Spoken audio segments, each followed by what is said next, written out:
have enough free software and I call what I call. We'll throw out this dirty license sounds evermore.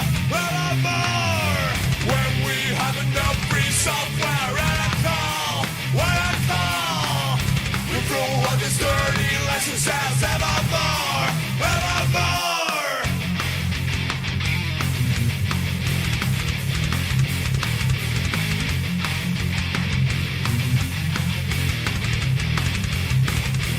Join us now and share the software.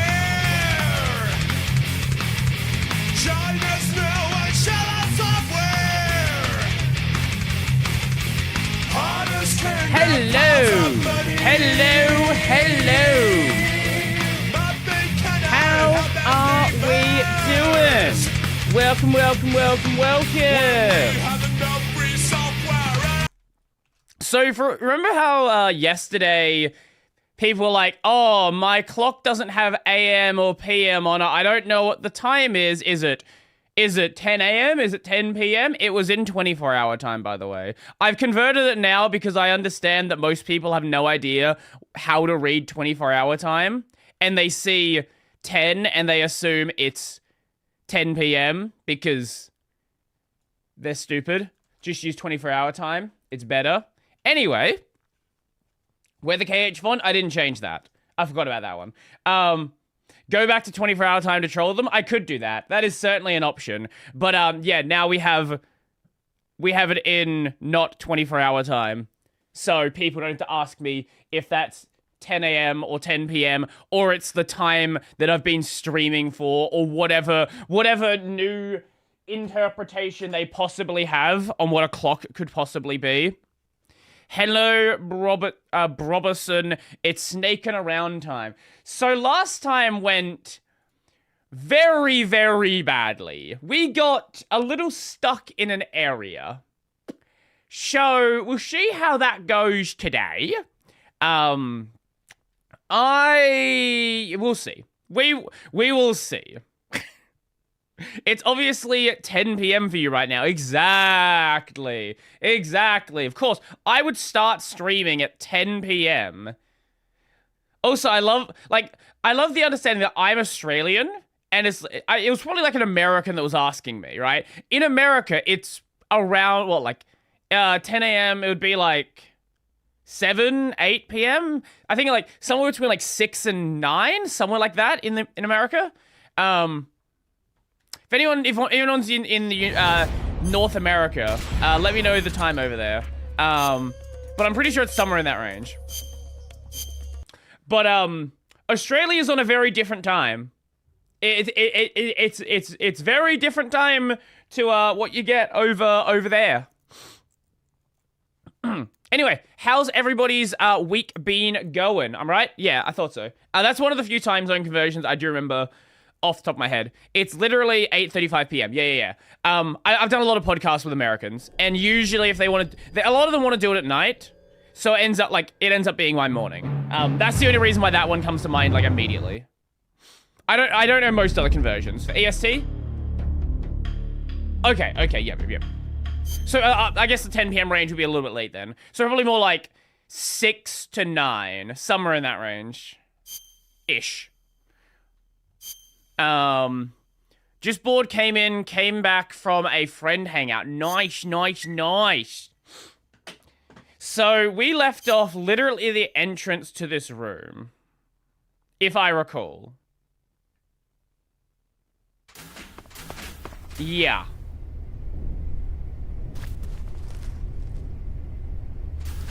So, what do we do from here? That is the question. That really is the question. So there's a guy, I'm pretty sure there's 2 guys walking around up there. Pretty sure there's 1 guy behind the back of it. Does he come down the stairs? Okay, so the guy walking... Oh my god. Is he gonna see me here?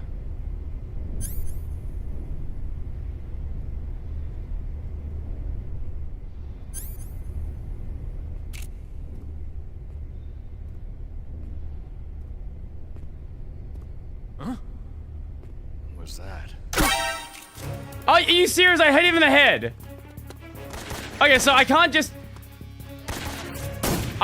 chill here. Chilling here is not an option. Wait, where did he come from? Hold up, that's the guy I'm looking for. Wait. Where did you come from? Did he walk out of this? Did anyone see where he came from? Because he just kind of appeared. He wasn't in that room, was he? Just...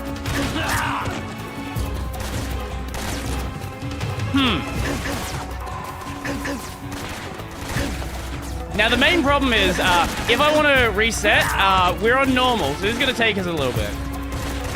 Just kill me. Kill me. Kill me. Kill me faster. I'm taking way too many fucking. I will be playing the next game on a difficulty harder than normal. I'm telling you that now.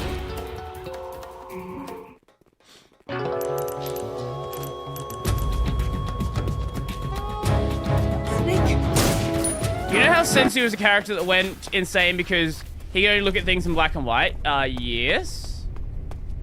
What? Who's there?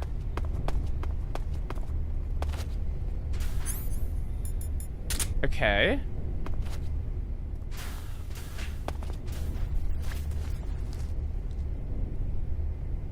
Okay, I don't... Can he see me here? Wait, camouflage.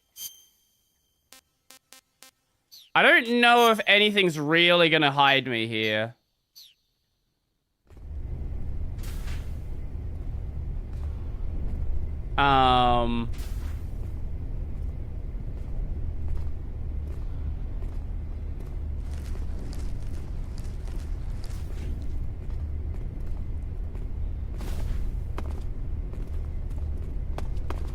Wait, that actually does hide me. What the fuck?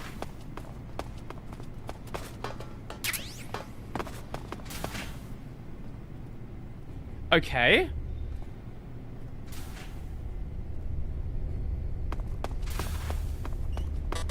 Huh? Who's that? Are you... What are you... How did that not kill him? Wait, am I actually that fucking stupid? How did that not get him?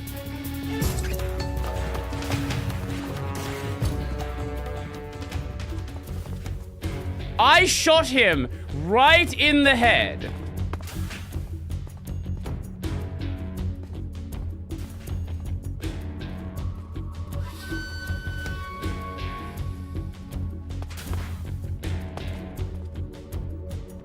I went to Cracker Barrel for dinner today. Well, I've heard of this store. I don't know anything about it. We've lost sight of the enemy. Okay. You can go well back here.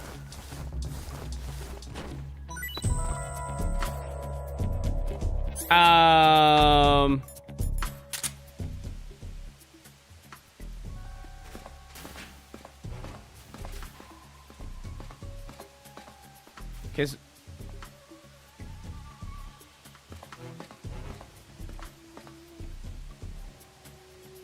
Where is he?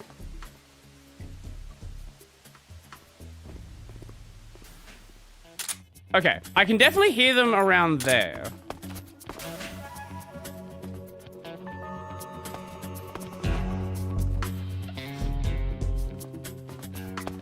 Problem is, I can't really look around that corner. Why is he covering his head? Why is he down covering his head?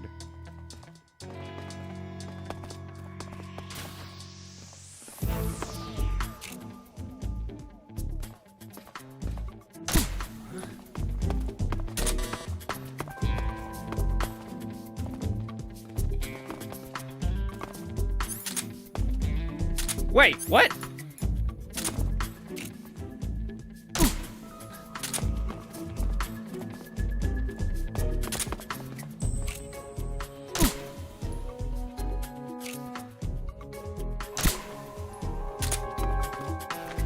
How did that it take me that many shots to get him?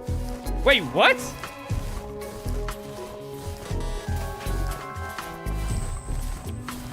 Oh, hold up, hold up. Oh, wait, I never actually got this one.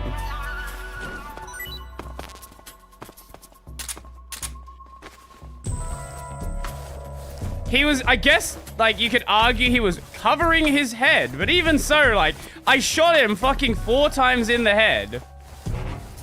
What are your hands made of?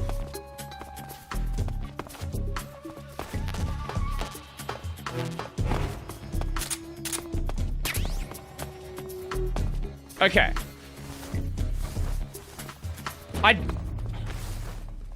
Let me fucking get you back here.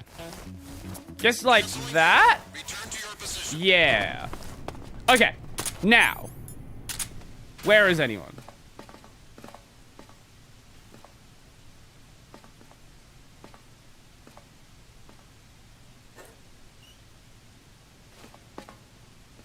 I think there's some people right outside there.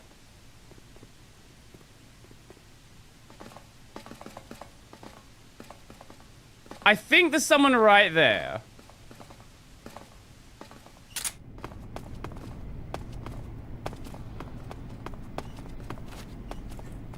Anytime I'm in one of these rooms, it's a real sketchy position to be in. What is this? Wait, what? What is this? Snake, that door can't be opened by normal means. Apparently it Oh, operates by okay, hold up. responding to a specific radio frequency. If you want to know the key frequency, why don't you try asking someone nearby? Ah, like the guy I just killed.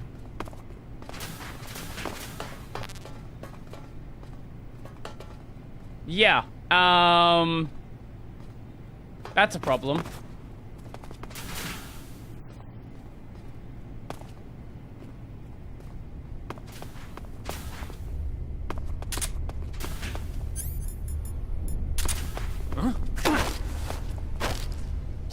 Answer me. The door will open with frequency 145.86.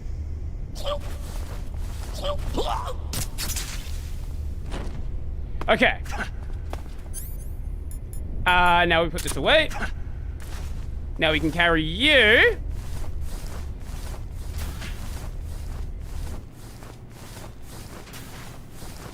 All the way back here. You can go in the body pile. Thank you, thank you. 145.86. So, I don't know if that resets between deaths.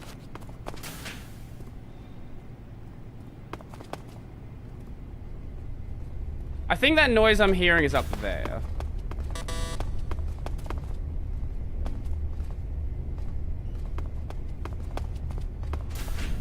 Okay, there's no one here. You're not in there anymore.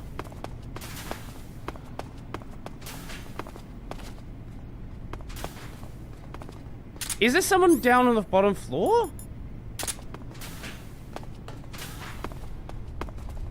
I don't think so. I think we're mostly good. Yeah, but it looks like I think we're good on the bottom floor now. Where is the guy? Where does he hang out?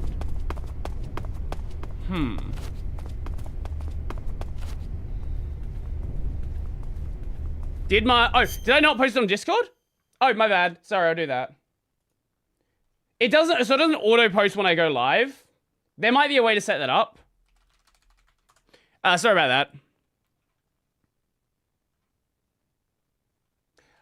It is still sitting in my drawer waiting for a video to be made. Okay, so there's someone... I think we're totally clear on bottom floor now. So if I put in... Okay, how does this work? If I put in 145.86, does that open that door?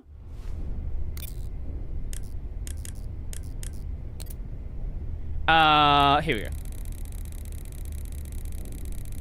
14...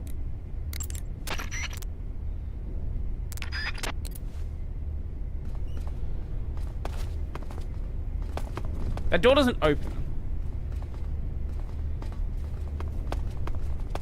I think all the steps I'm hearing are upstairs.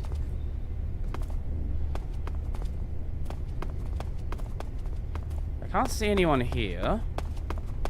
What I miss? Just me slowly navigating around, trying to not fuck up another time.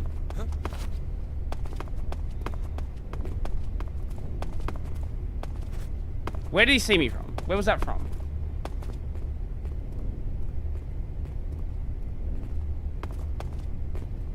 Did he hear me, maybe? Wait, where was that from? I'm so confused. What the? Wait, what the fuck? What the fuck did he? Wait, where was that guy?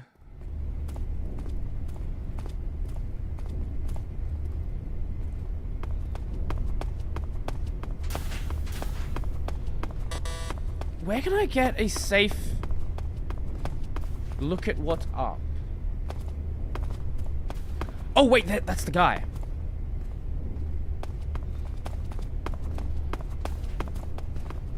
Oh, he hangs out there.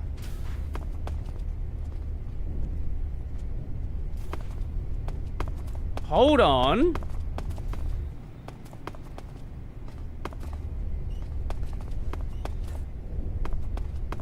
Hold on, I think we're onto something. Is that the guy that goes upstairs? Or does he come around the bottom? I think he's gone back upstairs.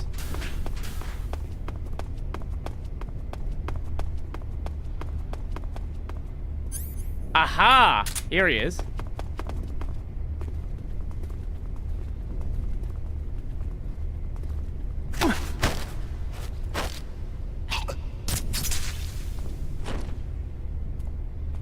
Okay. No one else comes around here, so that's fine. We can leave him there.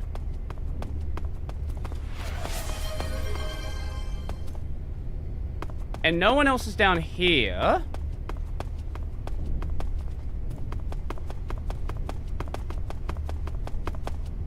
But he was in there, but I don't know. Is everything else cleared? Hold on, is it just Silver Guy now? It might actually just be him left. Okay, we got the science team there. I think it's actually just Silver Guy.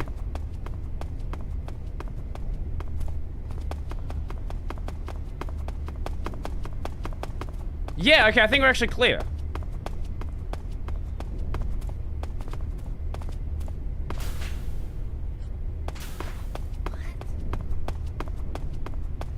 Anyone see me? Was that a...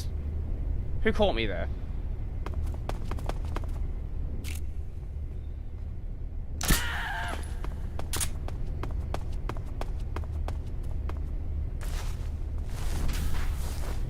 That was almost really bad. He had the door open.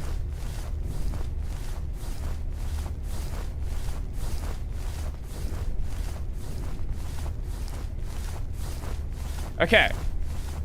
We need to take him upstairs. Okay. Now, where do we need to actually take him to? What specific room? Eat food to recover No stamina. shit.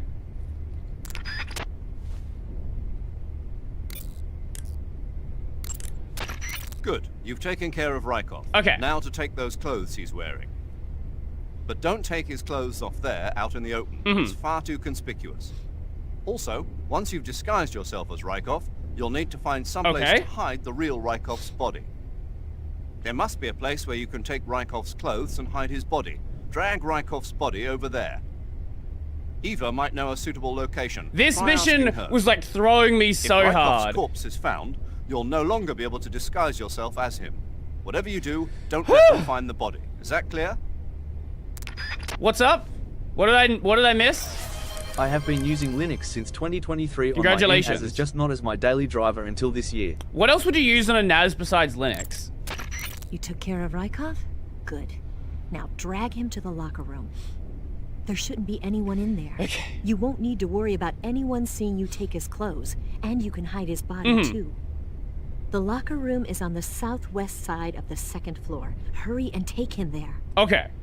If someone discovers Rykov's dead body, you won't be able to disguise yourself as him anymore. If we fuck That this means you up won't now... be able to sneak into the West Wing either. And if that happens, you failed your mission. Take Rykov's body somewhere where you're sure it won't be found, okay? Okay.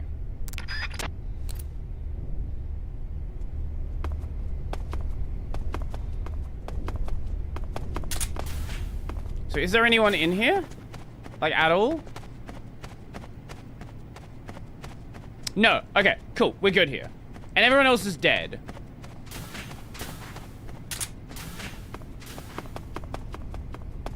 Woo! We finally got through this section. We actually just had to really, really sneak around a bit. A lot more than I would in most other places. Yeah, I've got videos planned for the Chromebook. It's just I have other videos planned and other videos planned and other videos planned. And the videos keep getting planned over and over again. And then old videos don't get done. That's basically the long and short of it. Okay, there we go. That's where we need to take him.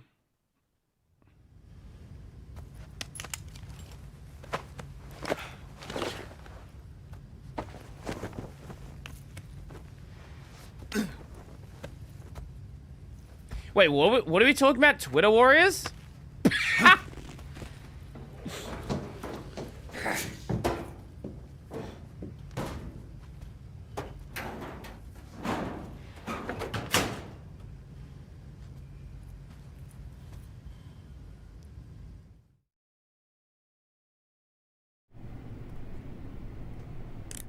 Okay, now we should be able to swap into that camouflage uniform.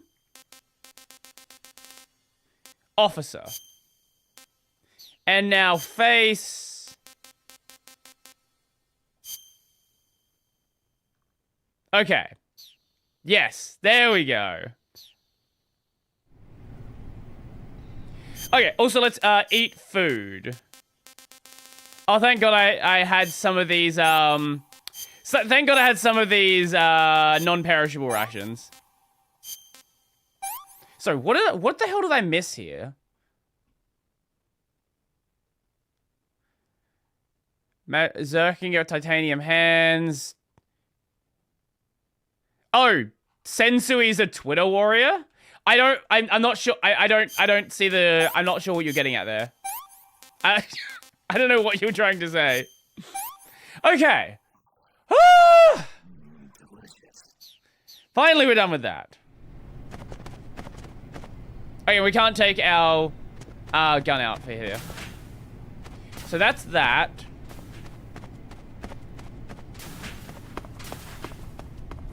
Can we get into those sections now? We should be able to, yes. Whew. And that's just the science... Okay, that's just the science team. Okay. I don't think there was anything in there.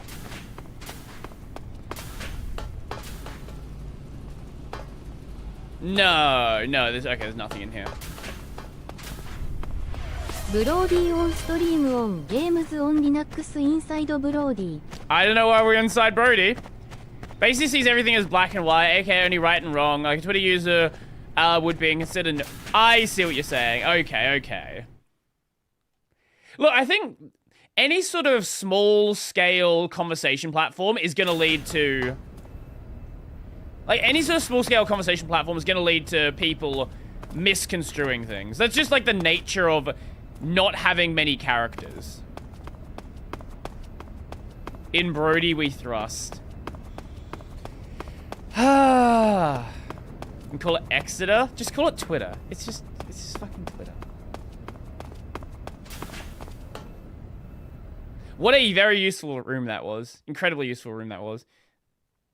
Actually, I bet there was a codec call in there that I missed. I wonder. Or there was like something going on in the lab area? What's down here? No, it's just a guy. Major Zero. Ah, your Rykov disguise has turned out nicely. Yes, Rykov. Yeah, not even his own mother could tell the difference. Indeed, you're starting to irritate me already. Why? This look should make me more popular. I wouldn't bet on it, but whatever. Now that you're indistinguishable from the real Rykov, you'll be able to get into the who West use Wing, Twitter for to which porn? only They Volgin definitely and Rykov do. have access. Head for the West Wing of the Weapons Lab. That's where Sokolov is being held. They absolutely Enter do. the main wing from the second floor of the East Wing. Pass west through the main wing, and you'll come When to a did that connecting happen? passageway. The West Wing is at the other end of that Give me 1 passageway. second. Let me check. Infiltrate the West Wing and rescue Sokolov. Okay, so... that would have been about... April 2007.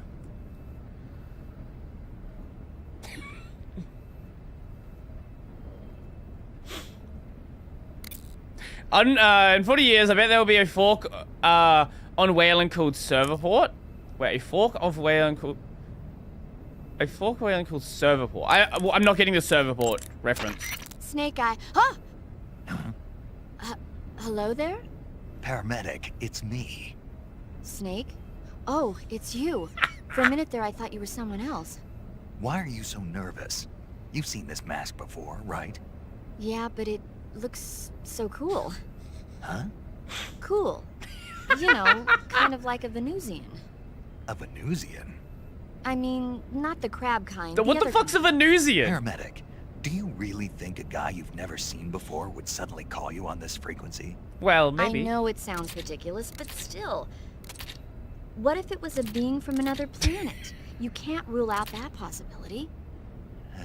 Sure, I guess. My country, some politician in trouble for fat fingering the like button on a porn tweet a few years ago. For the details, there have been many, many such cases of that happening. That's why likes are no longer public, because Elon got caught. I wouldn't even call it fat fingering, just liking many, many, many porn posts. Ah yes, not at all suspicious. Just have some back pain, guys. Don't you worry about that.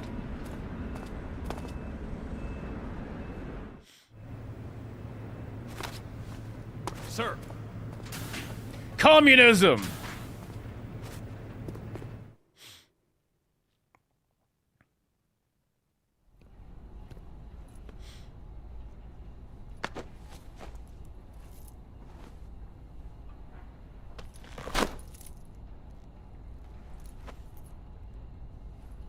Here it is.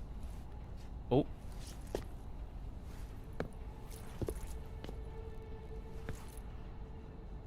Oh.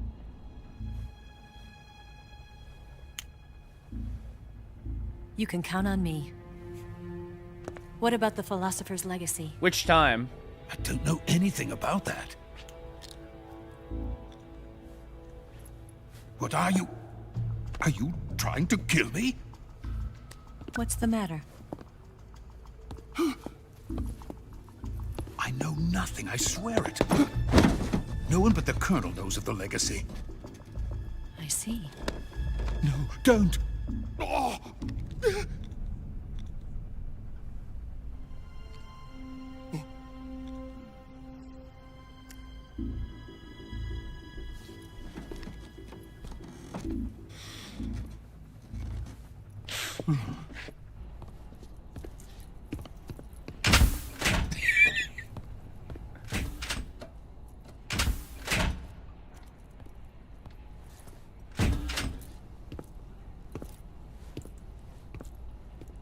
Was there any reason to take the mask off? Is he not allowed to be back here? Who's there? You're the man from the CIA. I guess to make sure What are he you doing knows. here? I told you before, didn't I? I'm going to get you out of here. A man of honor, just like your commander. But I'm afraid you're too late. Oh? Too late. Don't tell me. The Shagohods. Exactly. The final preparations for Phase 2 are complete. Sokolov, what exactly is Phase 2? These cutscenes, man. I love these To put cutscenes. it in technical terms, I fucking love it's a them. composite range extension system for medium Oh, by the way, hello, hello, hello.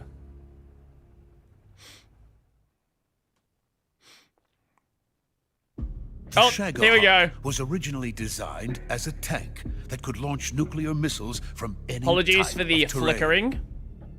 There was just one problem. I didn't even know we that's showing couldn't up on figure stream. out how to solve. The ICBMs we have today are simply too big for the Shagohod to carry. Oh. But the military would not hear of it. They demanded a weapon that could launch a nuclear missile directly into the American homeland. That is when I came up with the idea for Phase 2. But there's no way you could load an ICBM onto the Shagohod. So how'd you do it? By accelerating the Shagohod itself. Accelerating it? In Phase 2, a rocket booster unit is attached to the frame of the Shagohod. The unit incorporates the same technology used in the Vostok rocket that sent Major Gagarin into space. Major Using Gagarin, this booster, is that the the Shagohod can achieve Russian a land speed astronaut? of over 300 miles or is that per a hour. Metal Gear character? That monster can go more than 300 miles per hour. Yes. And from this state of accelerated motion, Yuri it Gagarin. launches a Okay, yeah, I nuclear didn't. missile. Okay, I didn't know his last name was Gagarin. So, the Shagohod acts like the first stage of a rocket. Yes, precisely. The range of the missile launched by the Shagohod thus I didn't know his increases last from name. I knew it was 500 Yuri miles to something. 6,000 miles. 6,000 miles. That's enough to strike anywhere in the United Wait, States. they use the Not only Shagohod that, as the a way to Shagohod speed up the has missile to no launch it need faster. To construct That's giant so fucking silos stupid. like the ones used to house ICBMs. All you need is a runway about 3 miles in length, or its equivalent. And you can launch a thermonuclear strike against any location in the United States from anywhere in the Soviet Union. It cannot be detected by spy planes or satellites. It's a mobile fortress, capable of deploying in secret and launching its payload at any time. A weapon from hell.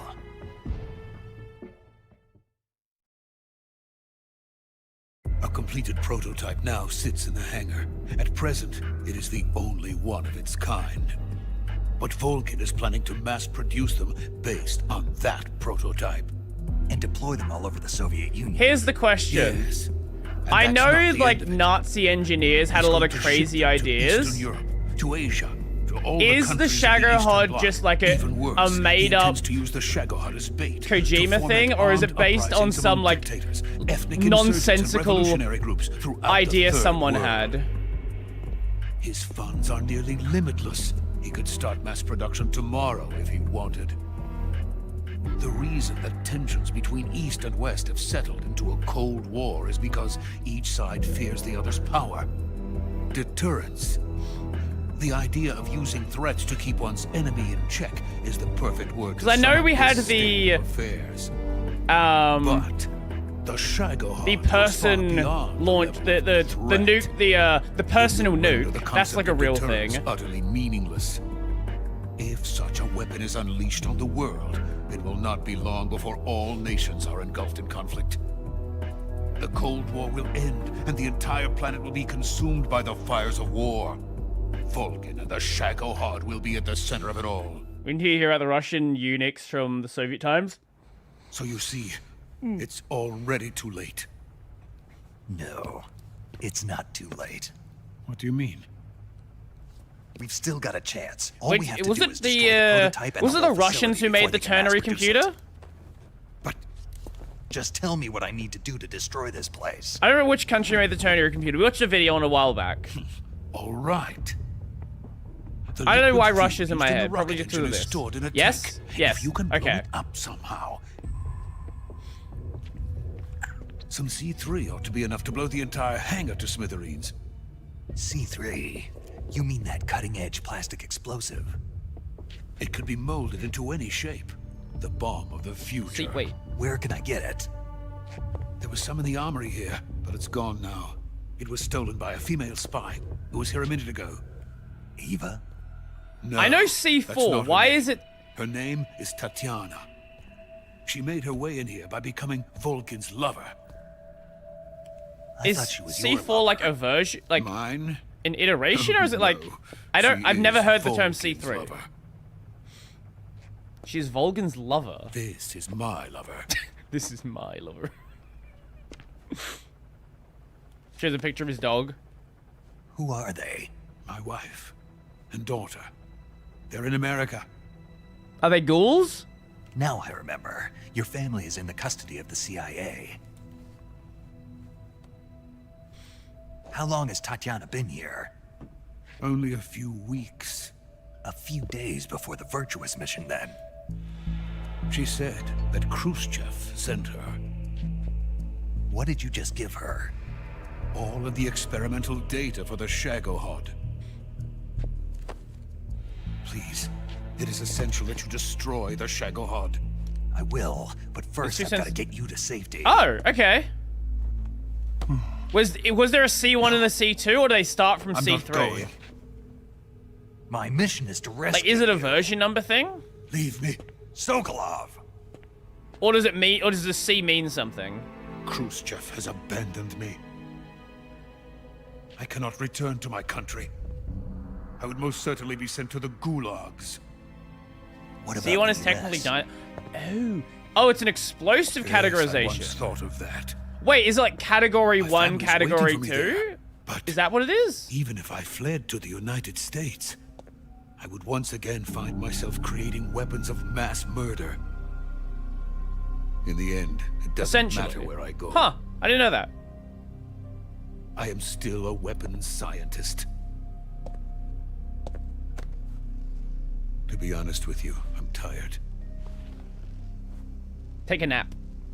Every day, I help create things that should never be used. Things that should never have existed in the first place. Every day, without sleep. Without a word of praise from others.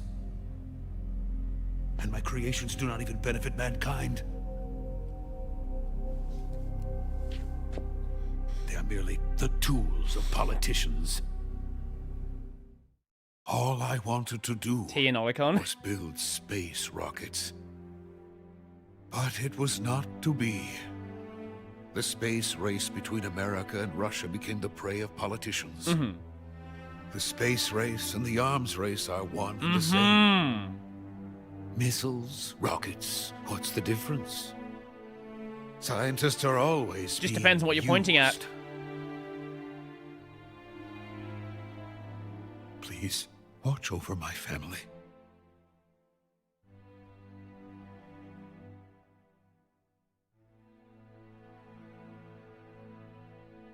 C2 is known as door breaches. Ooh. Ooh.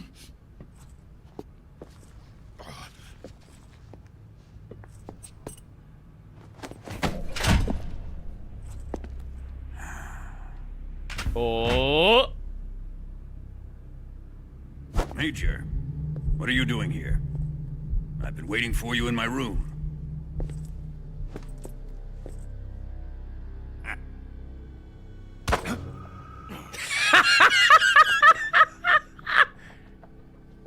That's not the cock I know.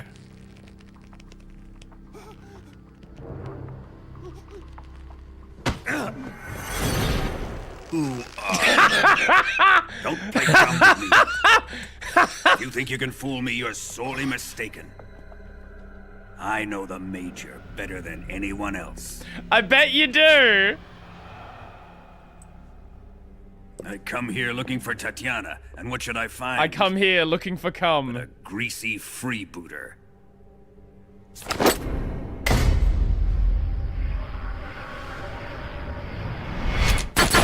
Oh!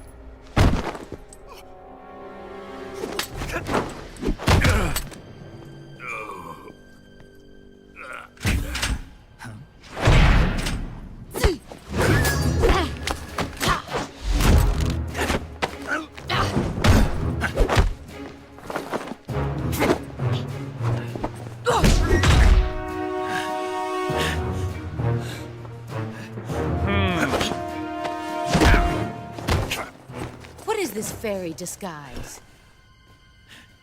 It's gonna rub off on you. And then you'll lose sight of who you really are. I still feel like there's more to her than's going on. I love that he keeps the headband on. Stay out of this. Yeah, there's definitely more to this than I think. She's not just a traitor. She's been trying really hard to not kill him. I see why they call you the boss. What was that? Some kind of judo? No, it's called CQC, a basic form of close quarters combat. I see you know your judo well. Splendid. Wait, I just missed the perfect chance for it. Take it from here. Get your hands off my penis! Are you going to kill him? I didn't. It just. Oh man, such a good chance. I will make him pay for hurting Ivan.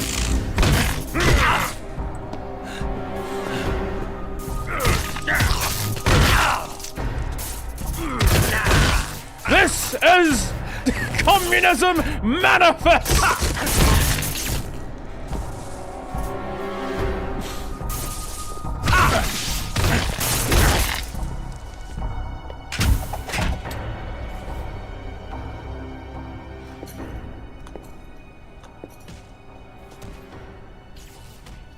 Oh. Yep, okay, 100%. She's definitely not on their side.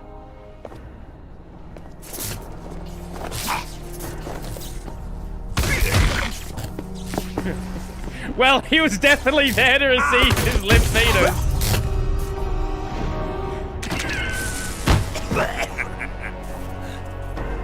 There is no question about that.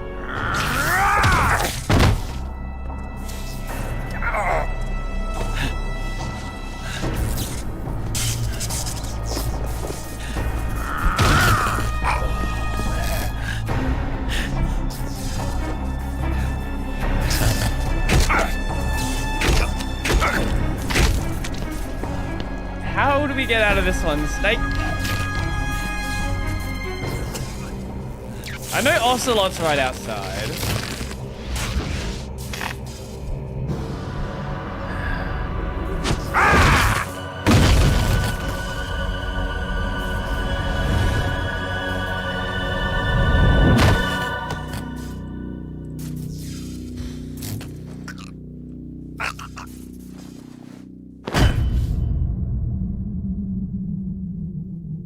We going to prison again?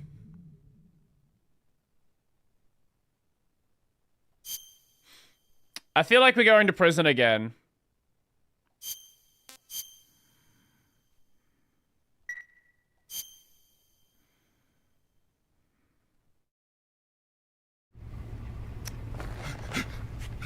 Tell me!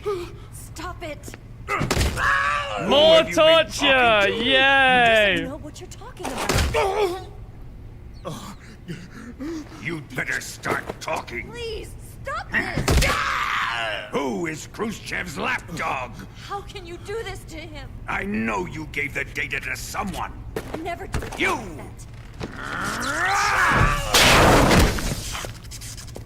You monster.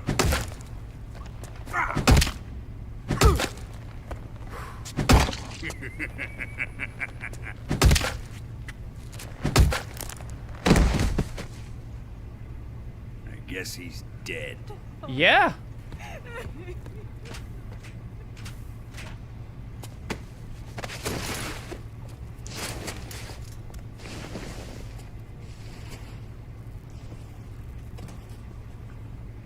Who did he kill? Probably some scientist? Now then, I hope you prove more entertaining than he was. But first, let's take a look at your body. No shall paint. we? Naked. Are we actually naked this time? You've certainly seen your share of battles.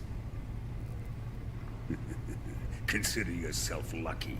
I am about to show you what hell is really like. Well then, let's get started. Oh. What is your target? Is it the Shagohod? Can we do anything here? Or Sokolov? I don't think we can do anything or maybe here. It's the Legacy. Answer me. Who is helping you? Oh, this is such an interesting way to handle a Who let you in? a cutscene like this. You're a tough one, but even you must have your limits. And I am a patient man.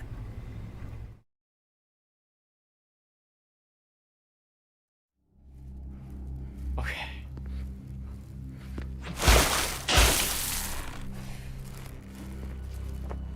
Here's where the fun really begins. Oh no. My body carries an electric charge of 10 million volts. Let's see how you like this.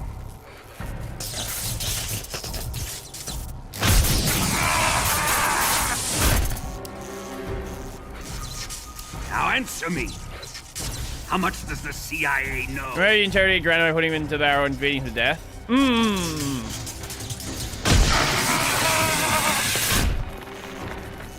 They're after my legacy, aren't they? Your real target is the Philosopher's Legacy, isn't it?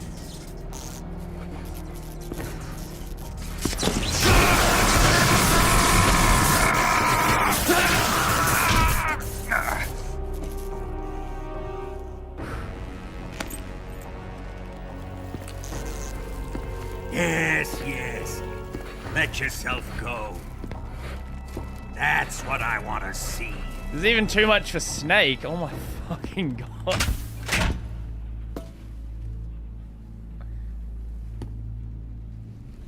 I think this is the lowest It's we've no seen use. Snake at. He's not going to talk. He's been trained not to break. Trained by me.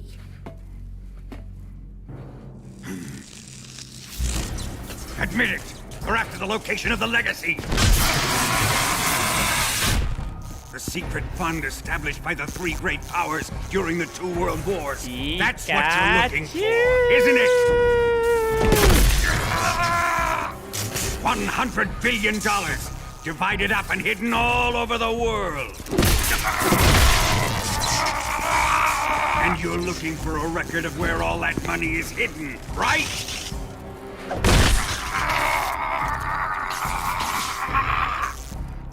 No matter. The Philosopher's Legacy is safely in my possession, in the underground vault of Groznygrad. Oh. You'll never.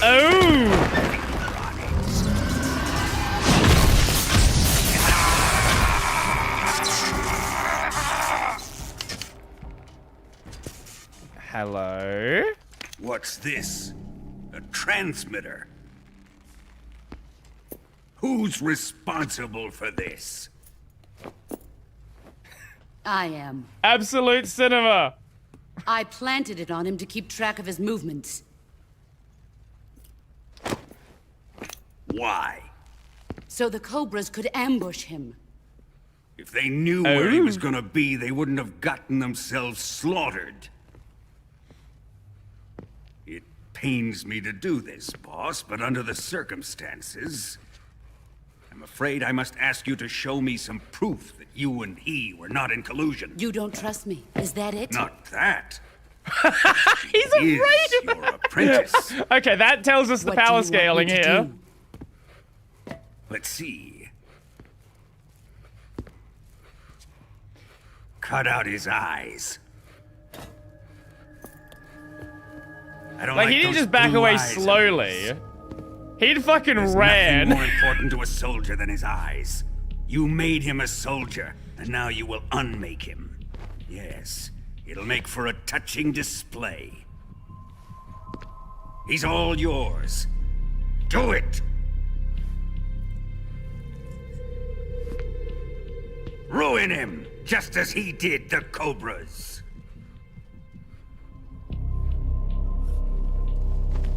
So it seems like everybody here is kind of not on board with what's going on. Everybody here is kind of not on the side of the Russians.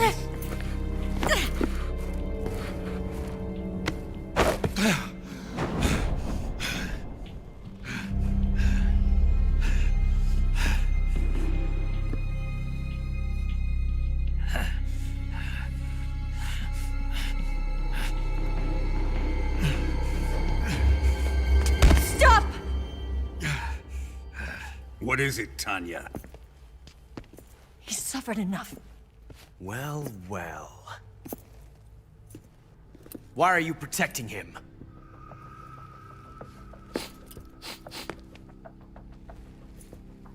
That smell.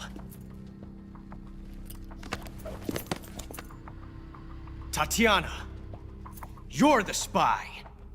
What are you talking about? Oh. That little eye movement, that little eye shift, man. I know that smell. Very tiny attention to detail. Stop it! Taking a fancy to her, eh, Ocelot? No, I have no interest in this woman. I want to test her.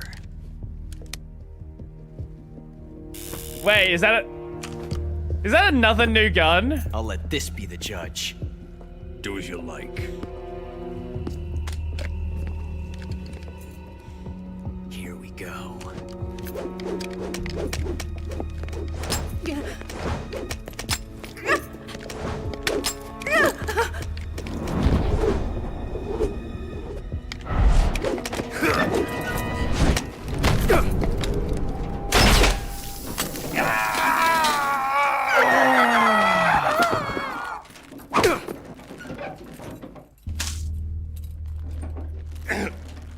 There. Satisfied now? Well, that was refreshing. Come, we're going to my room.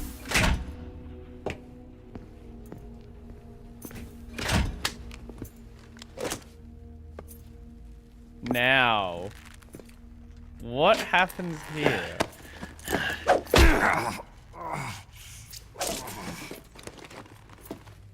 So you survived the Colonel's torture, eh?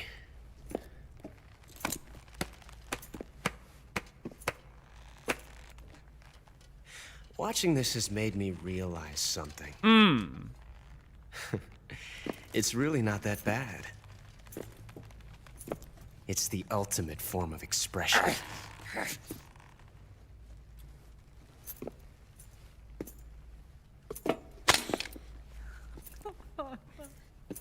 You got lucky this time, Tatiana.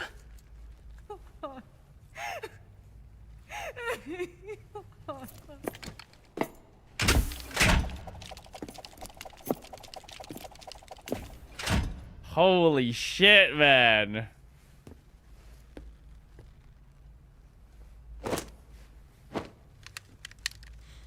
Oh.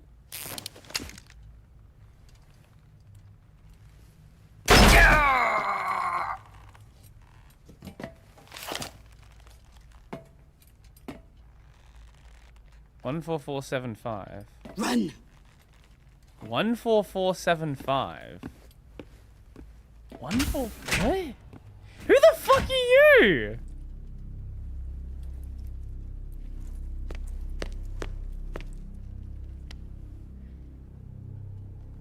I've prepared an escape route for us. Go out and head west. Pass underneath the connecting passageway and go north. You'll find an open manhole there. You're... Quiet! Go through the manhole down into the sewers. The door at the north end of the sewers is unlocked. You can use it to get outside the fortress. I've got your equipment. No, I know he's been there a meet up lot. later. I'm just confused about the signboard this time. Eva. But I can't get too close to your cell. You'll have to figure a way out of there yourself.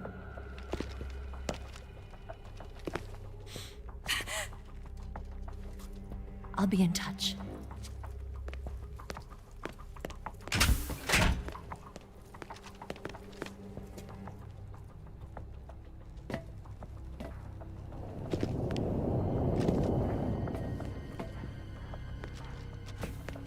Wait, I thought Snake already knew who she was. I'm confused. Why did he seem confused about... Why... Maybe I missed something. But he seemed confused about who she was for a second there.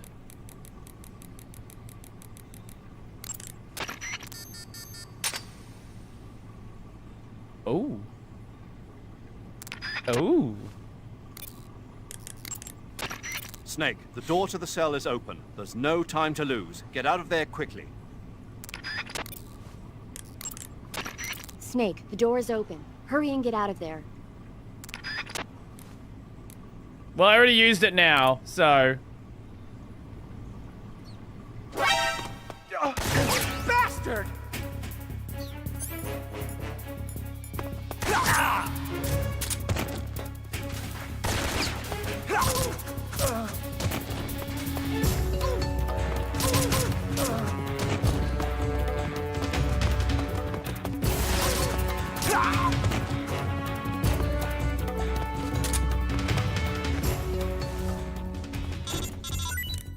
Well, have I tried Dank Material Shell? Hey Brody, have you ever no. tried Dank Material Shell? Be careful. In your present state, you're practically naked. You don't have a single decent weapon, and you'll never survive in a battle.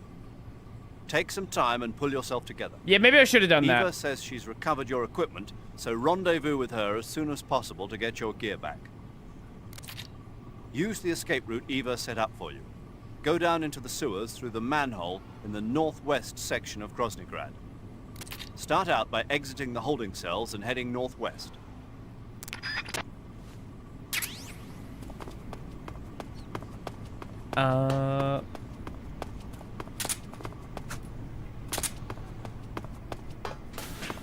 Wait, so how would you have gotten out of here if not for that?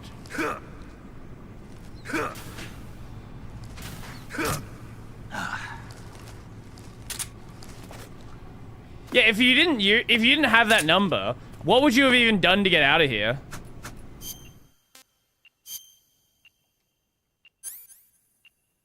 Oh, wait, we still have all of this?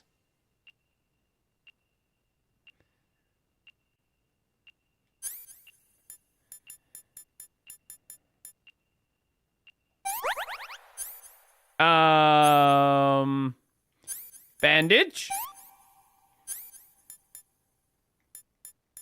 Disinfectant. Deep cut. Bleeding.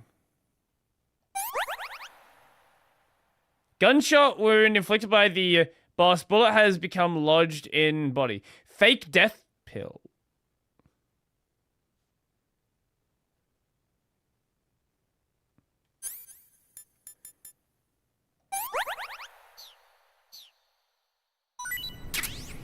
Oh! Oh! Hold up!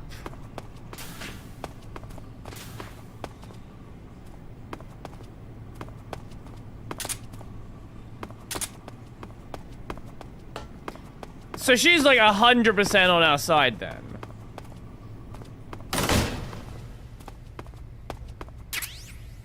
Camera. High-tech military camera. Equipped to look through viewfinder. Okay.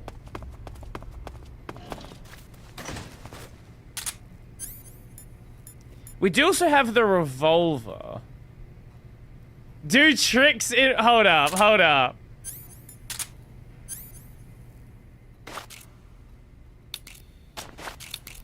Oh, wait, that's cool.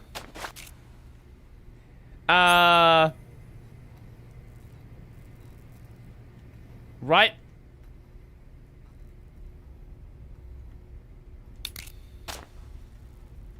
Wait, right?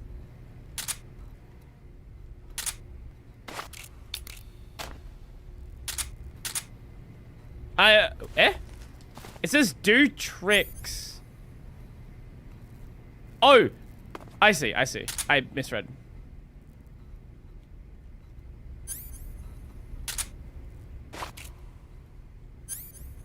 Wait.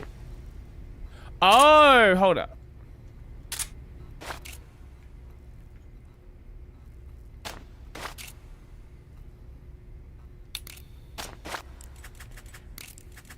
Ah!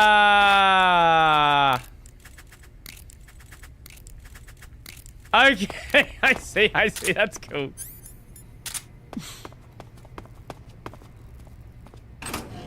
That way... Okay. I don't hear anyone walking around. We can get through that way. Get through that way. Oh, hello. Hi. Yeah, if I didn't have the numbers, how would I have gotten through? Like, what could I have done? Because it seems like that's, like, the only way to do it. Wait, you can't do CQC with a fork? Why not? Oh, we can go through... That takes us... Oh, hello. Oh, this is the torture room. Ah!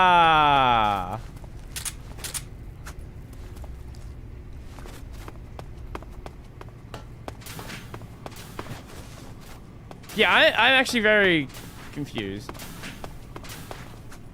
I have no idea how you would have gotten out of here without that. Anyway.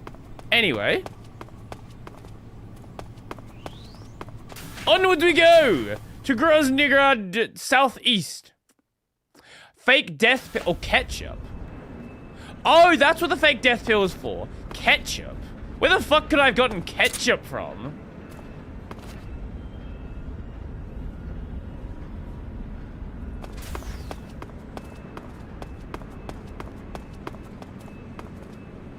Can I... No, I can't camouflage yet.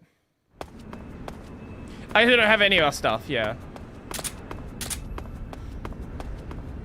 So we can get up there. Ooh, hello. Are you gonna turn around? What are you gonna do? No, I know it's a trick from the other games. But I don't think ketchup is in this game. I guess we can choke him out. We can't... We're not gonna kill him like this, are we? I think, actually, if we choke him out enough... Yeah, no, if we choke him out enough, we can strangle him to death, can't we?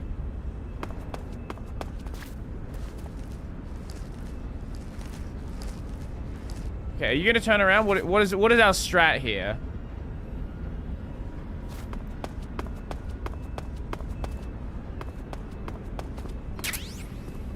Oh, it's a box.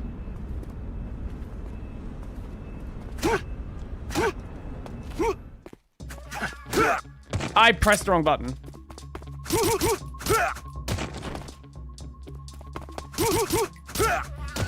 My bad. I meant to press square. I pressed circle.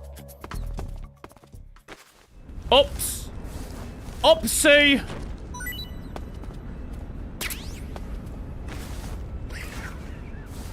But yeah, no, definitely play Metal Gear. Absolutely play Metal Gear. Metal Gear is really fun.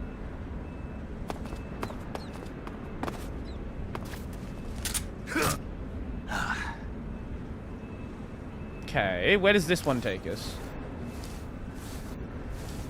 Oh, hold up. Is this gonna take us out?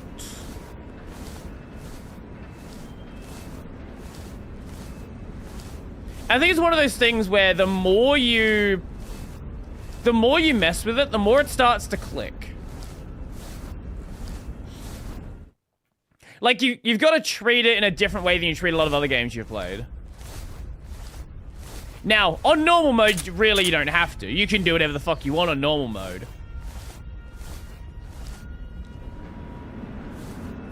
Lure the guard to go under the bed. Can't remember the options. Might mix him up from other games. Ah, okay. Okay, fair enough. Because yeah, I know there are multiple. Just immediately fork it, just devour the rat.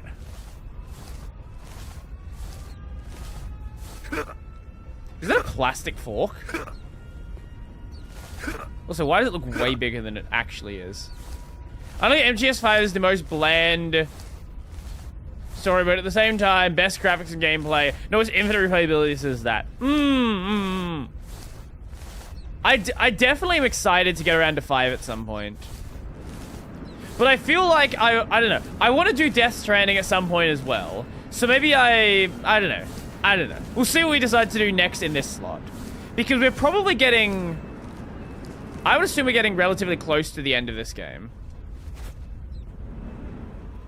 Oh, we're back here. Where are we meeting her? Without weapons or equipment, you're not going to be able to continue your mission. I've got all your belongings with me. Let's meet up outside the fortress. Okay, just outside the fortress. There's an open manhole in the northwestern section of the fortress. You can use it to get down into the sewers and make your way out of Groznygrad. To get to the manhole, go under the passageway leading to the west wing and head north. It won't be long before Volgin and his men notice you're gone. Get to the manhole before they find you. Stage 0. Snake, you're really gonna feel the cold with no clothes on. The Major's right. You'll burn Oh my stamina god. a lot Okay, faster more when you're problems. naked. Be sure to eat regularly. Of course we need another problem. Snake, do you have any clothes? No, I do not. Not yet. So you're still naked? Yes. Yeah? When you don't have any clothes on, your body loses heat quickly. That makes you burn stamina a lot faster. Make sure you keep eating. There are people who play this It multiplayer doesn't for need to thousands be of hours. clothes. Jesus. Anything you have that can cover you up should help you conserve stamina. Like a box. You want to save? I want to save. Hold on a sec. Let me save.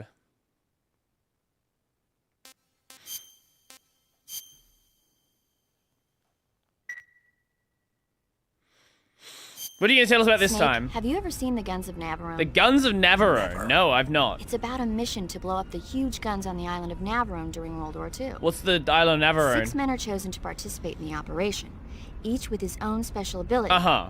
They only have until an English destroyer passes by the island to complete their mission. Facing impossible odds, the 6 men have to sneak onto the island from a cliff on the southern shore. That doesn't sound like something I'd want to watch in my free time. Maybe not for you, but the Major was absolutely crazy about it. The Major? He told me to tell you how great it was. Tell him I'll go see it as soon as I get back to the States. Do you want to tell him yourself? No, let's save that for later. I'd better get back to the mission. Yeah.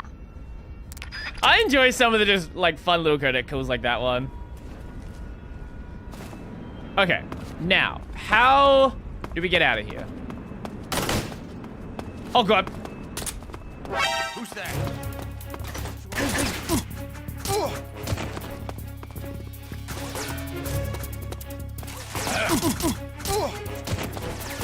Oh, God. Oh, God. I cannot be found. I am gone. I am invisible. I cannot be seen. I am not here. You will never find me.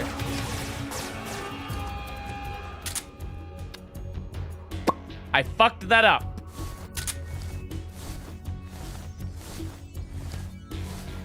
You find the people on YouTube has no spoilers to the actual I can send.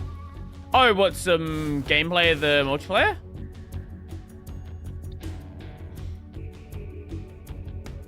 A few years ago, a politician tweeted something confusing and silly sounding. Submitted an edit giving the line to Senator Armstrong for Rising Revengeance. I think about this when I see you avoiding real political BS in favor of Kojima World political BS.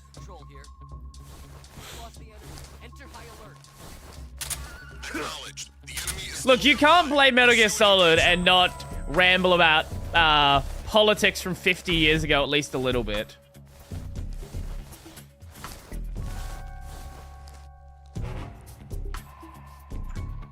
I'm dying. Hey, watch this movie. Yeah, you know what? You gotta take your mind off it sometimes.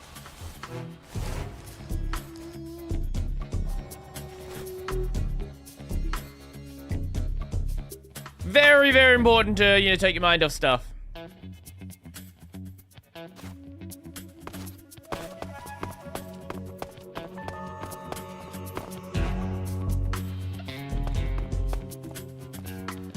Wait, where did the guy go that was back here? Did he just leave?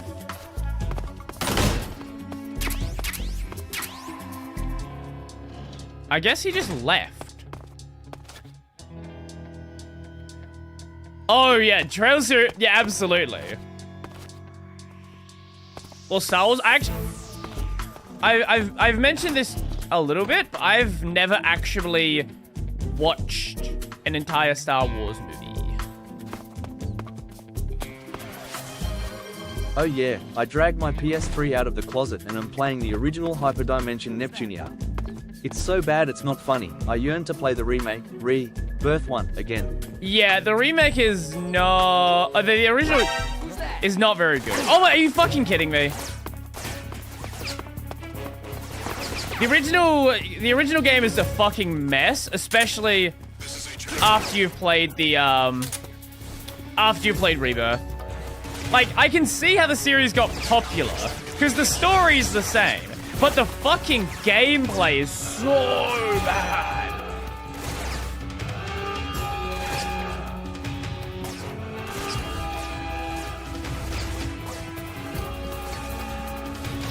But it did kind of, like, give the company a life.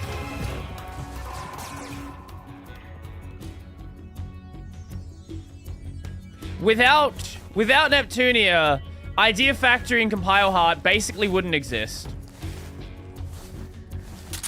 Now, the problem is, now they have no ideas left. The Idea Factory has stopped producing ideas.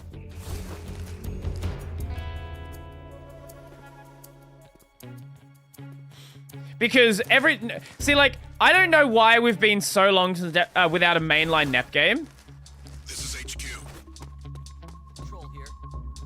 We've lost the enemy. Enter high alert. The problem is that when we do get a mainline NEP game...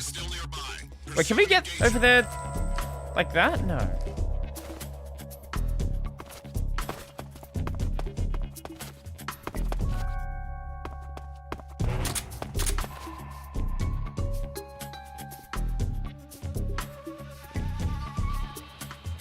It's just easier to go around. Oh, there's 3 of them there.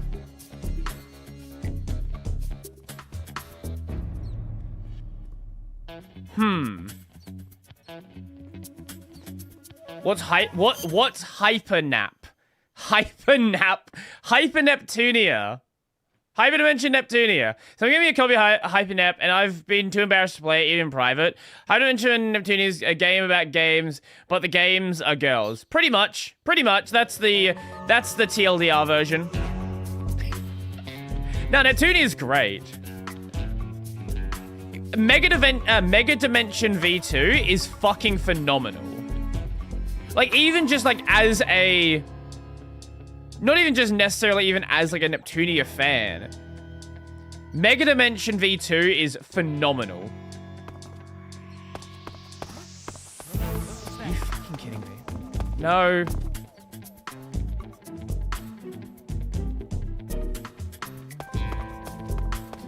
It's fine. We didn't aggro the timer again.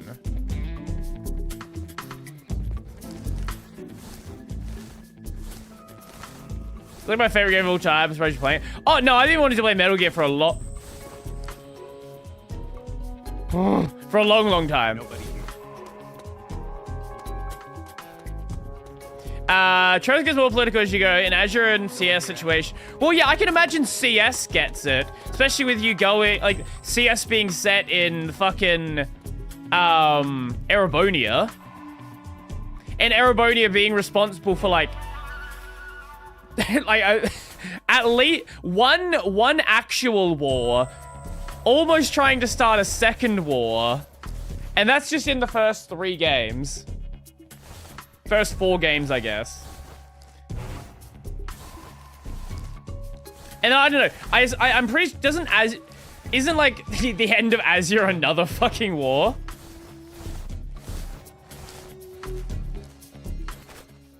Come in, HQ. This is HQ. Control here.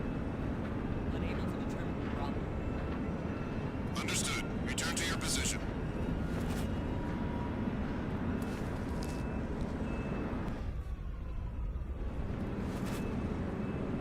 Okay. This is Master Collection version.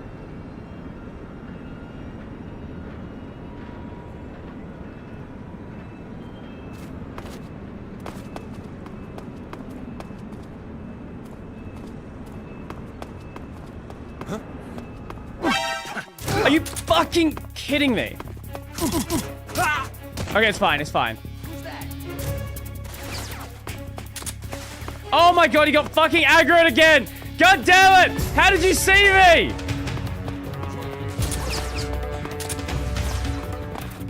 God fucking damn it! This is one of the worst areas in the game. Like, it is so fucking easy to get caught here.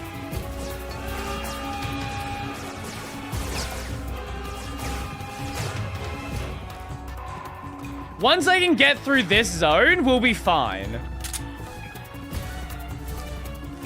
They can just see you from fucking crazy angles here.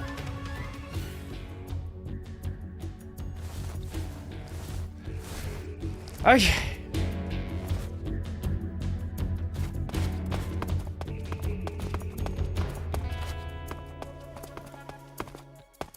You still on arch? Yes.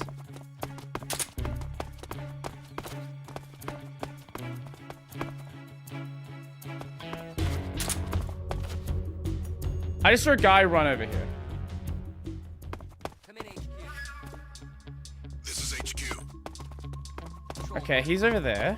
We've lost the enemy. Enter high alert. Acknowledged. The enemy is still nearby. Pursue and engage him. Okay, they're over there. We can theoretically get him here. It's just, if I try, I'm gonna get caught.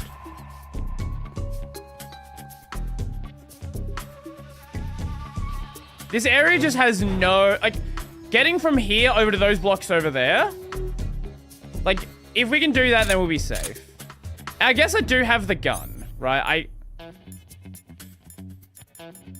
I could always bring this out. But, you know, stealth and all that.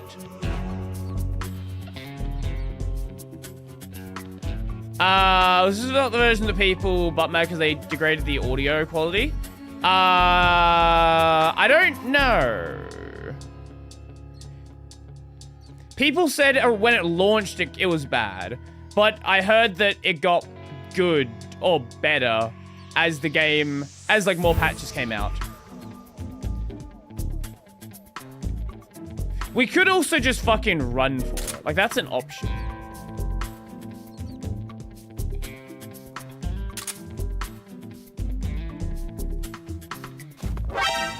How did you spot me there?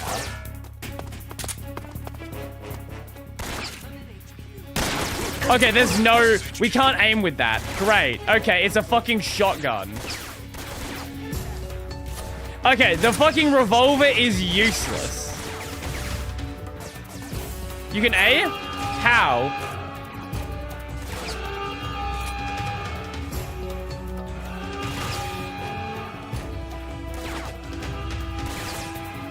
Nope.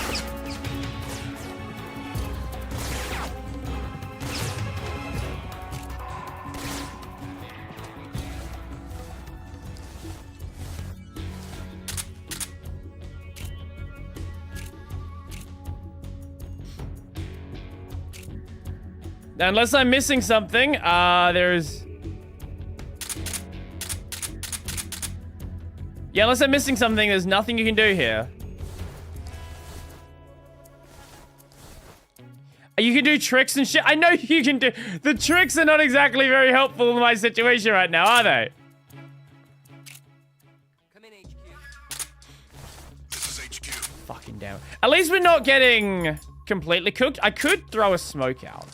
We've lost the enemy. Enter high alert. Acknowledged. The enemy is still nearby. What if I just run for it? The main problem we have is we have negative camo right now.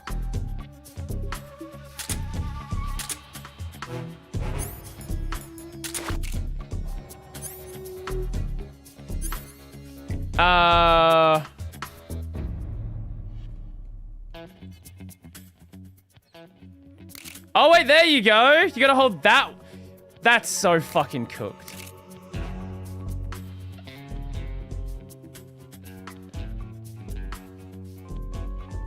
You gotta hold both sides.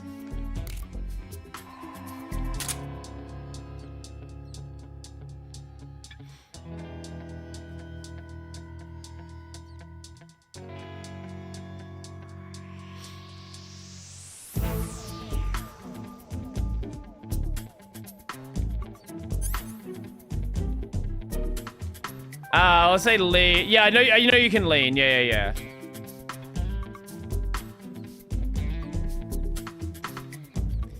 Okay. All I want is to get through this fucking area. That is all I need.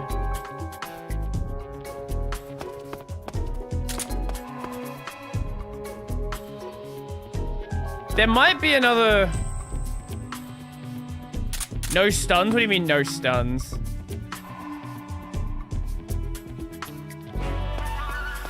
Probably shoot the searchlight out too.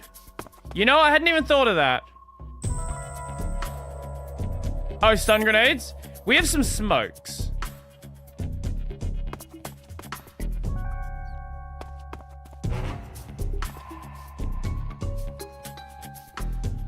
You know what? I'm curious about that. I wonder.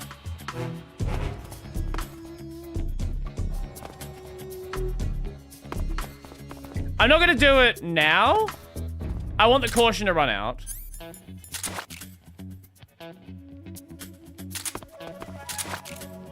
Wait, you can't move when you're... Come in, HQ.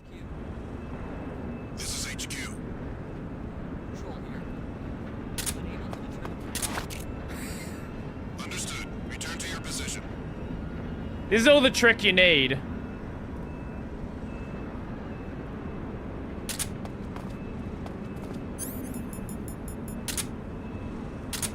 Pretty sure if you keep doing that, he'll buff.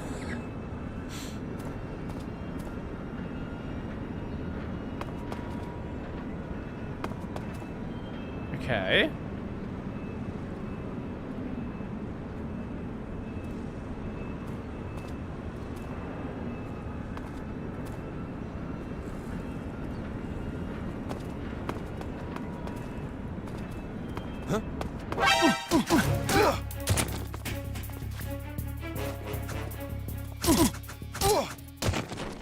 Okay, you definitely can't see me here. Okay, you definitely can't. Okay.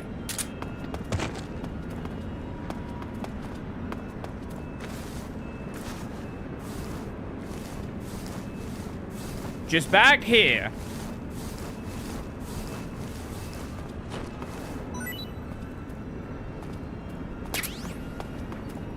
Did he come around? Who's that?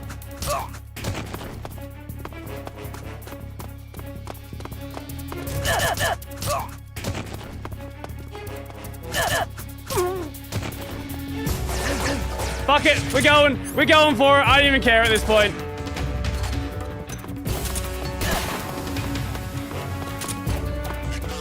Sending reinforcements.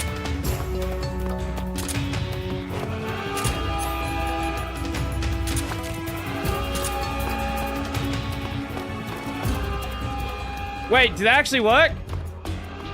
They're not going to check back here, are they?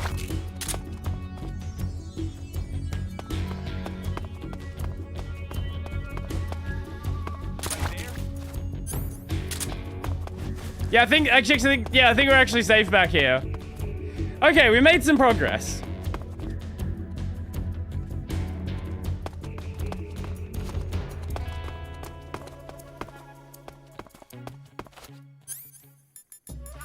Okay. This is HQ. Control here. We've lost the enemy. Enter high alert. Guys, you know there's a spot I can stand right back here, right? The AI in this game is sometimes fucking real weird.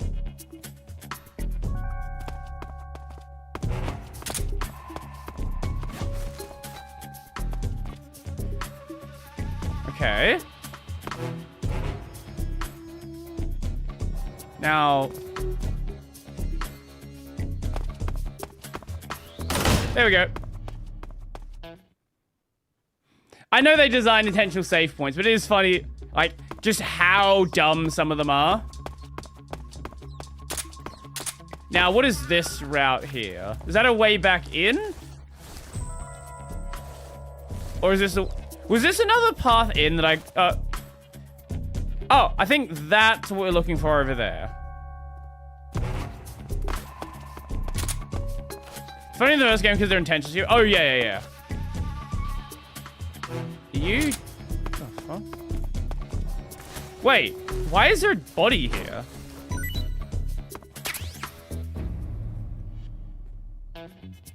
What? Did he just die on the job?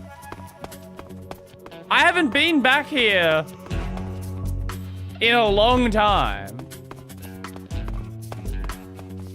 Wait, did I just go back? No. Oh, did I just loop back to where I started?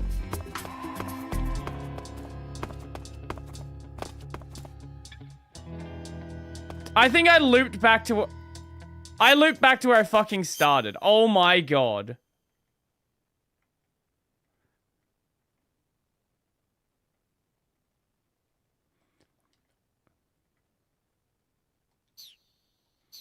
You have a map? The maps are not very useful.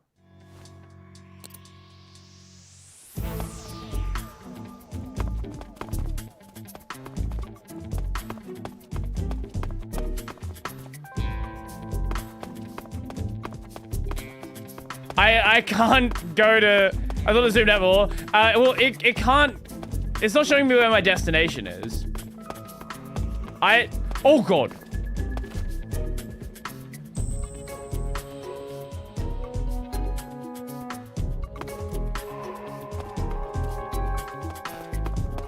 Okay, where do I need to... Okay, can someone tell me where I need to get to? Snake, now that you've lost even your CQC knife, you won't be able to use CQC. You won't be able to grab or throw enemies either. You can still throw punches by pressing the CQC button, and wait, why can't combos by pressing it several times in a row. That'll have to do for now. Why can you not CQC with a fork?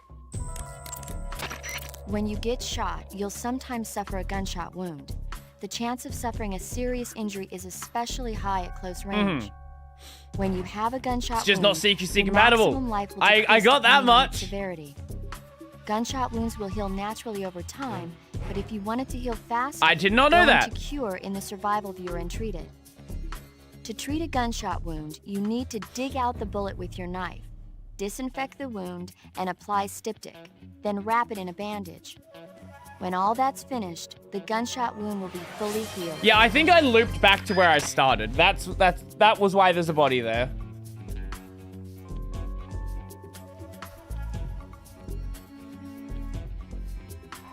Okay.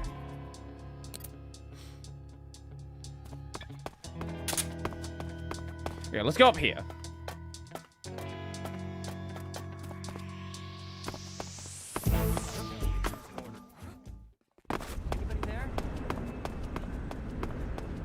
No, you go away. Fuck you. Okay.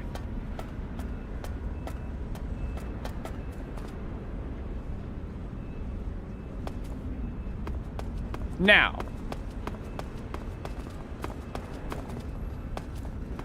Oh fuck, he's still up there.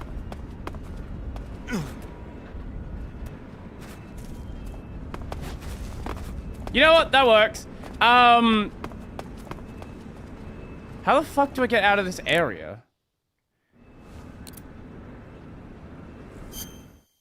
Map. Does the map give me anything? What do we go back to the other area? What do we go back here?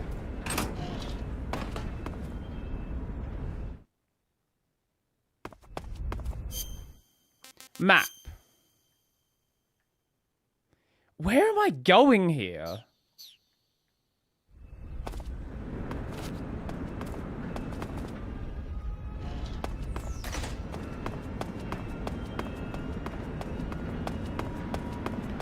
Who's that? Oh my fucking god!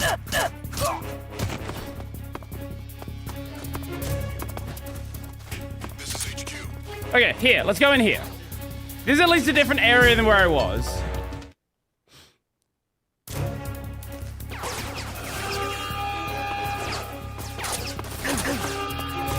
Is it a different area? No, this is just where I was again!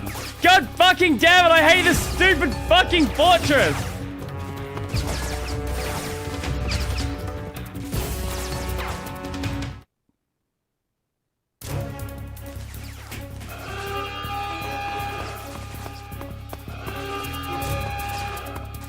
Okay. Right there. So that leads us back into that area. Where the how do I get out of this fucking zone? Here, what is this? Northwest. Okay, this is a different area.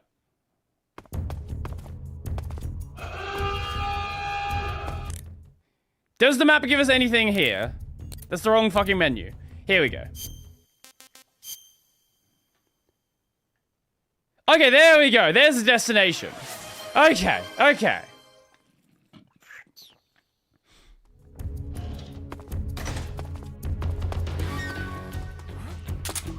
Over there?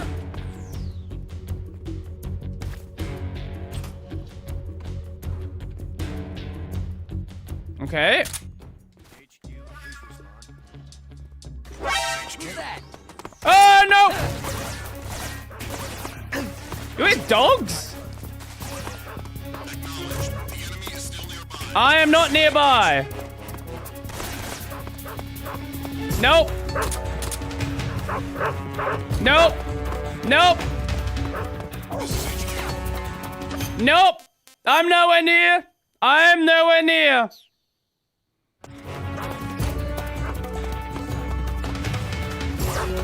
Oh! What is stealth?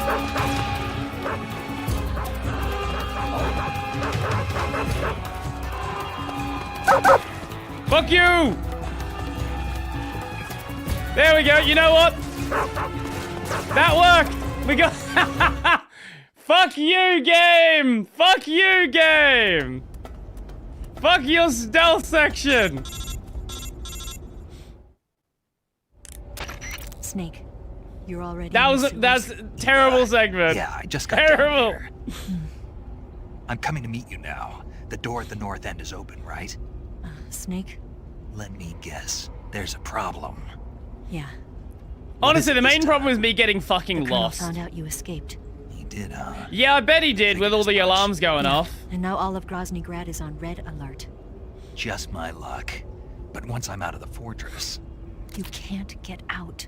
I can't? Oh? When the fortress went on red alert, they sealed off the sewers. You've got to be kidding me. I'm serious. And that means the escape route I laid out is sealed off, too. Mm-hmm. right. And they just sent a unit out looking for you. Down here? Uh-huh. They'll be there any minute now. You've got to get out quick. But isn't the exit sealed off? You should be able to get out by heading straight north. Mm-hmm. Book it, Snake. If they find you, you're dead. Ready for program or a game you made has a memory leak? How hard is it to find the source? The easiest way is to use a memory profiling tool that can tell you what functions are generating the most memory, like creating the most memory, and then sort of track it down from there. Usually something that is allocating the most memory is likely going to be an area where you're leaking memory. And if not that, like, you can check, like, there are memory profiling tools to see where memory is being allocated and not deallocated. So at this point, we have tools for that. Oh, hello.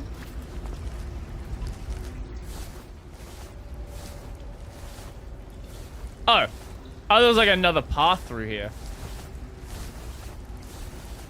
Have you ever used I'm Hex? I'm assuming that's a hex editor? Have I used... I don't know. I don't think I have. Why do you ask?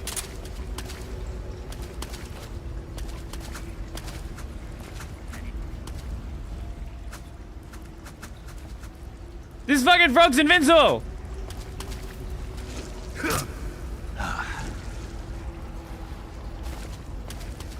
It definitely rings a bell.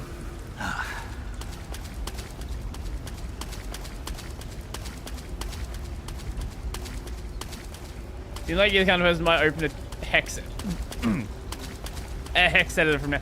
What is that kind of person? Wait, how the fuck do you get up there? Firstly, snakes should be able to climb up there.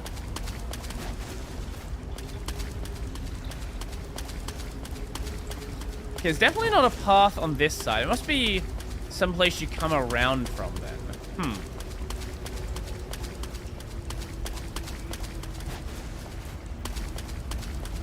You vastly overestimate Brody. I've definitely messed around with stuff like that in the past. Absolutely have. It's just not...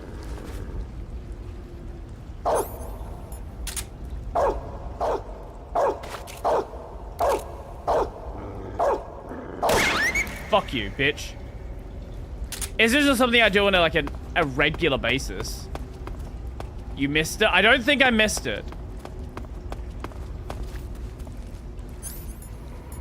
Brody does zero tinkering on his phone? Yeah, for the most part. Outside of okay, I do a little bit of tinkering. I just don't really do anything that involves jailbreaking or anything like that. It's just, that's something I've never really done with my phone. When it comes to you know, messing around with some apps you can install, that you can mess with themes with, things like that, yeah, I have.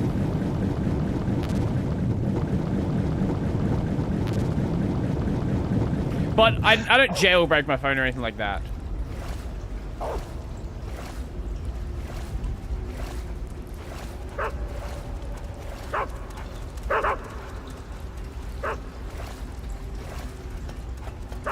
What is the point of the dogs down here? Is it just to be annoying?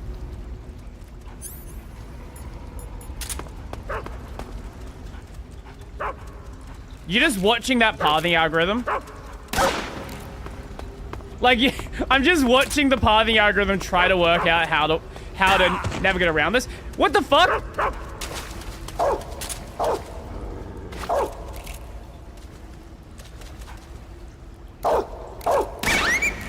There we go.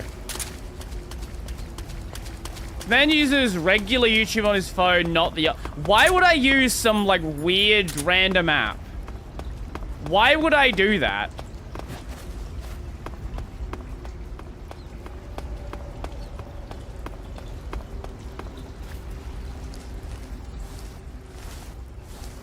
Ew, YouTube. Ooh, ew, regular YouTube. Well, I don't really know what the obsession is with these third-party YouTube apps. I've never really got it myself. Fuck you, don't, mate. You, Twitch and Twitter have all third-party or patched versions. If I was gonna use a third-party app, I'd use a third-party app. I don't really get the point of a patched version of YouTube.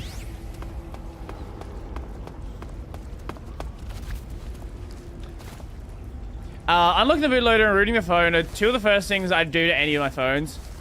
See, I would if I cared about messing with anything on my phone that actually required it. It's just I don't.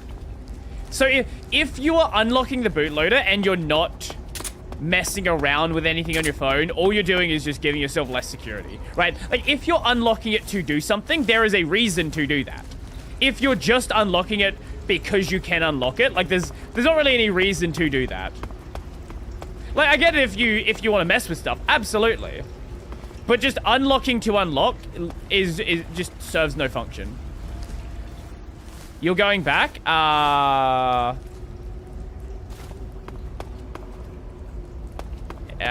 don't think I am. There's also more paths that I can check.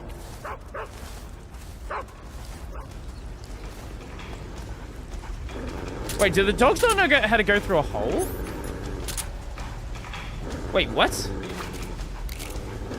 Is this dog stupid?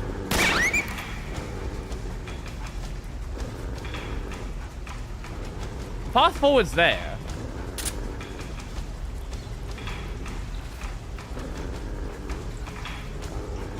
Don't bang caps and stuff. Yeah,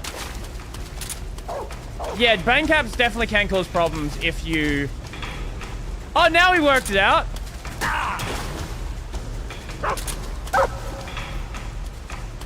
Yeah, bang caps definitely can be a problem if you need those on your phone.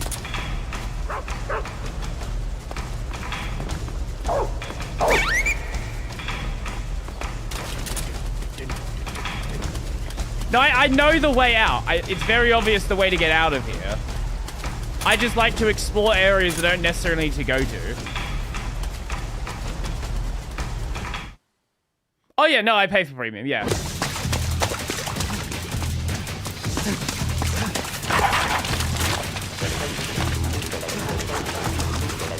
Some phones are capable of signing your own shit and relocking the bootloader. No, that's my point. If you're literally just unlocking the bootloader and not doing anything, there is no reason to do that. If you're unlocking the bootloader to make a change, sure. But if all I was doing was unlocking the bootloader to just re-sign the bootloader, I don't really see the point in doing that.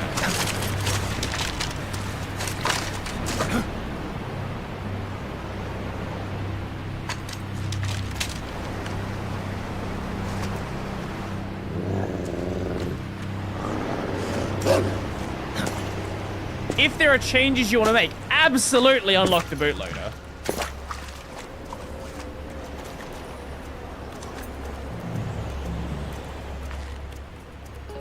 I've been waiting for this. Nobody interfere.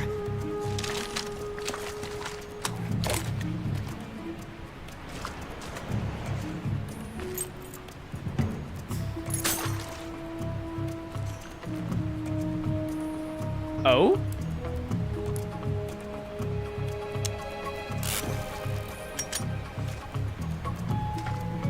This is where it ends. Yeah, Android is built around what Google says that you need to have for security.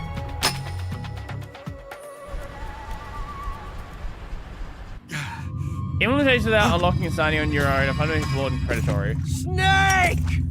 I think you should have the power to do so. That's not what I'm saying. I think every phone should have the ability to do it.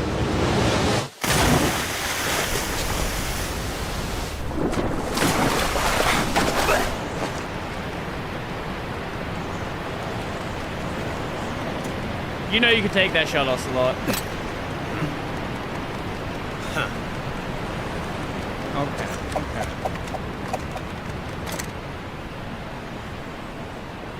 Don't die on me yet. Okay, so Ocelot's reason for not wanting him killed earlier was basically he just wants to fight Snake. Okay.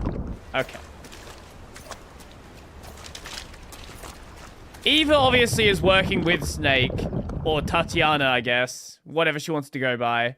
And then we don't really know about the boss. It's not fully clear what the boss wants.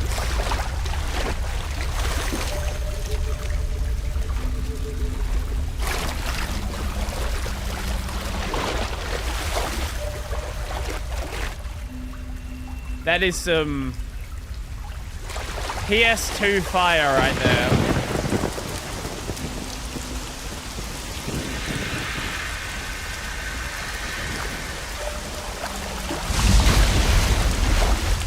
Can we metal the bootloader if possible? Are you one of the Cobras? Sad. So sad. A host of sorrows.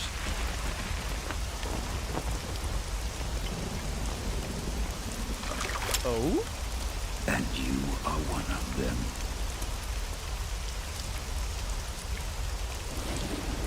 Oh, it's Ghost Boy. I am the sorrow. Like you, I too am filled with sadness. I'd be pretty sad with hairline like that. This world is one of sadness. Battle brings death. Death brings sorrow. The living may not hear them. Their voices may fall upon deaf ears.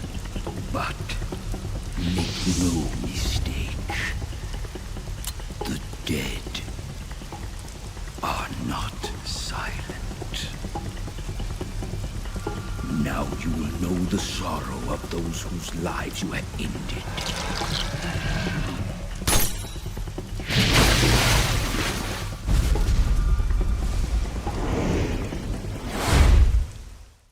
Oh?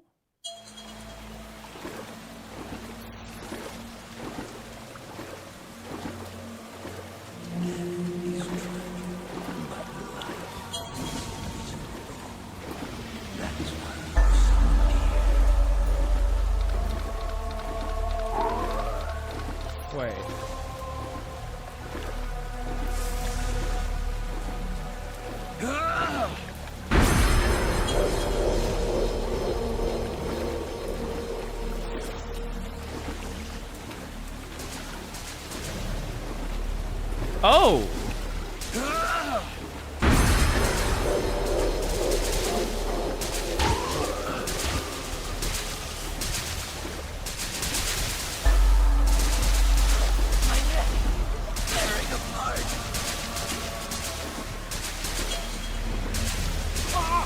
Oh, my neck! Ah! My head's gonna fall off!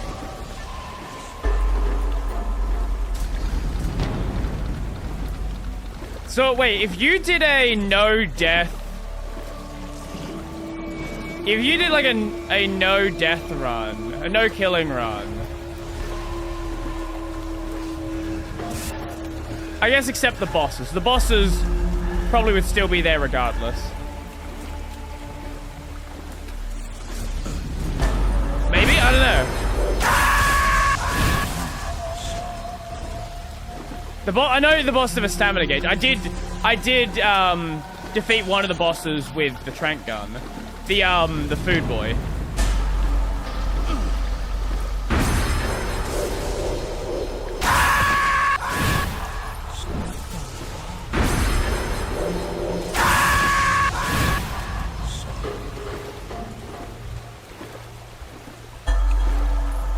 Yeah, the fear, that one.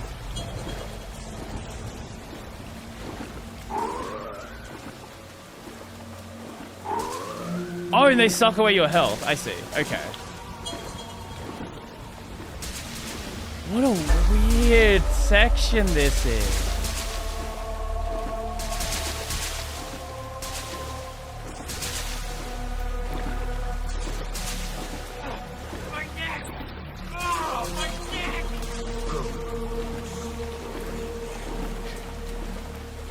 I don't know if fight's the word I'd use for this.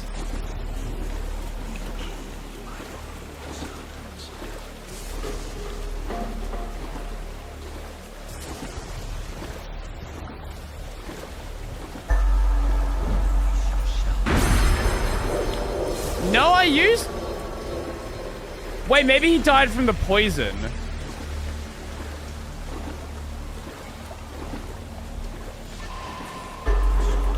Because I could have sworn I used the trank on him.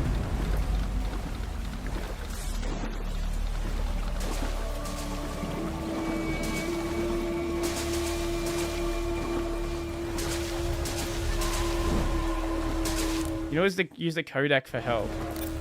I just assumed we kept going forward until things ended. Snake, you all right? Snake!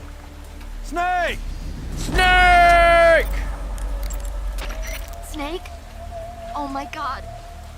Snake! Snake! Snake! What's wrong? Snake! Snake! Okay. Snake! Come on, say something! Snake! Snake! Snake!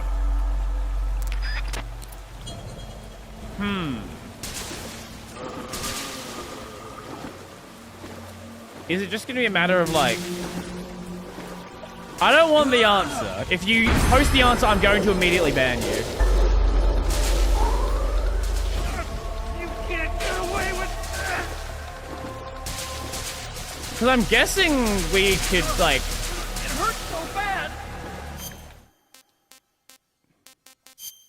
Because we do have the revival pill.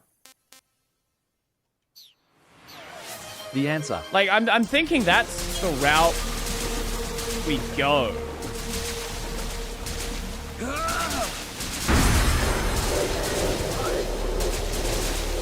That's the only thing that logically makes sense to me here.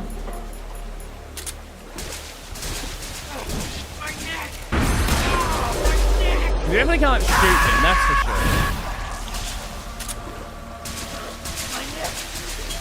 Apart.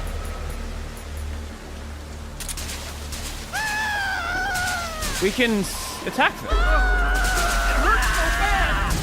Okay. Why can we attack them? We can swim. Hold up, we can swim. At least in some bits.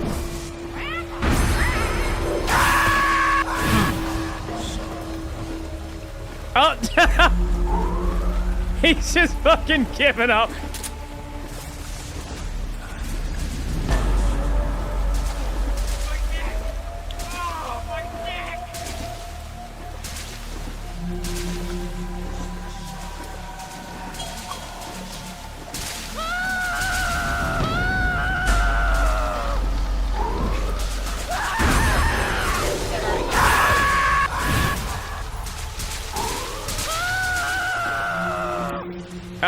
Your hint is already done, but rest assured you have to finish the fight first. We went past another boss before, so... Is there any bosses after the end?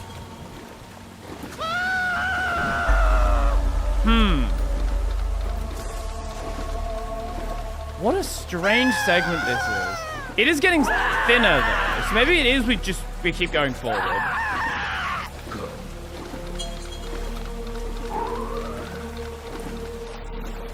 You killed a lot of dudes? Yeah.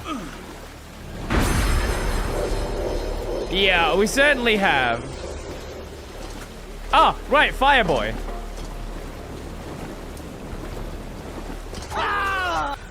Yeah, I've not exactly been doing a pacifist run.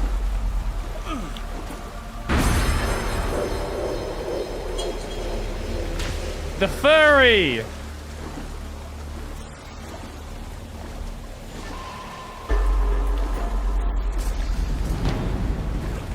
We can't?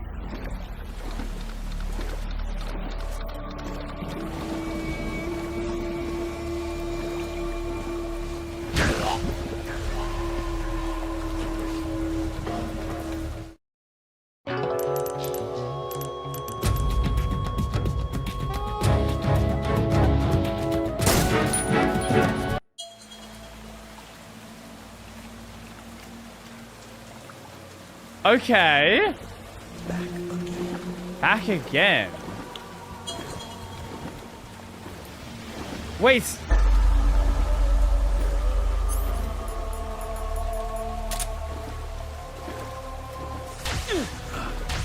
Oh, we can hit him like that.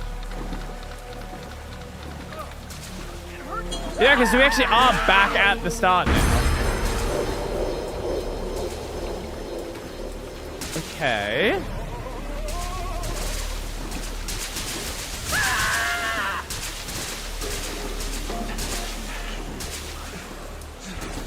Killed by your own sons.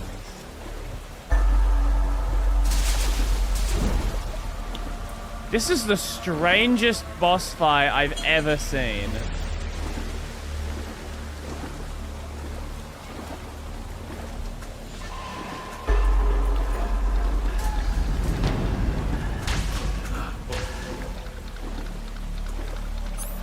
Huh. Ah! Waking up. I'm assuming we can just take the revival pill.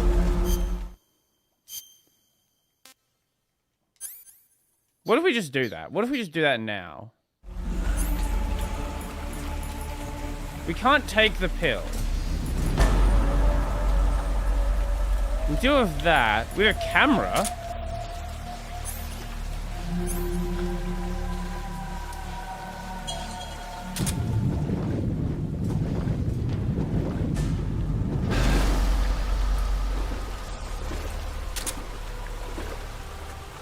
Okay.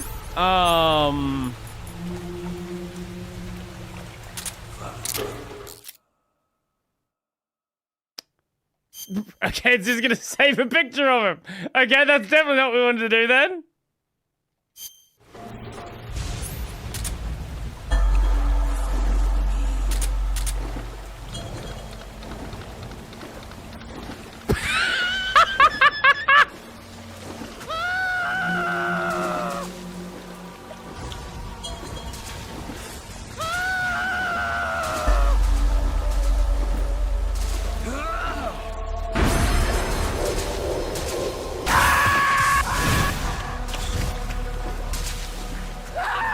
So it's different this time, which is interesting.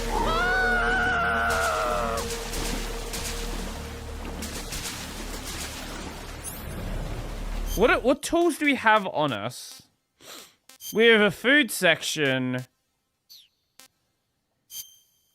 Nothing to cure. We do have the life medicine. Motion detector, thermal. Night vision.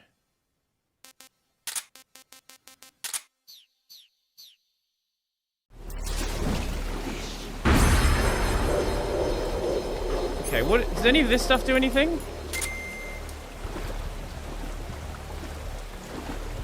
There's definitely a thing over there. Sonar? Thermals? He has no heat signature, which makes sense.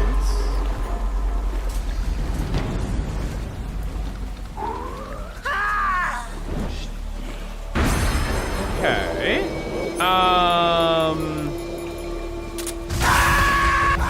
That definitely did not help.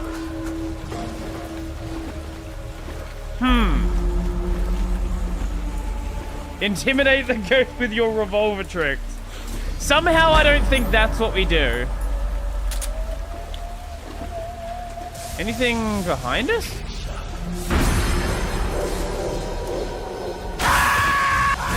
Nothing. Huh.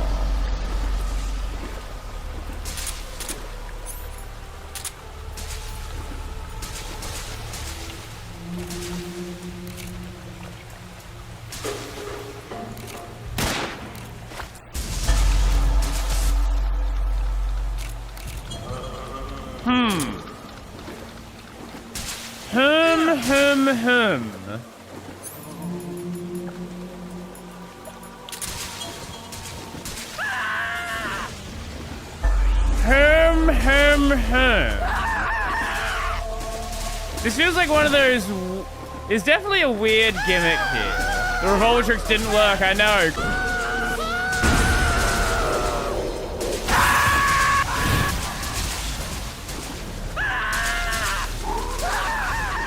You know, considering... You know, I gotta check. Considering Kojima... Would it be something stupid like you've got to save and reload the game? No. To get up! Snake! Snake! You have to get up.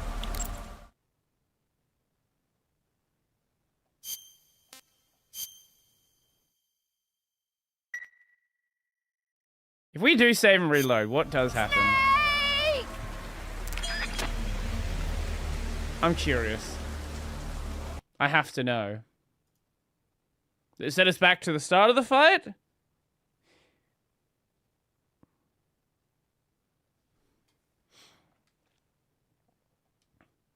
We already had a dumb thing in the first game where you have to plug a controller in.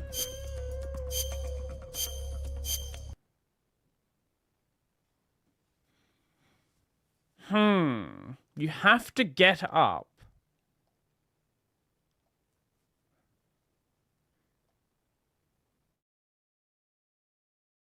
We couldn't use the revival pill, though.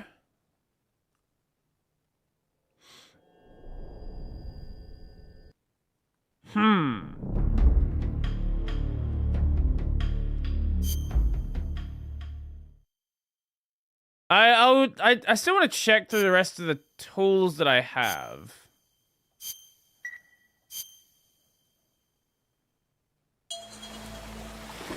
Okay, so it's definitely not that. Well, we have those, we have... What do we just smoke? Smoking is not the solution.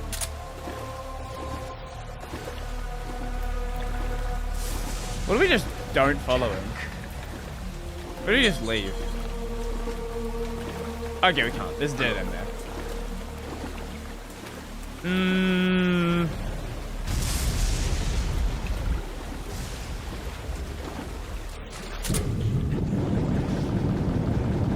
But you can't go too far. You can't actually swim anywhere. Okay.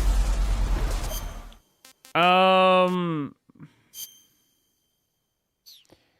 answer's annoyingly non-obvious. That's what I was under the assumption that was the case. Wait, we have our other guns back.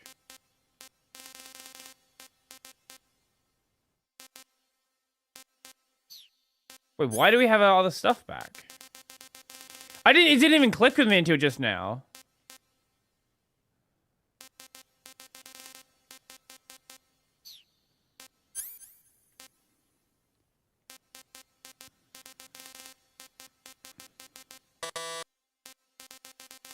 Wait, so if we have our other stuff back, that means we must have been given our stuff by Eva.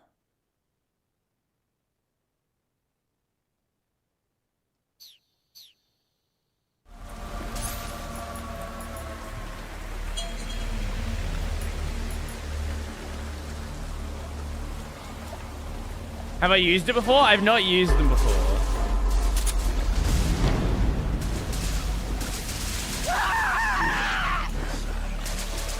They exist inside of... Snake, wake up. Open your eyes. Snake, wake up. Open your eyes. Wake up, open your eyes. Okay. Snake, answer me! Snake! Snake! Snake! What the hell happened? Snake! Snake! Uh-huh.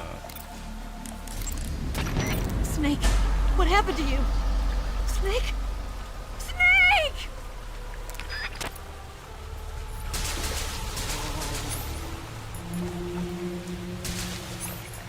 There's definitely... Okay, that just gives you more health. It hurts so bad.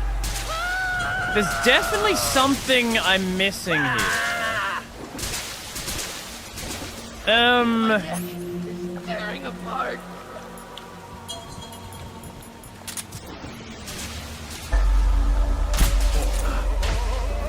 Okay, that just makes him go away.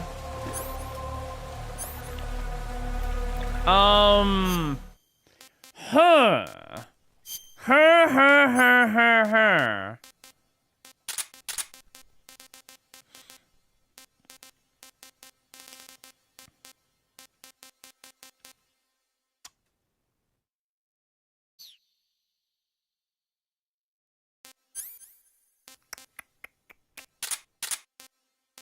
I do have them equipped. Maybe the solution is the crocodile cap. This is obviously the solution. Surely nothing else could be right.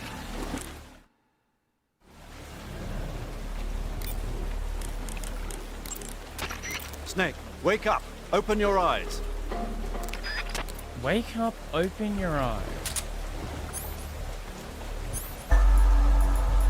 I'm not...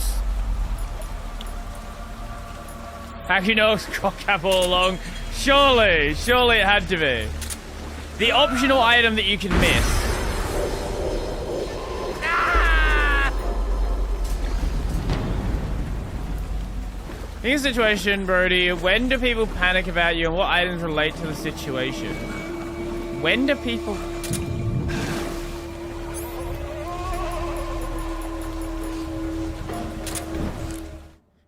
Wait, when do people panic about you and what items relate to your situation?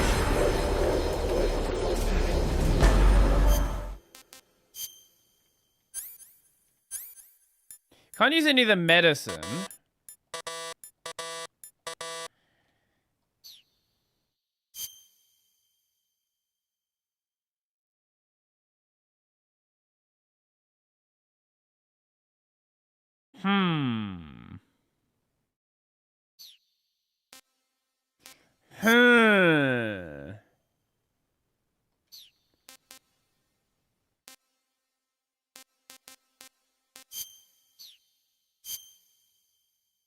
Sure, why not?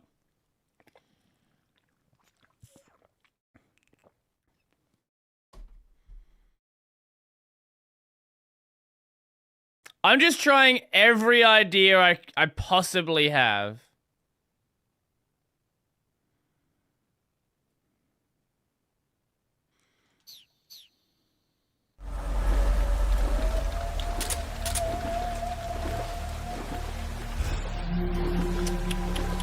What the fuck am I missing?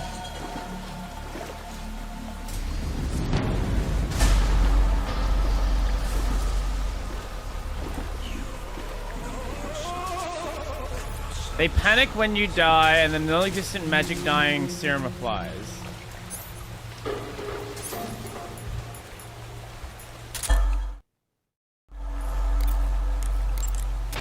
Snake? Oh my god. Snake!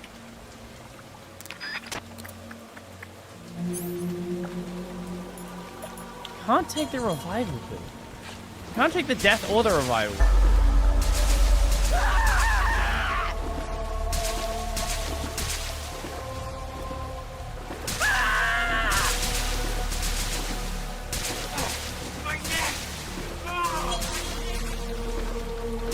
I don't know the answer either, but which is why I'm going ahead and posting nonsense. Yeah, I can see that.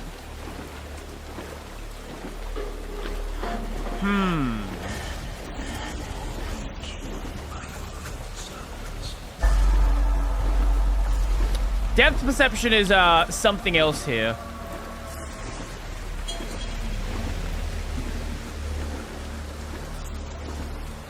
Huh. You only have one eye. You do only have one eye.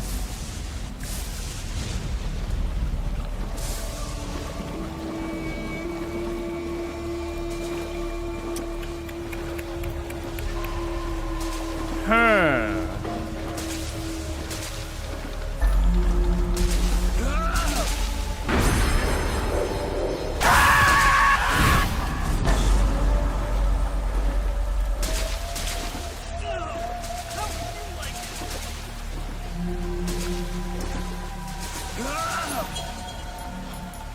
I honestly have no idea what I'm missing.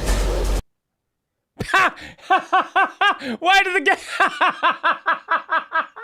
The game just crashed.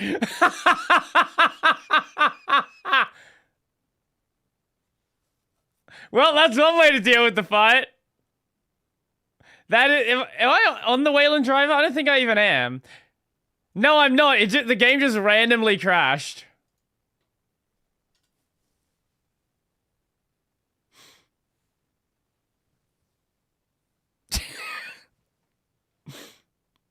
The game gave up.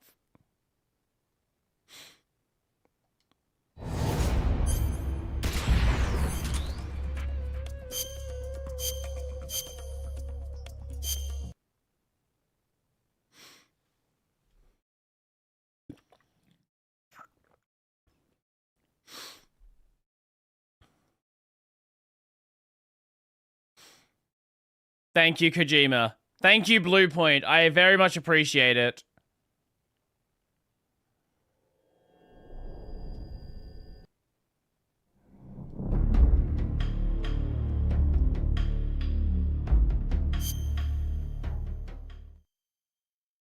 Bluepoint.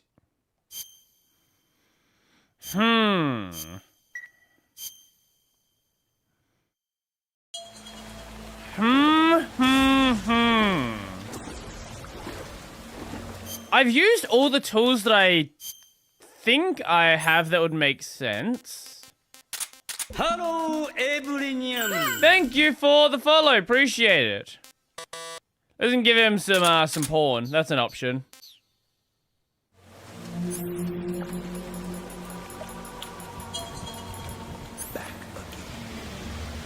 Back again.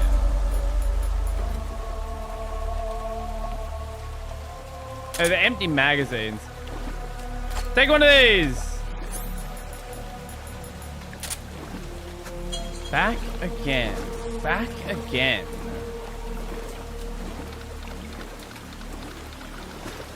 Oh. Back again.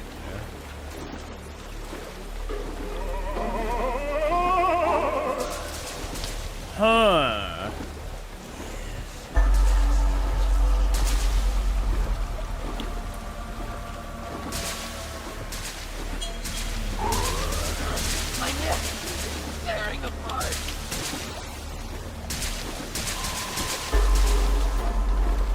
not sure what we do here.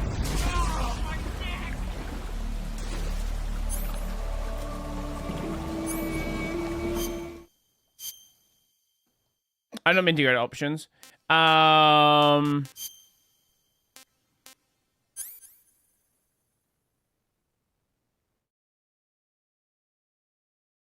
You have 2 options. Well, that's more options than I thought I had. I have...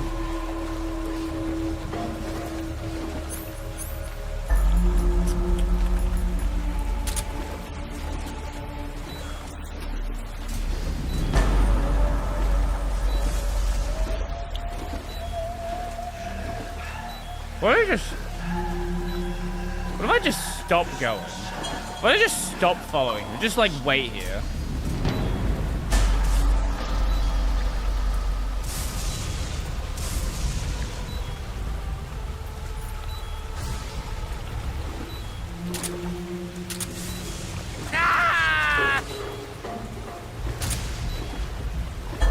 Okay, we can't go back any further. Yeah, no, I'm just gonna not though.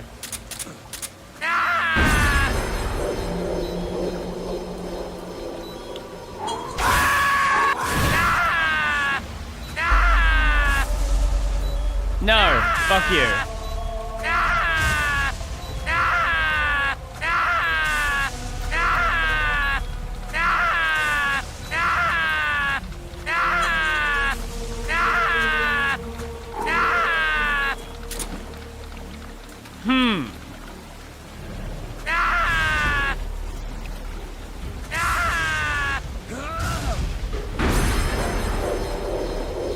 So you will keep attacking me.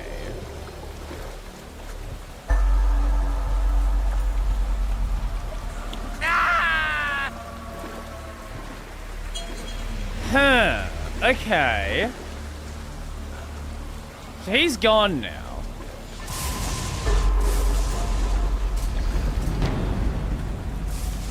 No, the trees are outside the map.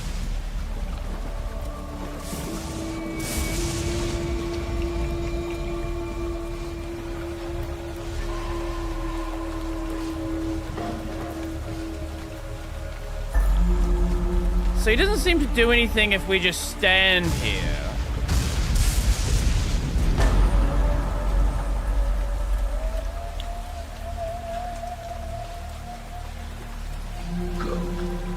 Go? Oh, he's sending guys out now.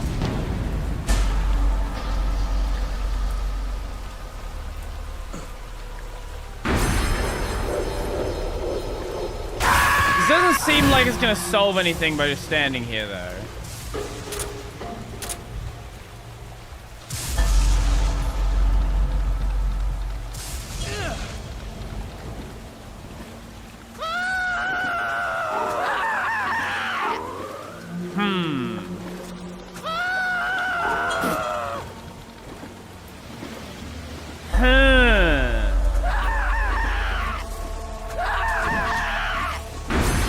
Can you heal the ghost?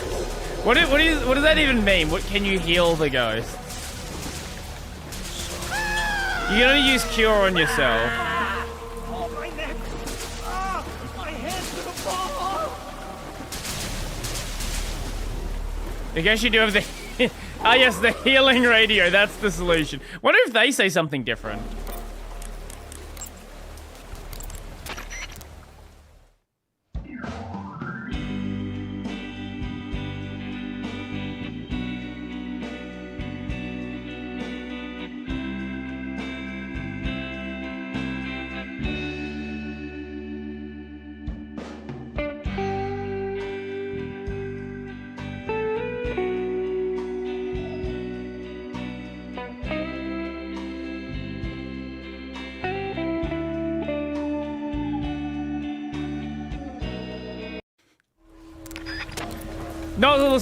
Not the solution to anything, but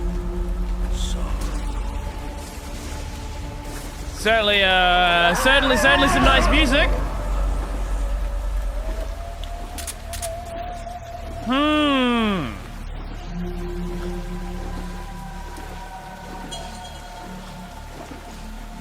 What do we do here?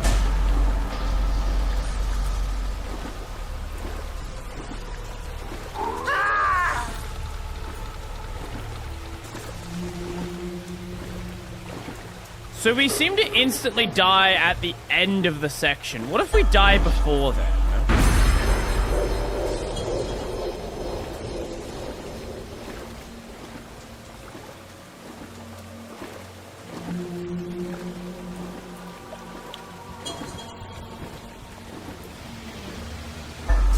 Like, actually, what if we kill ourselves? Are you able to drown?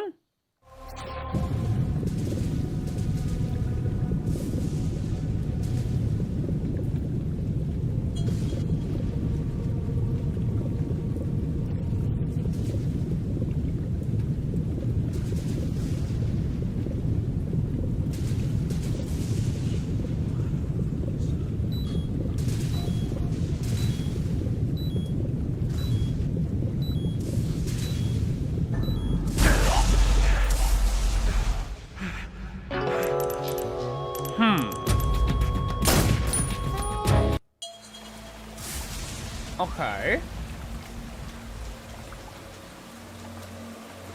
Hydrating whilst drowning is diabolical.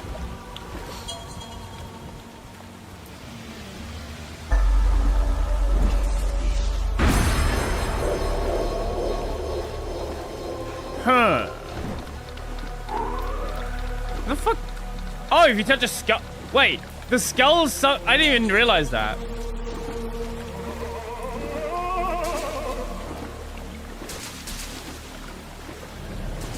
Huh.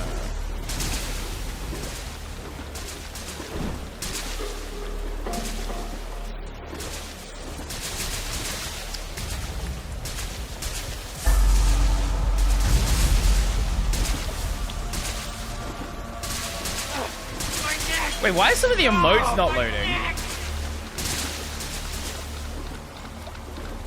Wait, that's weird. Why are some of the emotes not loading there? Did you send an emoji? Yogi, what are those first couple of things you sent? Because they're not loading. Oh, it's hello. What? Why are those not loading in chat arena? That's weird.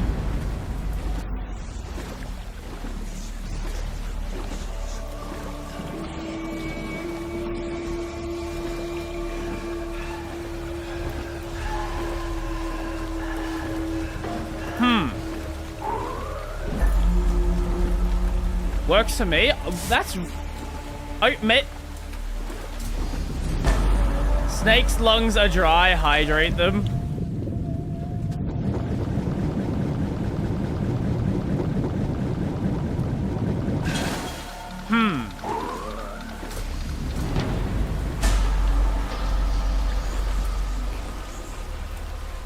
It should just be using my system fonts.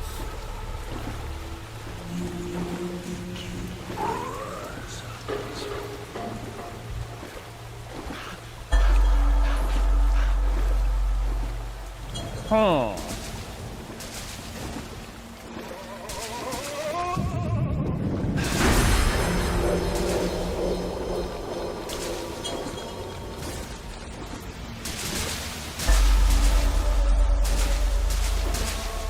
Oh, I don't know.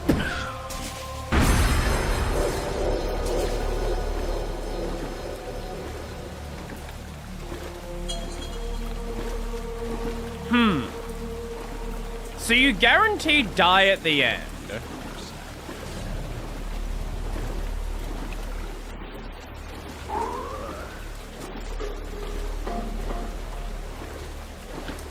Huh. So let's just not go with continue. Let's just go exit.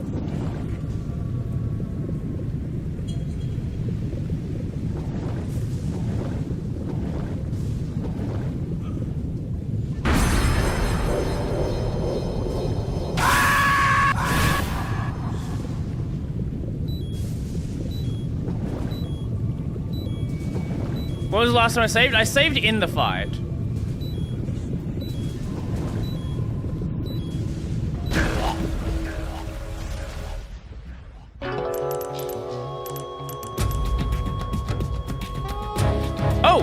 Wait.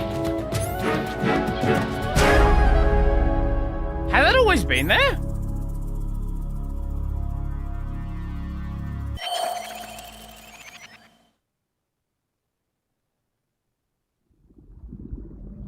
Boss. Wait, that wasn't there before, was it? Shoot me. I can't. Shoot me. You want to finish your mission, don't you? Then you'll have to shoot me. The spirit of the warrior will always be with you.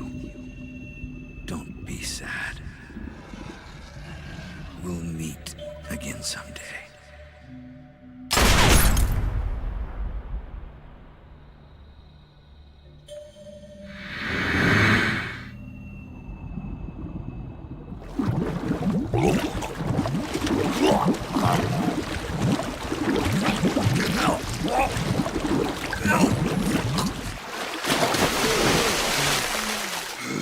We got there eventually.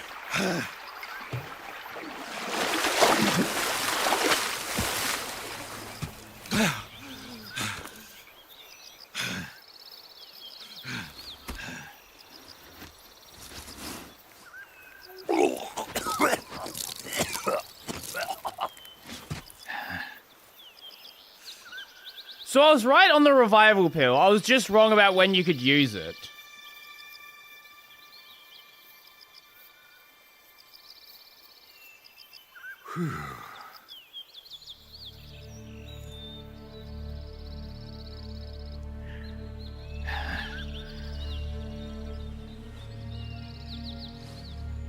Oh.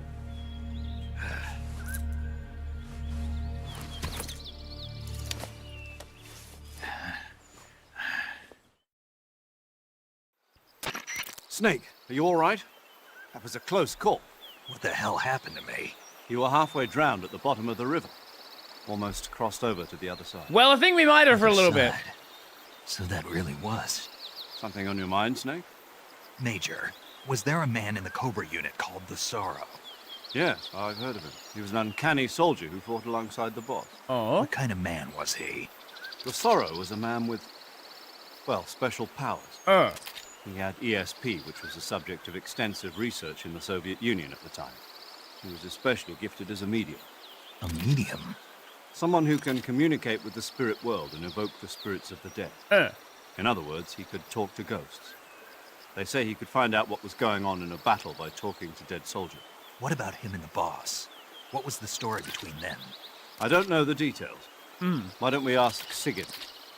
Yo, I finished checking up on this Sorrow guy a while ago. Thought you guys already knew, though. Knew what?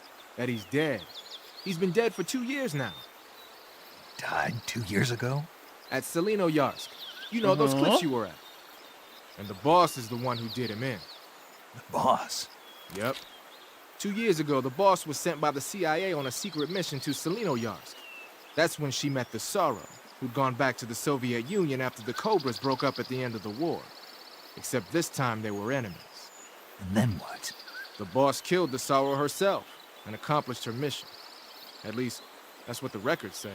So, he was never there in the first place. He just couldn't let go of the boss. You okay, Snake? Yeah, I'm fine. It looks like it's not time for me to die yet. I sure hope not. Otherwise, the whole mission is shot. We're counting on you, pal. Roger that. Eva? Snake, you didn't call. I was worried. Are you all right? Wait, so do we imagine having all that gear then? Pretty freaky detour. What are you talking about? Nothing. Forget it. Let's just say I'm back. Good. But how did you escape from the sewers? I jumped into the river. From all the way up there? You're out of control. Yeah, I got carried away by the current and almost Pretty drowned. much. Huh. Right. That's perfect. What do you mean that's perfect? I mean, if you ended up in the river, then I know a good spot nearby. Let's meet up there. Okay, so yeah. Yeah, we did imagine Keep having going video. upstream until you get to a waterfall. A waterfall, huh? Right. Behind that waterfall, there's a cave. Ooh. We'll meet in there. The cave behind the waterfall upstream. Got it. See you there.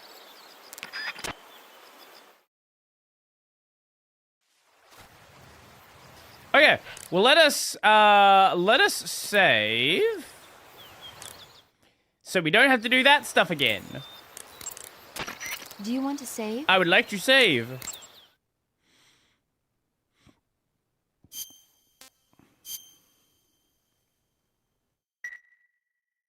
Let us save.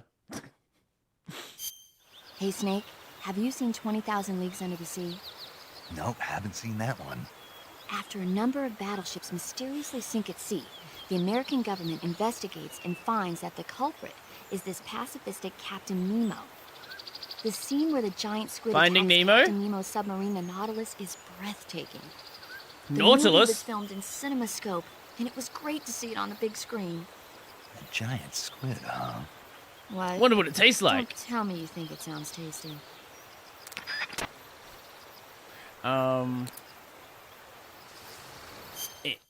This. Hello, fellow Windows RADV drivers. Hello, software. How are we doing? Okay, so. What do we actually have on us? Oh, we don't have access to a back. So yeah, all of that stuff was fake then. We don't have access to our backpack yet.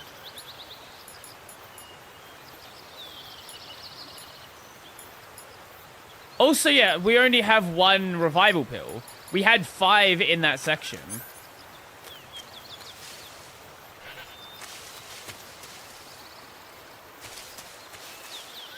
That's a waterfall.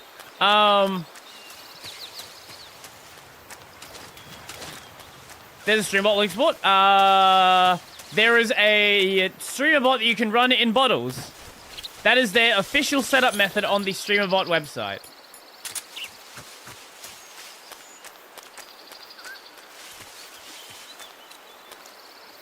That is how they officially suggest you set it up. It is in their documentation.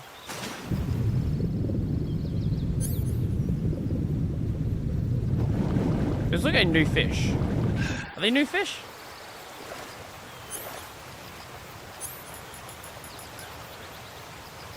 Why can't we use our fork in the fucking river? Get goddamn revolver out. Fuck you, fish. Oh. Oh, we don't have the backpack.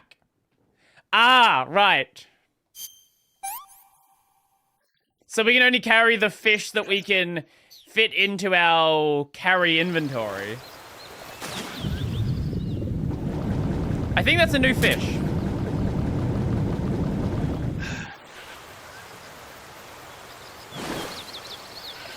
Tell us about the fish. Paramedic. Snake, that area is home to the big-eye trevally.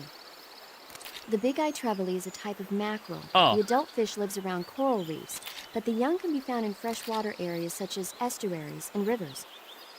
Good to know. So, how do they taste? The guidebook doesn't It's say. a freshwater fish. It's probably fine. Well, if they're a kind of mackerel, Should they be. should be okay to eat, right? You'd think so, but... But what? Well, I've heard stories about people getting ciguatera poisoning after eating the adult fish. Oh. Ciguatera poison. That doesn't sound good. Uh-huh. Fishes that live near coral reefs are sometimes contaminated with a poison known as ciguatera toxin. Uh-huh. It apparently gives you food poisoning when you eat it. So I can't eat those big-eyed trevally? I don't know whether those trevally are contaminated with ciguatera or not, but use caution just in case. There's only one way to find out. There's only one way to find out. By the way, there is the goat here. There's mushrooms, all this stuff. You're nowhere near a coral reef? Yeah, I don't know. Maybe they're coming in from a coral reef. Who knows? So we can go up this way. Yes. Okay. Fuck you, birds! Get up on the log. So I guess we just keep following the river until we get to where we need to get. Grab. I know there's going to be anyone... Oh, It's right there. I thought it was going to be a bit of a long trek. No, apparently not.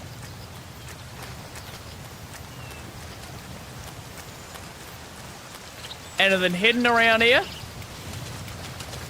Knowing this game, there's going to be some random item that you can easily miss here.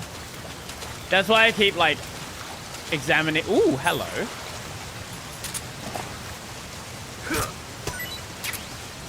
C-Med.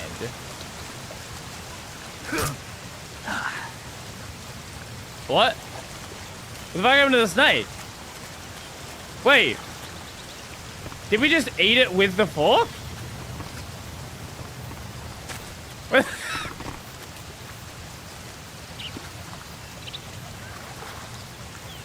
Oi, you fucks.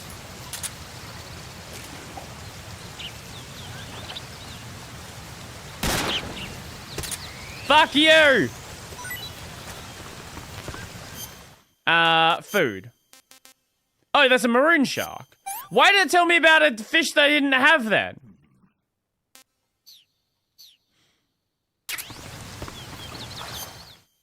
Food, what is that? Sunder whistling thrush. Nothing hidden up here by the looks of it. No. Can we sneak through this? Ah, yes, we can. For what? We gotta make sure we are hidden from the birds and the snakes. Don't want to be caught by them.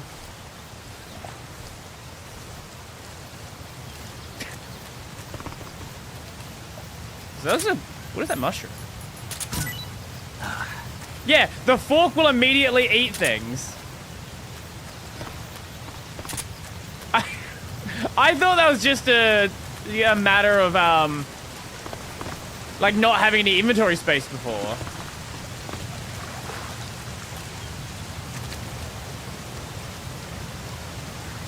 If you didn't take the tracker out, you would have been ambushed here. Oh, okay. Yeah, I just killed everything I could. I didn't even consider that.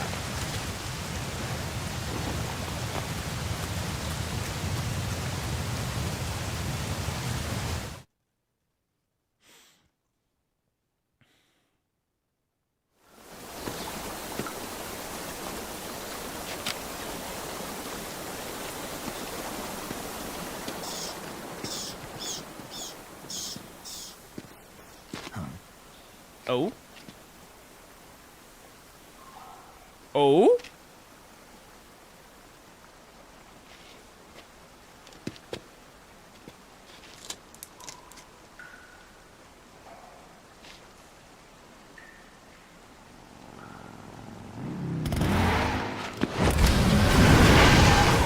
Who else is going to be riding a bike around this place?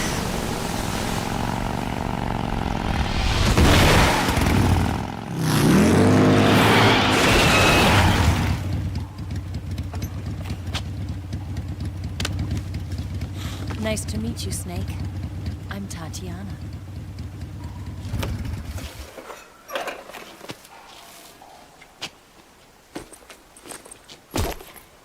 Here's your equipment. Let's go! Eva, you could use a towel.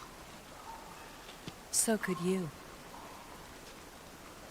We don't need the occasional DMC moment? Yeah, I guess so.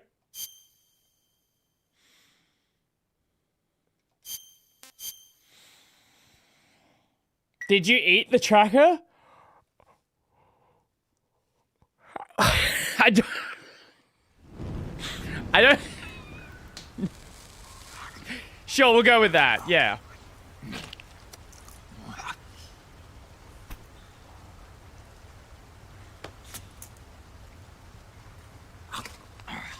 Snake eater.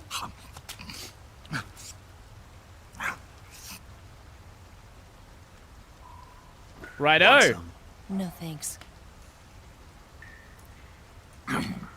Don't like snakes. How long can we see? How long is that gonna go for? Didn't you have to eat them at the KGB? In my training, we always got the good stuff. French, Italian, that kind of thing. A regular Mata Hari. The least you could do is call me Cynthia. Tell me something. How does it feel to spy on your own country? I can't say it feels good, but it's my job. Oh, okay. Can't even eat a snake during a mission, huh? I wouldn't mind eating you.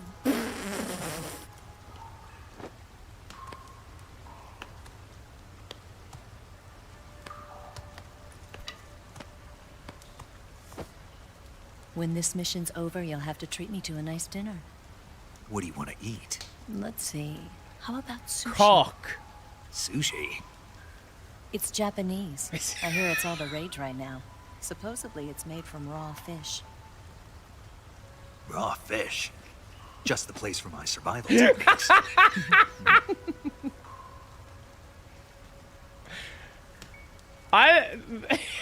The way Kojima like handles mentioning Japan is always so fucking stupid.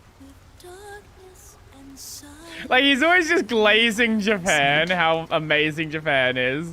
Thank you, Snake. I'll be your eyes from now on.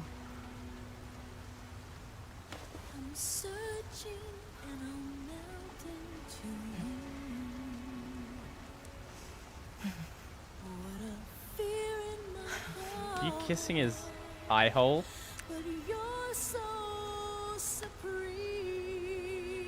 Thank you, Snake.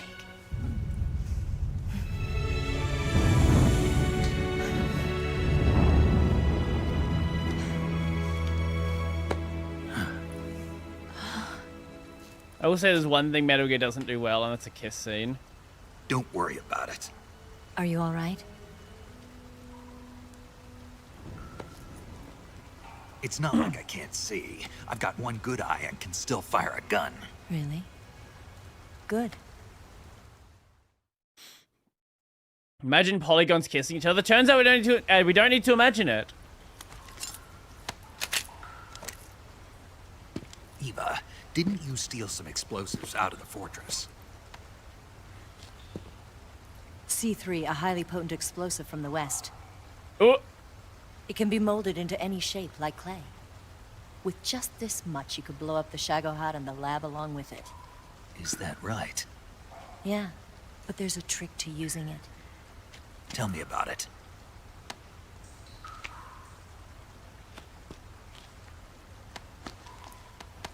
Uh-huh. Well, what do you think? This fucking girl. What are you doing? We're gonna go blow up a military base. The Shagohod's booster unit uses liquid fuel. The fuel tanks are in the main wing of the weapons lab in the hangar housing the Shagohod itself. So I should blow up the tanks. That's the basic idea. It should be enough to blow up the entire hangar. There are 4 fuel tanks. She's setting her own death flags, yeah. You'll have to So it set would seem. explosives on each of those tanks. All 4 of them? It should be no sweat for you.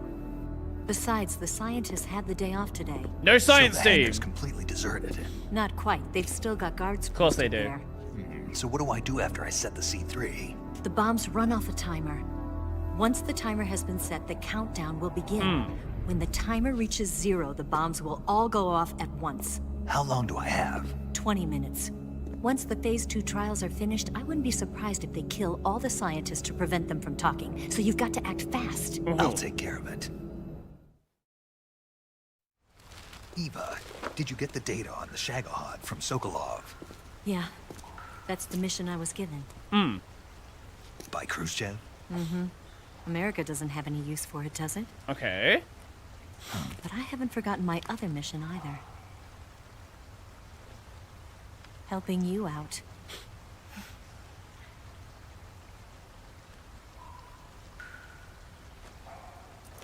Follow this cave Be and gone, go woman. up the ladder at the end. You'll come out inside Groznygrad, just southwest of the weapons lab.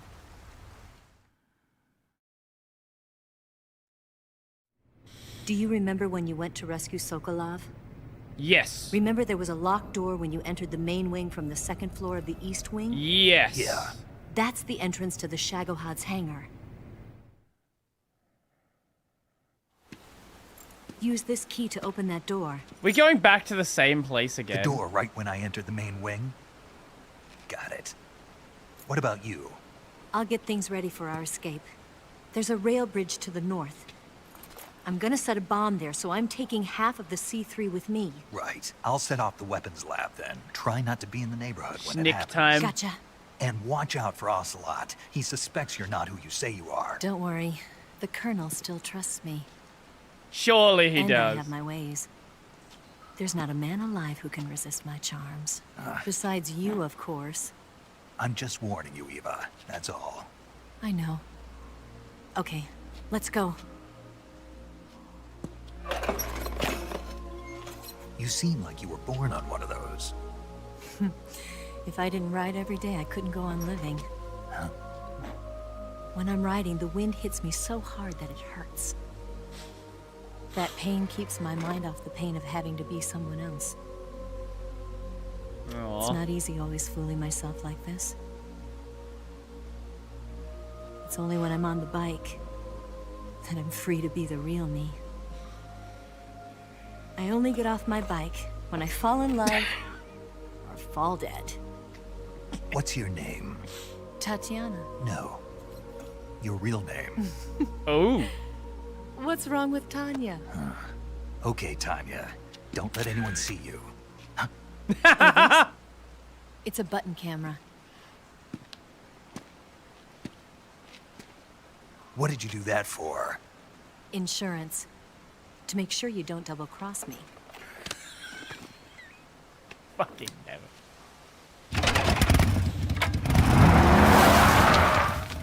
Hey. What?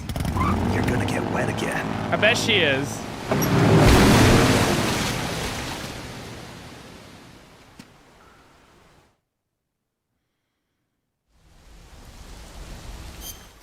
Well, we finally have our gear back. Put on that one. Put on splitter. Oh, we can do zombie. Zombie, zombie, zombie. Okay.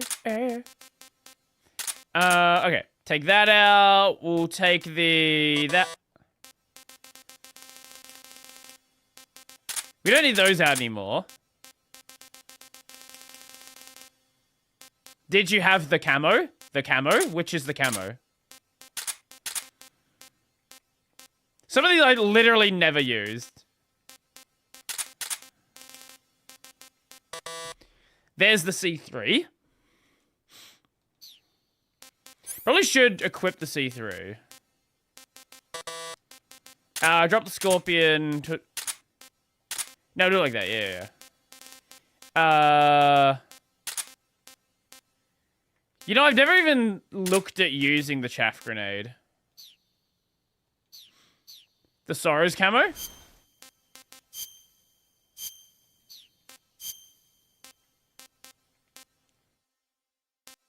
Oh!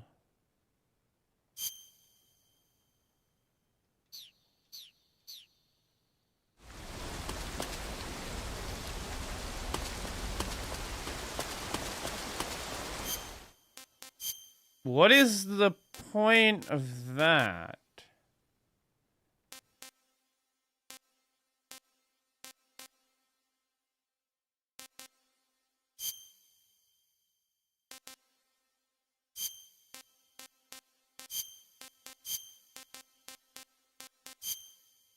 Wait, why is the number changing on this one, on Spider?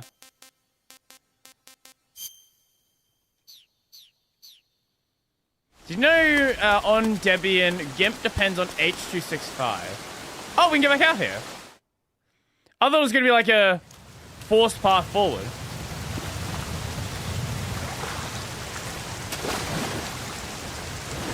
Apparently not, though.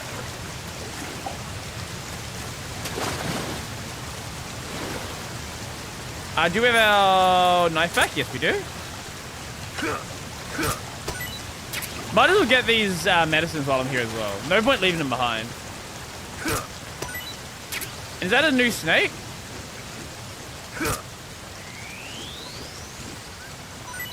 It might be. Burns happen when you're engulfed in flames or get caught in That's an usually explosion. when burns happen. When you've got a burn, your maximum life will go down depending on its severity. Burns heal naturally over time without you doing anything, but if you go into cure in the survival viewer and treat the burn, you can heal it instantaneously. To treat the burn, lightly spread the ointment over the wound and wrap it in bandages. If you do both of these things, you can heal the burn altogether. Fair enough. Silences footsteps and performing holds and chokes and enemies restore stamina. Oh! Oh! Okay. That is very interesting. I will 100% have to mess around with that one. Submit a static image format out of the patented video format, and a ton of stuff depends on it indirectly by default, including window maker, window manager from literal 1990s.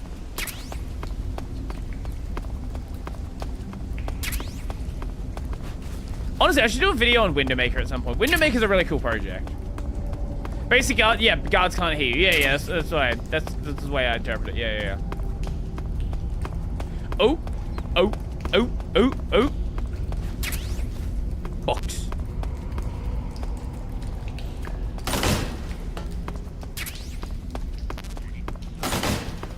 Upwards we go! Surely it can't be as long as the other ladder.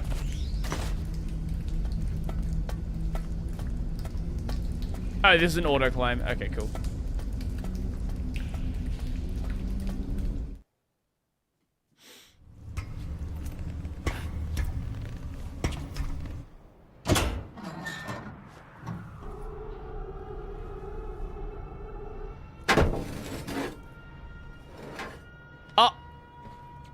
Okay, we are back here now.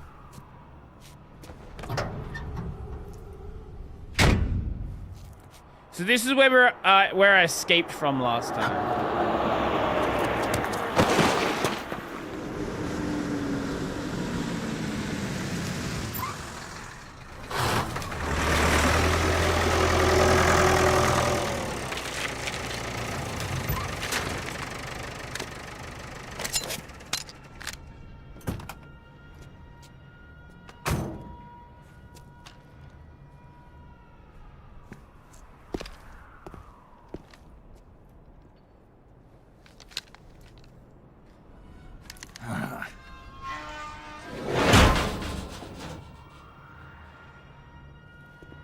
Okay.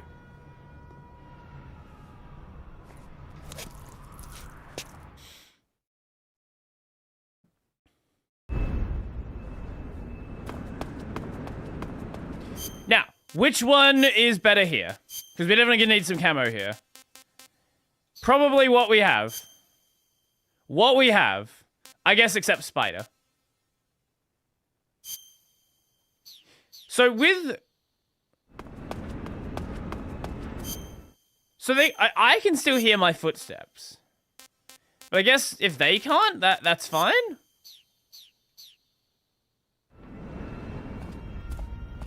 Something there. Where do you... Oh, you're there. Fuck, I didn't even see you. I must be seeing things. You are certainly seeing things, sir.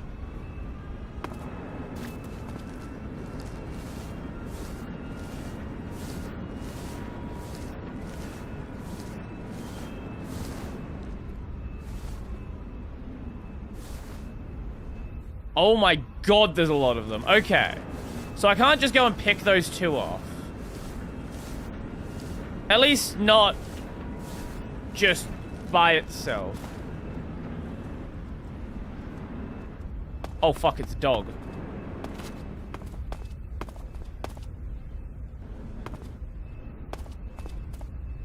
Okay. Maybe we can go behind this one then. So you're looking this way. But are you really gonna notice us? He's kind of just like glancing around. That would be a no. I've done a little bit of Lab WC. Very tiny bit.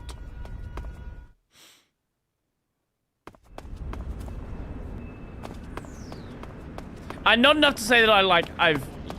Oh my god! Who's that?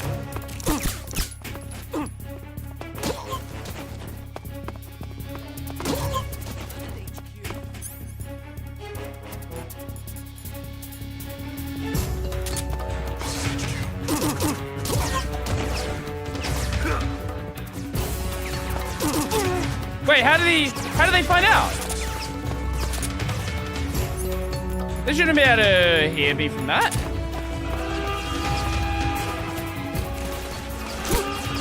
Oh my god, are you serious? Almost got it. Does WC need to support proper dock apps? I mean, what do you mean dock apps?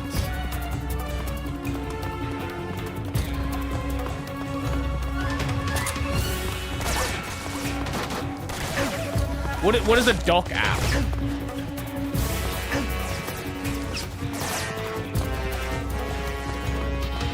Where can we vent?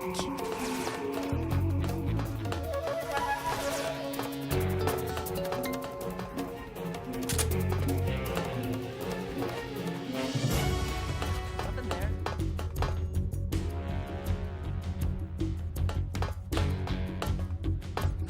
You are.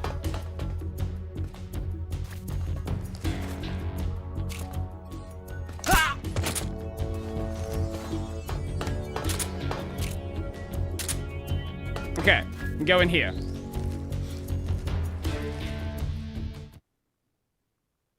There's a large collection of...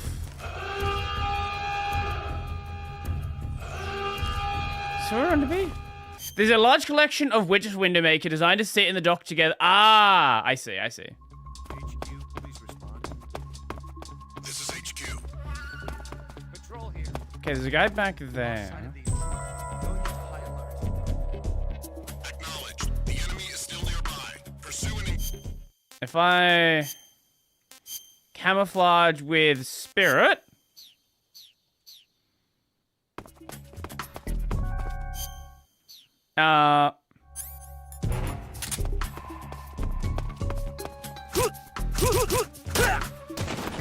What's wrong? Radio, call HQ. fine, you can't see me. There we go.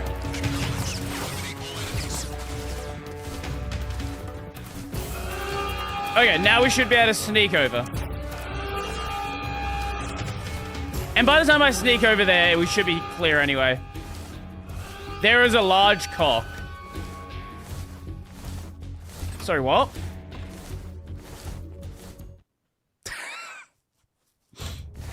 Every time I come to this area, I get lost to where we need to go.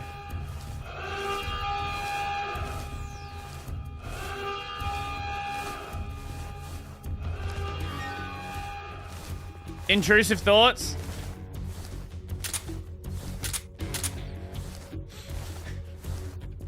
Look, whatever you're into, you know, it's okay. This is HQ. Intrusive thoughts? No, those are called stalkers. Acknowledged. The enemy is still nearby. Pursue and engage him. People, people, people, people, people, people, people, people, people, people. Hey, it did it pretty well, actually.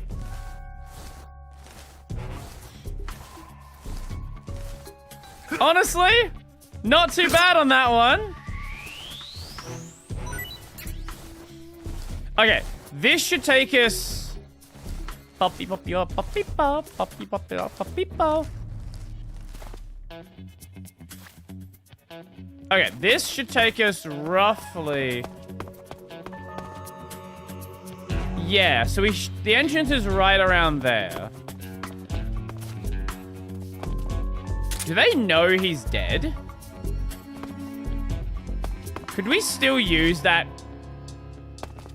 Could we still use that, that uniform from earlier?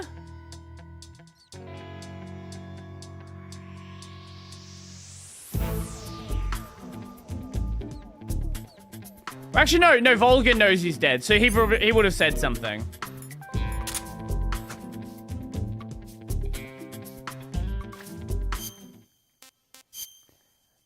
I would assume, at least.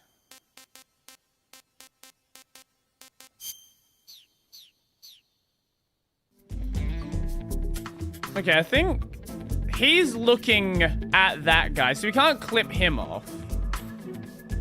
We could clip the guy in the back there and then clip you. But I don't trust my aim. Considering every other shot I've missed, I'd probably miss that shot as well. I think when we're not cautioned, we should be able to just, like, run across and jank and, like, you know, juke him.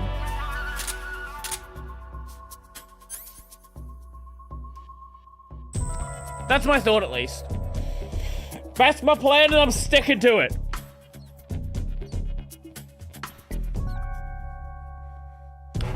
Once we're in the building, getting to where we need to get to shouldn't be that big of a deal. It's just a matter of going upstairs. You miss 100% of the shots you don't take. That's true.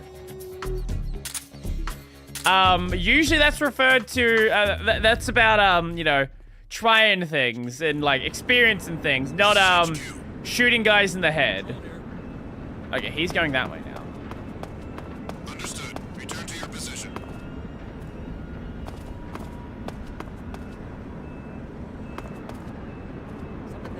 Okay, he's over there.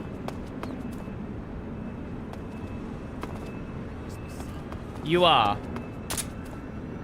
We could definitely try to clock him like this. Is he gonna come around the corner? What's he gonna do? He's just chilling there. What about the other guy? What's he doing?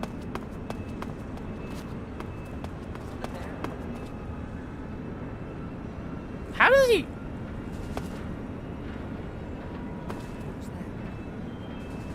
How is he seeing me there? I keep getting spotted from this location.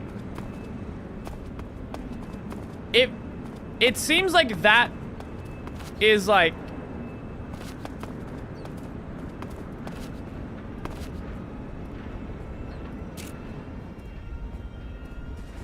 Who's that? What?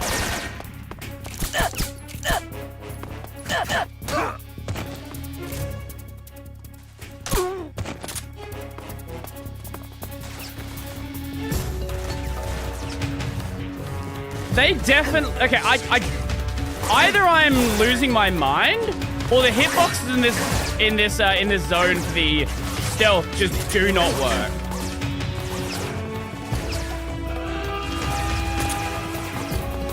Before I die, I need to witness a collab between Neko Arc and Joe Biden. Well, I feel like Joe Biden gonna die before that one happens.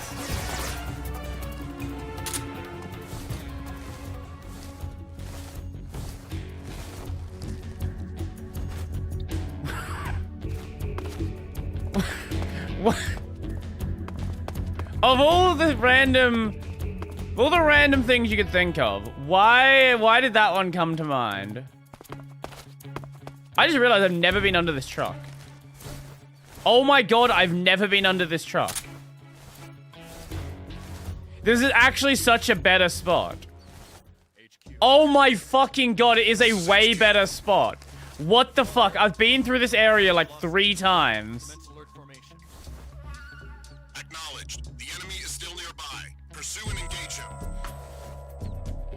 Okay, he's over there.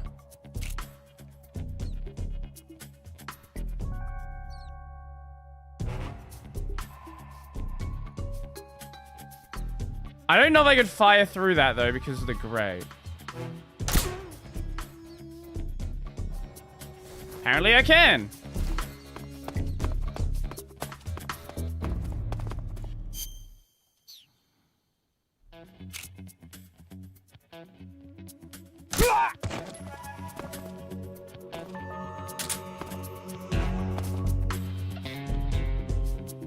Okay.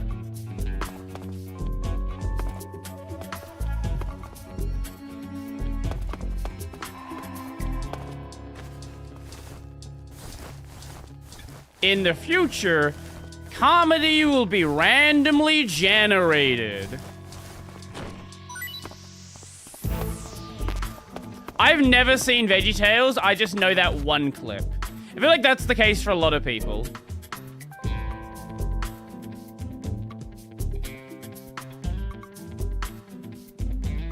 Okay, we can definitely get closer.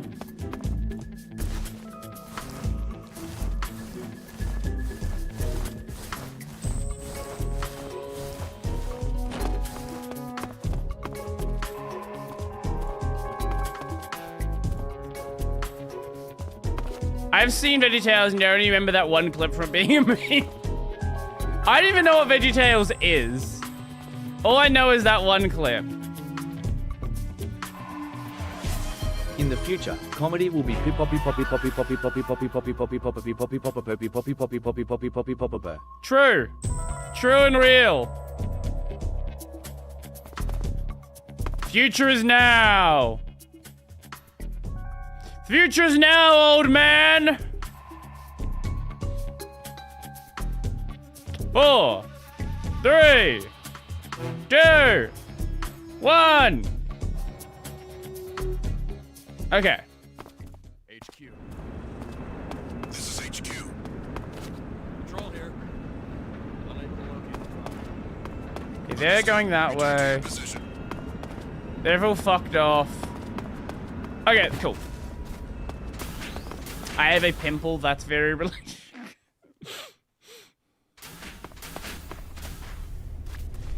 Wait, it was a Christian show? I did not know that.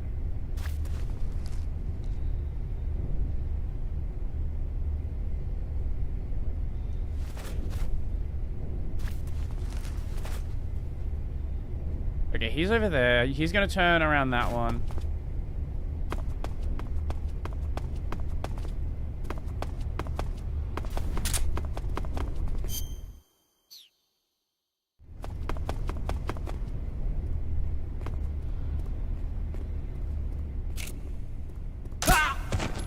Perfect. So we needed. I'm just telling you so I can avoid it and never watch it. Hail Satan. Okay, he's there. That's the science team. Oh fuck, we can't get in from this side, can we? Fuck, we need to get to the other door. Fuck! Fuck, we need to get to the other door.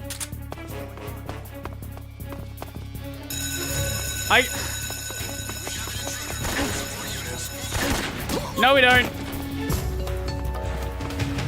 No intruders.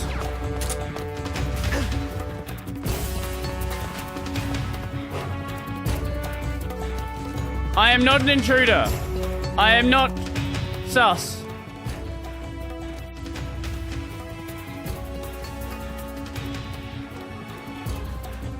I completely forgot about that. Is this supposed to be some sort of anti-Christian community? No, there's just people in here who are not Christian. Oi! The fuck do you think you're doing?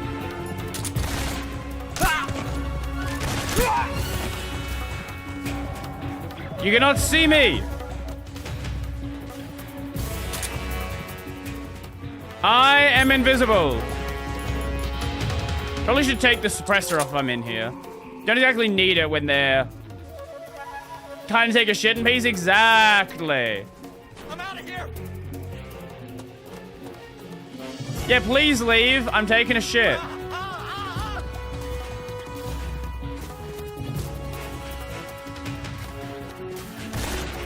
Help! Please leave. I don't like people being around when I'm shitting. I need my privacy.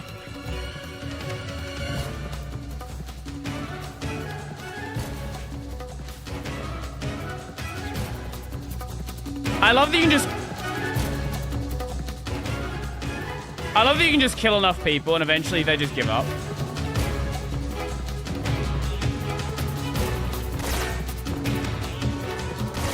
Wait. You're not actually...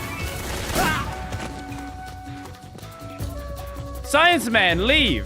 What game is this? This is Metal Gear Solid 3. I'm out of here. Please leave. Thank you.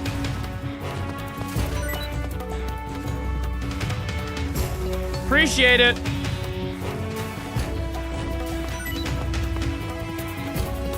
Does it run on Linux? Yep. I am running the Steam version on Linux.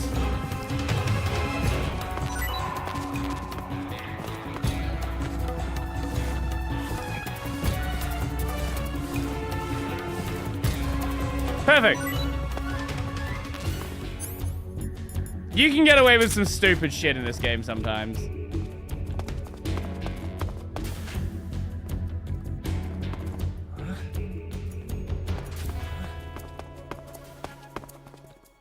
Shit that by all accounts should not work. Stop coming back here! You know I'm in here!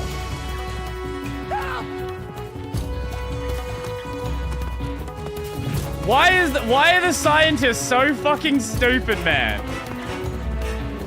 You know what?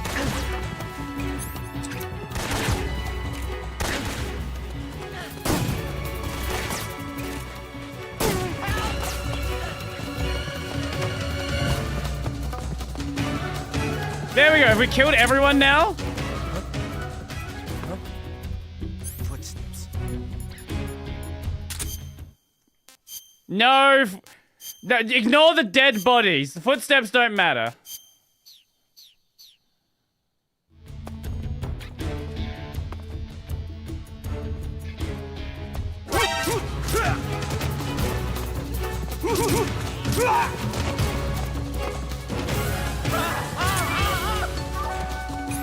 It's fine. It's fine. Don't worry about it.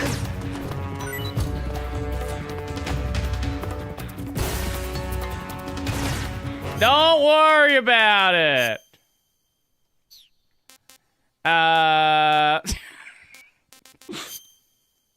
You got shot in the balls again, of course. Why wouldn't we? And bandit, disinfectant, and a bandage. Here we go. You can't see me. I'm invisible. I'm not here.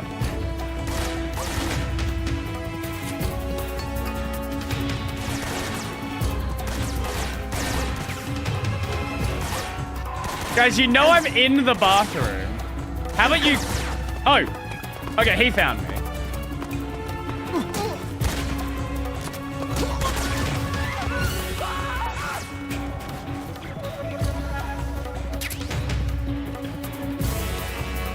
Perfect. Right there?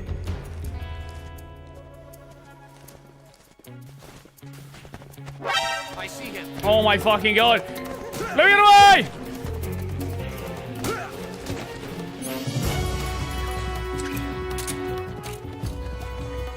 I'm out of here. Please leave.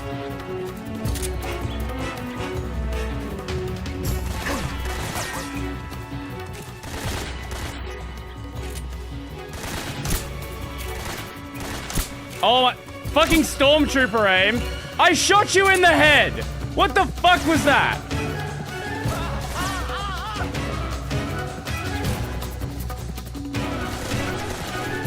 Oh, I shot him in the arm. Wait, you can disable his arm? Wait, what?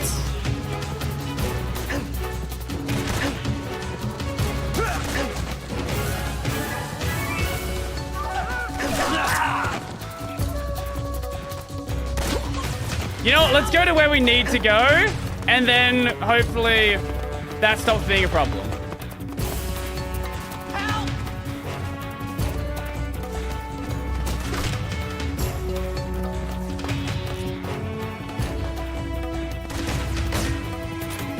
Oh my god, they're locked. Why are they locked?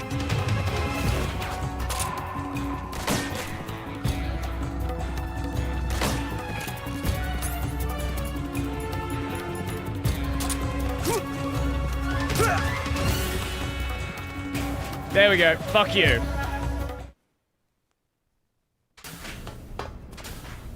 Oh my god, we could have just gone here and it just ignores the security. Are you actually kidding me? It forces security back to 0. Snake, I see you've managed to Are you sneak into the fucking hangar. kidding me? Yeah, the Shagahod's in here. The completed Phase 2 Shagahod represents a grave threat to the West. We can't allow it to be mass-produced. You've got to destroy it. Eva's got the data on the Shagahod. Do you think that's safe? Well, I wouldn't exactly say it's safe, but Khrushchev is a shrewd leader. I can't imagine he'd use it for anything other than deterrence. Volgin, however, is a different story. He's planning to use the Shagahod to turn the Cold War into a blazing hot one. We can't let him have it. Agreed. That leaves just one more mission for you to carry out. The boss. Exactly. For now, just focus on destroying the Shagahod. Yes, sir. I'll let Sigint fill you in on how to destroy it. Okay. Yo, Sigint, Eva how you was doing? saying, if you're looking to blow the whole place sky high, the best way is to take out those liquid fuel tanks with the C3. We know, yep, that's what we're told. You know there's 4 tanks in there, right? You have to put C3 on all 4 of them. To plan a C3 charge, all you gotta do is equip the C3 and press the weapon button while standing in front of a tank. Okay. Just like TNT. But make sure you don't plant it in the wrong place. You barely got enough C3 as it is, right? Good point. I'll make sure not to plant it anywhere else. Good, man. What if And you be careful. did? Liquid fuel has a nasty habit of going off at the slightest shock. So don't go using any heavy firepower near the tanks unless you're aiming to get yourself barbecued. I'll keep that in mind. Oh, it's The another one of C3 charges these all missions. have to go off at once if you want to bring down the hangar in one fell swoop. So if I were you, I'd wait until after you plant the last charge to start the timer mechanism. All right. I'll make sure I finish planting all 4 charges before I start the timer. Once the timer's set, you've got 20 minutes until it explodes, right? So make sure you get your ass out of that place by then. Okay. I think that's about all I've got. The rest is up to you. Good luck, pal. We're counting on you, Snake. Okay. Does anyone else have anything else to say? Paramedic. You can capture animals a Okay, lot. thank you. Very useful, paramedic. I don't care. Snake, you've got to destroy the Shagahod. It's located in the hangar in the main wing of the weapons lab. That's some bizarre camo you got on, Snake. It's spirit camo. I think it was a gift from the Sorrow. The Sorrow? But he's been... Man, I don't even want to know. Anyway, that camouflage seems to have some kind of special power. When you're wearing it and grab an enemy using CQC, you can drain stamina out of the enemy while choking it, and you won't make a sound when you move around. Sounds good. Tell me the truth. Did you really get that from the Sorrow? Where else would I could have got it? Hell, the Major says he's been abducted by a UFO, so why not? What? What? The Shagahod is in the hangar of the main What the wing fuck of the do you- weapons lab. What do you can mean the get into Major's been hangar abducted through the by door a located at the UFO? entrance to the main wing on the 2nd floor. You can't of the just east say wing. that. Hurry!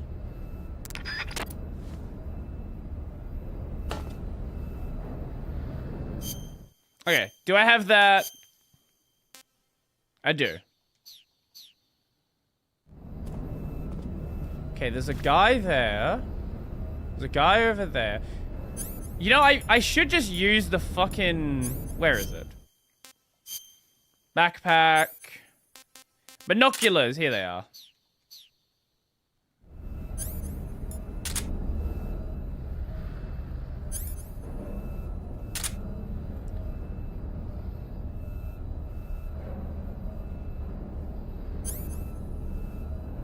Okay, he's up there. He's over there. One guy up there. Another guy up there. Can we...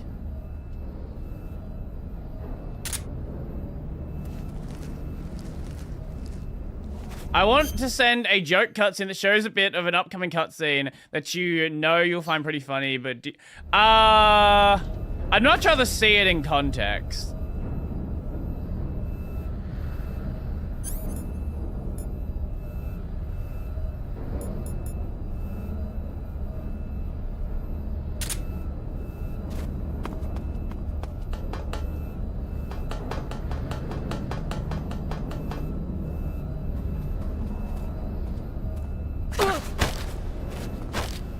beak.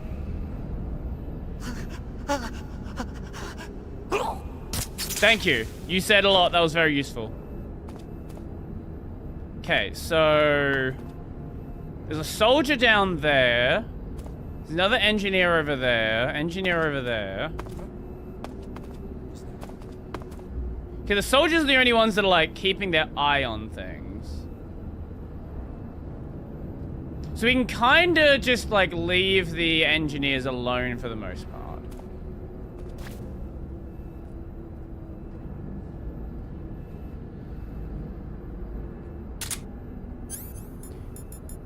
But I want to be in a good position. Is he going to come up the stairs? Yeah, so when he's coming up around the other side,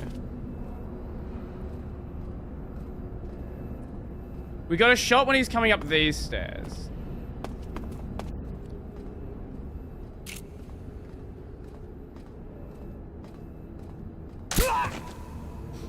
Okay. That's basically the only time we had a clear shot on him. Are there there's other soldiers over, like, way over that side. But I don't think... Yeah, there's one soldier over there. Who's that? Wait, there's another soldier?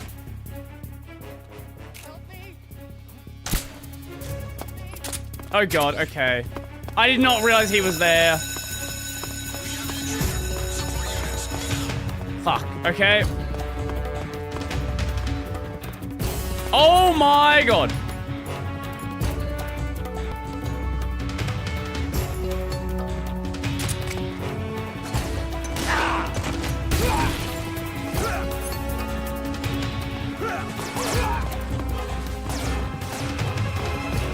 Fuck. This is not a good spot to be in. Fuck. Fuck, this is a real bad spot to be in. I did not see him over the other side. This is not a hiding spot. This is not a hiding spot. This is not a hiding spot, guys. What? Are you dumb?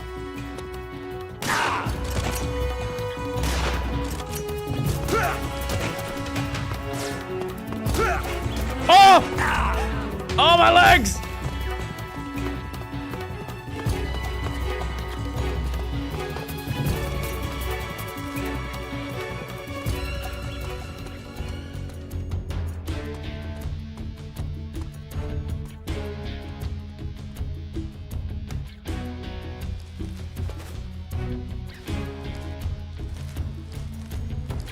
Okay.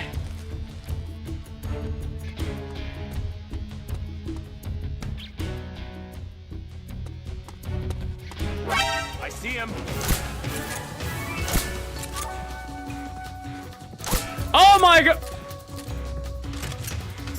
Holy stormtrooper aim!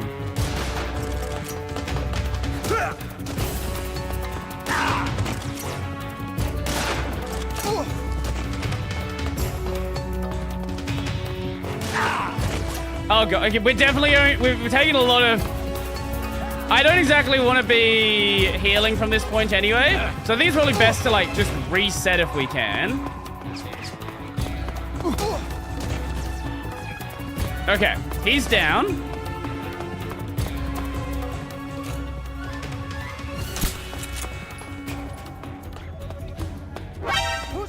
Oh my fucking god. Okay.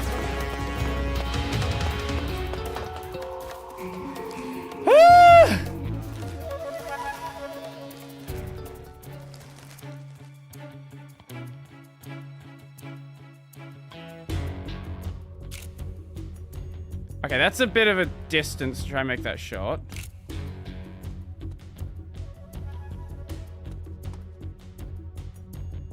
I am 100% sure I've never watched a full Star Wars movie. The Trand verdict. Exactly, the Trand verdict. Still don't know what the fuck that means.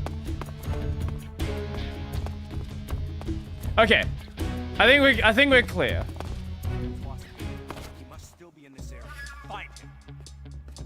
Okay, the engineers are going back. Oh, you saw that image again. I see.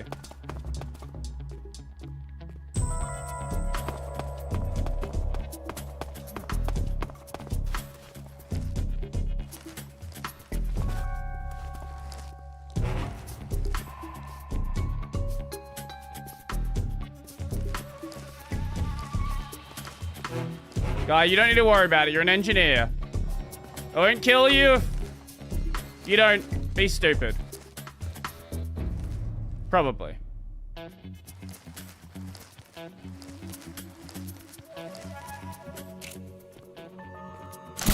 Who's there? What's wrong? Help me! You fucking kidding me? I wanted to trank him, but no.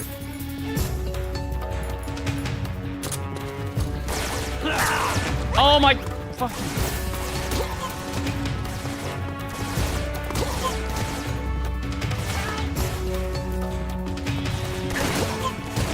I should have just gone for the headshot.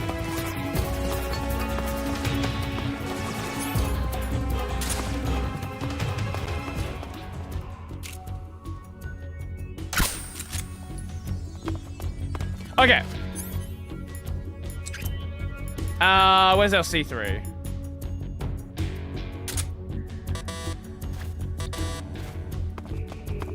Do we need to put it under it?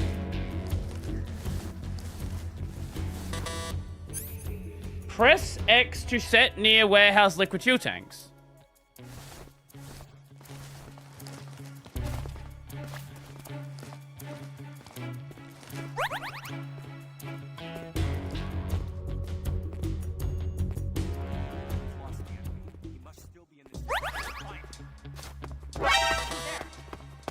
Why did you turn around? Help!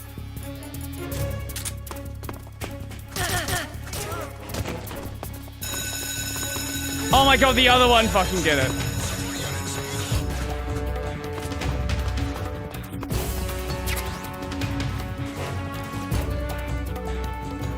I don't know who's firing at us, because they're not coming over anywhere near where we are.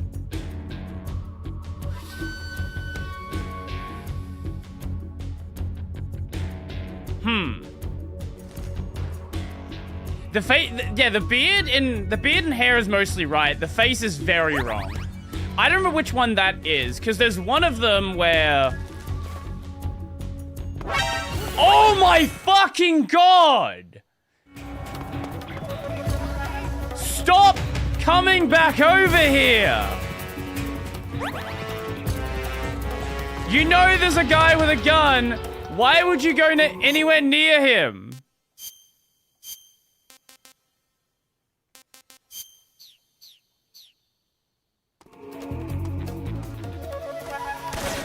Oh, fuck off.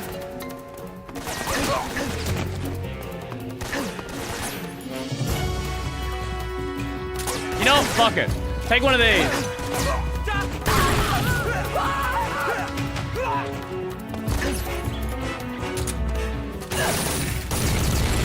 Oh! Okay, apparently hitting that will blow. Okay. Okay. So that definitely will kill us if we hit that. Good to know.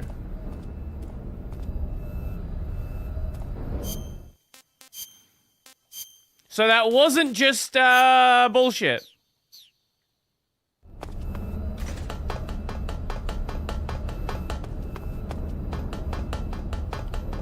Okay, you're over there. Sigint was very correct. So it would seem.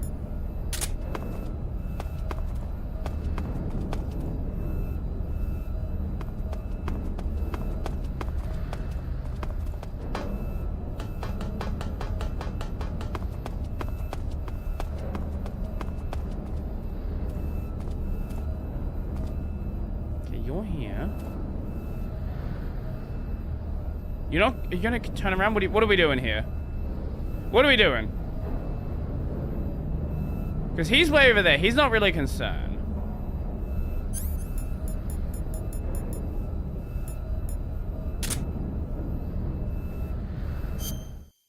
Okay, if you're gonna do that, I'm gonna swap camouflage.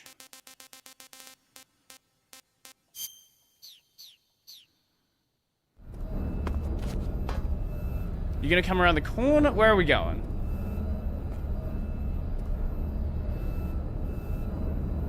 You're just gonna turn around there?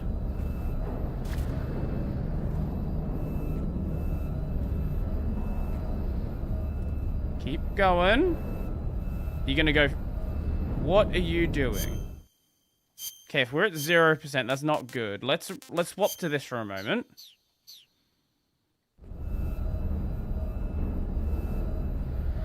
I don't trust that he's not gonna... Okay, if he's gonna do that, sure. That's an opportunity.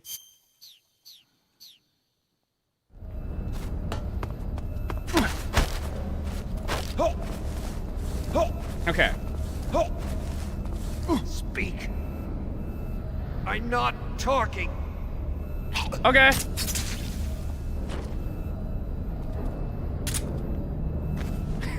Never in the comments, AI can fix Australians. Okay. So they're over there. Swap back to the other main camouflage, the splitter camouflage. Okay, you're up there. We could pick him off. We don't really need to. You can't really see us if we are over here.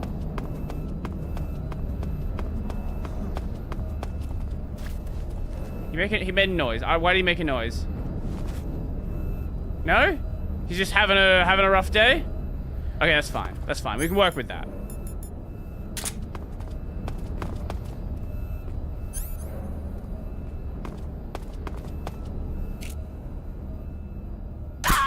Okay. They make a lot of noise when they die, which concerns me.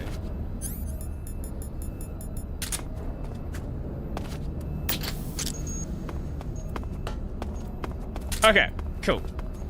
Now, where are the other ones?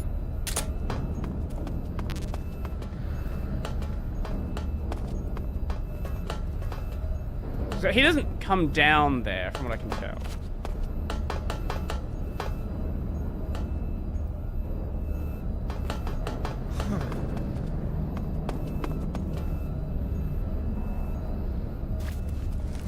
Nope, you're seeing shit, mate. He must have... Oh, okay, I was wearing the wrong one. I thought I was wearing the spirit. He actually did hear me.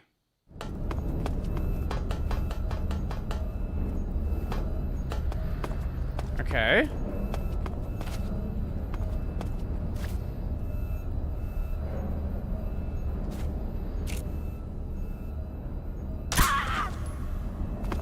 Okay. There actually is an engineer outfit somewhere. Ooh.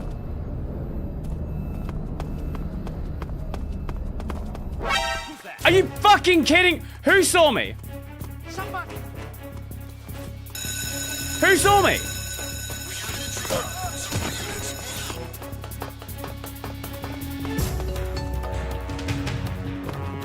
Who saw me? What the fuck?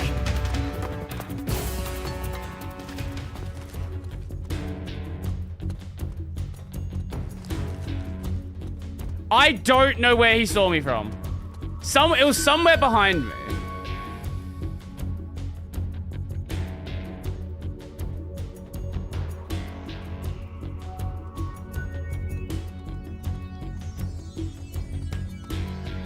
Okay, no. I see him. Help me. Oh, for fuck's sake! Ah! We were in a good spot. We were in a great spot. If they... Okay, there's another one there.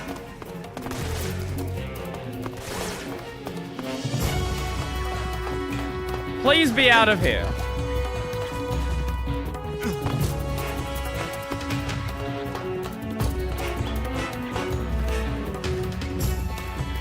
Okay. No, you can't see me. I'm 70% hidden. Right there?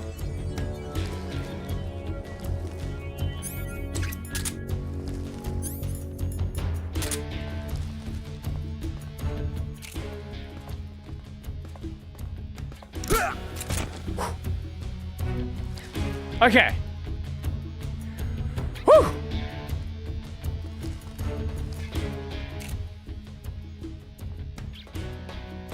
Huh?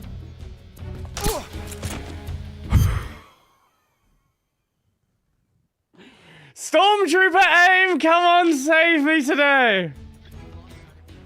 He's definitely here somewhere. Flush him out. Okay.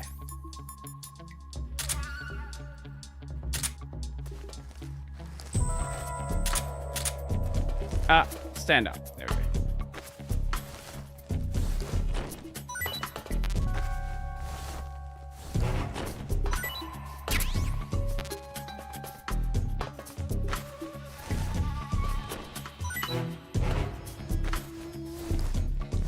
Okay, let's just... Rather than leaving them alive down here...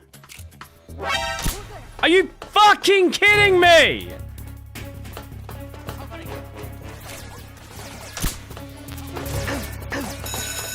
Oh my god!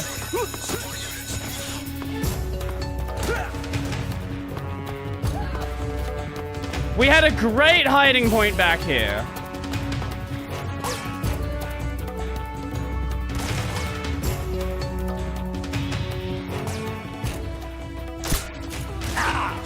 Come on,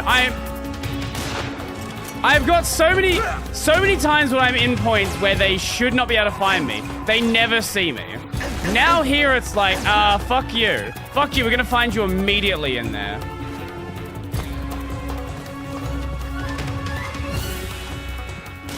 Oh, yep, another spot where normally you'd have no idea where I am. This time, the one time you're gonna know where I actually am.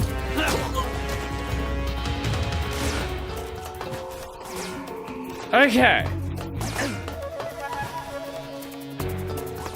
What do we go down the other one? Are they stupid enough here? Oh, fuck off. Fuck off. The fuck do you mean? You suddenly know how to actually explore locations. Yeah, but the rest of the game, they've never managed to work this one out.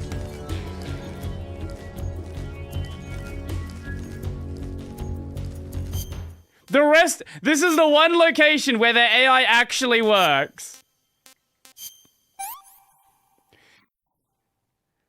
This works.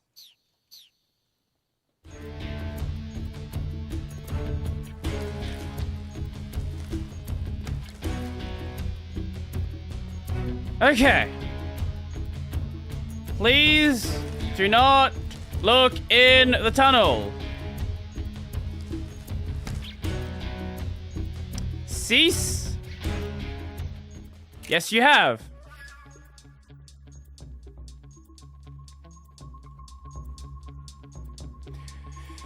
Oh my god.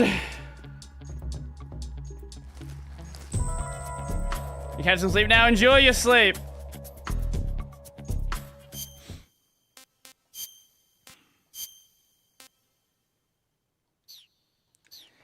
Whew.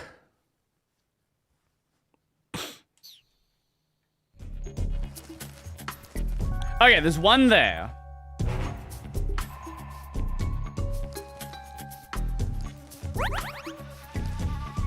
I know there's two more. Why did I stand up? I know there's two more over the other side as well. I think I can clip him there.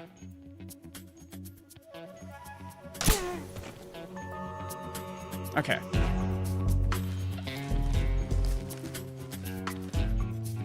Because no one should be able to find him, because he's behind the truck. As long as that engineer doesn't fuck us.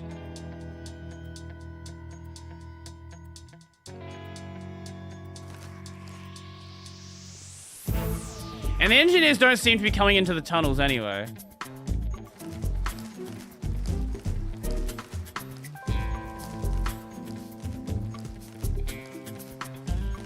Okay, I think we're good here.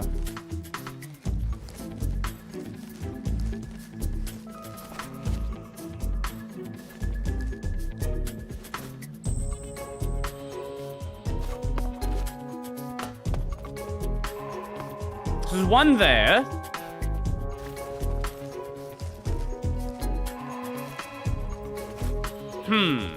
We already planted that one.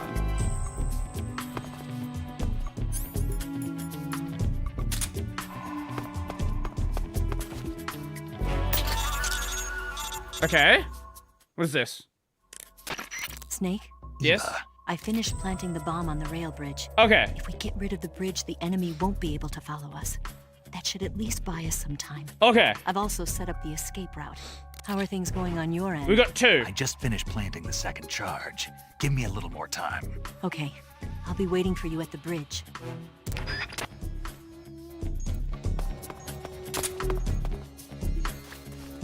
Okay. Okay.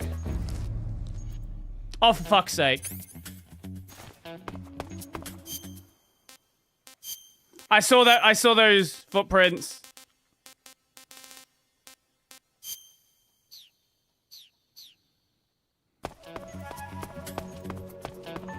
Or those footsteps, I guess.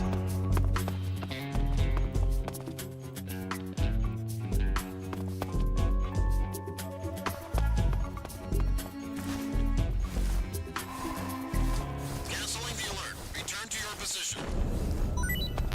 Okay. Okay. He's back there. I think he should be the only one over here. We should be able to just clip him. Should be able to just clip him.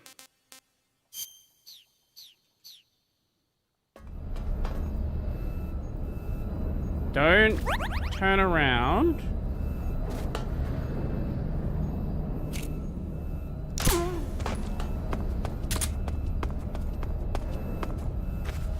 Okay, okay, we can take him back here. Should be pretty much hidden back here. And there's a bomb here. Or a fuel tank. Whatever you want to call it. Okay, so. Third charge is planted. Now, where was the fourth? That one.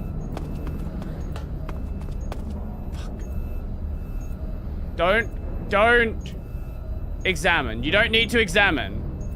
Just stay there. Just stay there. Don't walk this way. Don't do anything with the guards. Just chill. Be chill, my friend.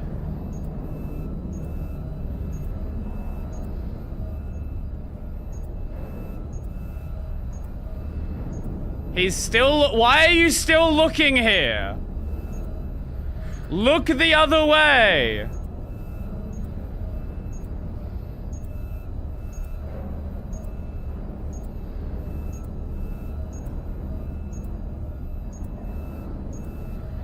Is he just gonna keep fucking... My guy! Are we going to take an alternate route around? Because he's not gonna fucking turn around.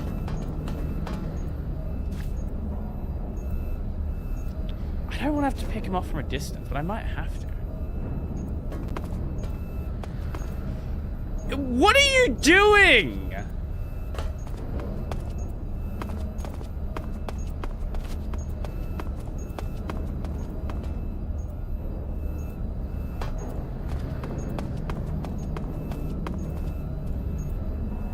Oh, thank God, he finally gave up.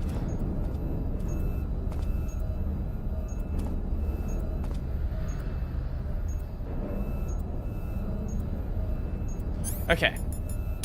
Where are you going? Where are you going?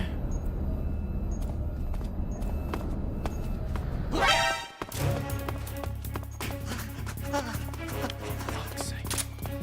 For fuck's sake.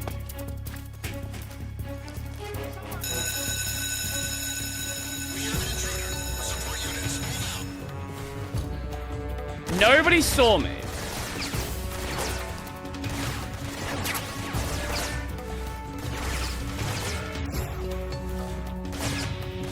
You should have no idea where I am.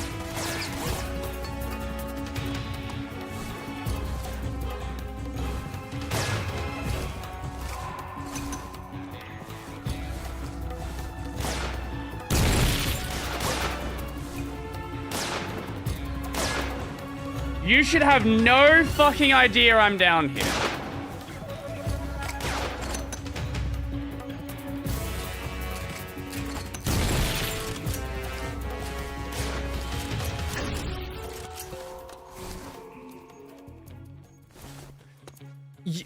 He didn't see me go in here. He couldn't have reported I was under here. How did you immediately... Like, why is this the one location where even though they have no idea where the fuck you are, they just, like, home in on your position?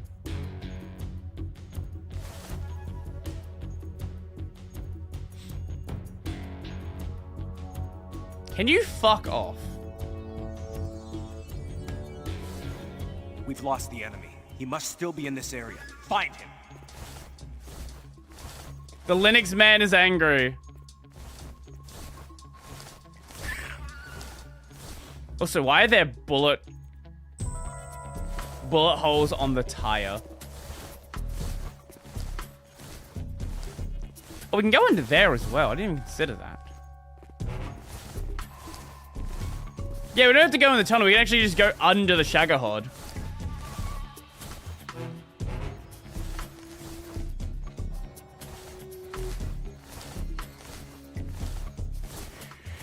Whew! Guys, fuck off. Fuck off, you dog.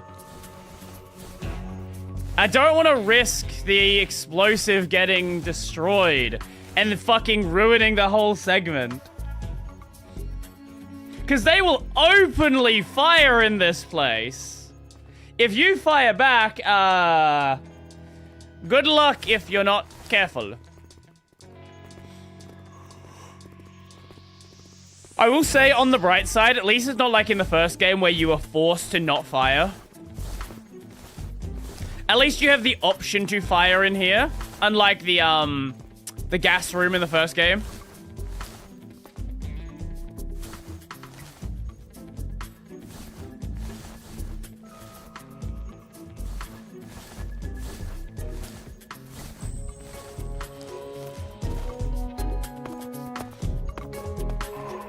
Okay, they're over there.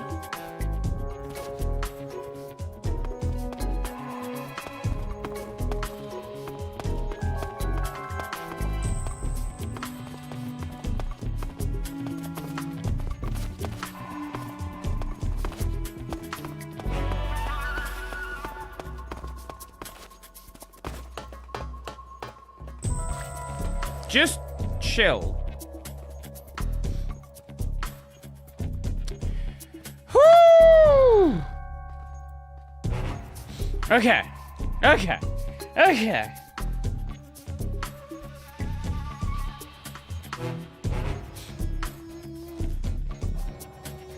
Canceling the alert. Return to your position. The game actually, like, in a couple of the last sections, the game does, like, really start to force you to actually mostly learn how to mess with the stealth system. Like, you can get away without doing a lot of it, for sure. But you at least have to, like, especially the early parts of the game, you can really get away with doing some stupid shit.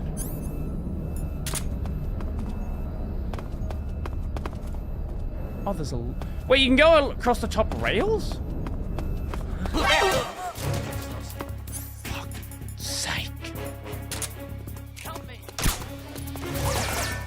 Fuck's sake!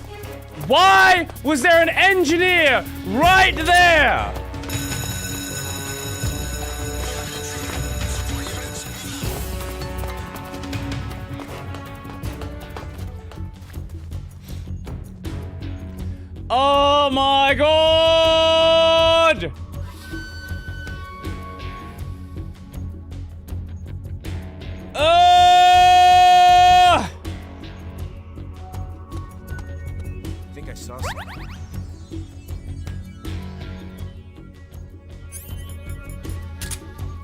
Right there?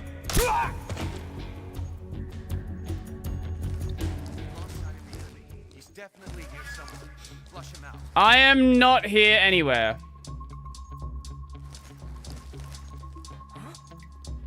What's wrong? Oh my god.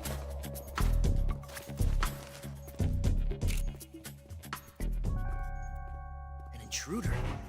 He's probably around here somewhere. What happened? Huh?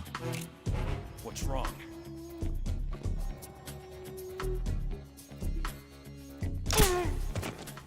Fuck you! Stop! Just all die! We don't need to deal with you!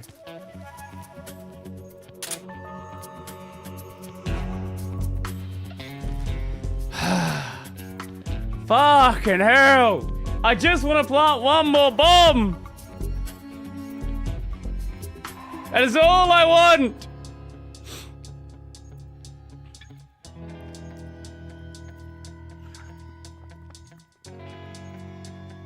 We might have to approach it from the other side.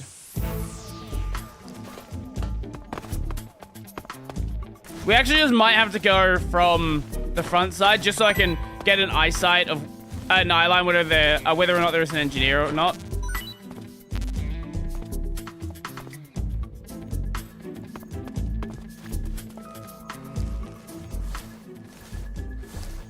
Only 70 down here. How is it only 70?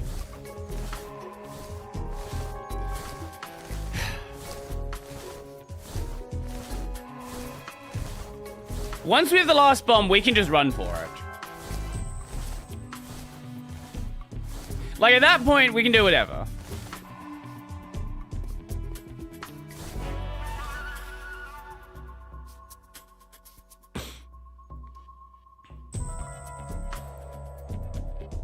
You did not notice me there. Fuck off.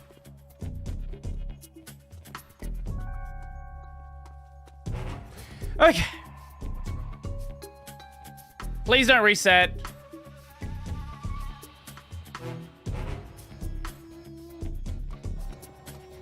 Canceling the alert. Return to your position. What the hell? Are you fucking kidding me?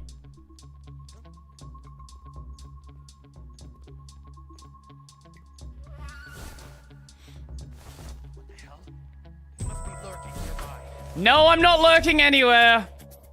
Why did you have to find him as the timer fucking ran out? Come the fuck on, game. I'm actually getting trolled here. I am actually getting fucking trolled.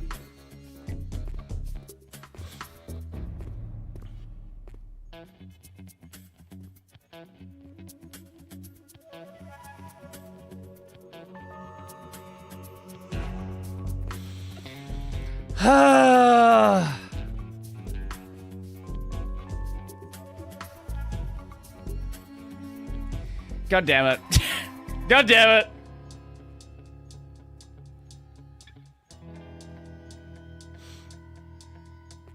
It's always the indoor segments that are like the hardest segments of this game, because the outdoor segments you can always just like there's always a way to sort of get away from eyesight. There's always a lot of trees and stuff. The indoor segments, you always have like a lot more compacted groups, which leads to situations where people just randomly fucking find bodies.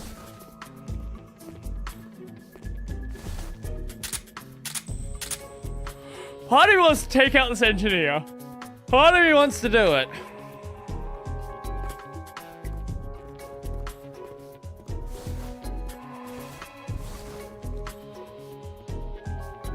But I know it's gonna fucking reset me again.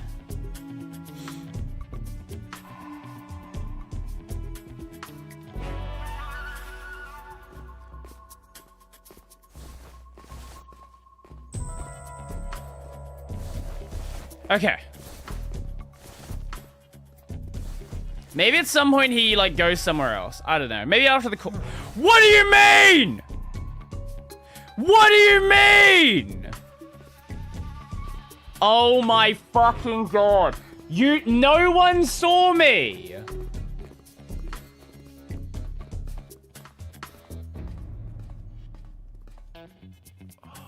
What's wrong? Why did the same guy? Someone just found the same body. What's going on? We're under enemy fire. No, you're not. Going into alert formation. Acknowledged. Keep your eyes open. They just found the same body again.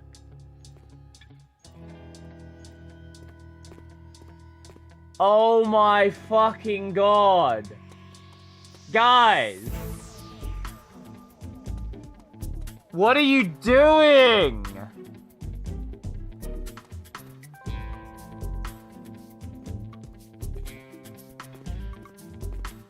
This segment is actually cooked.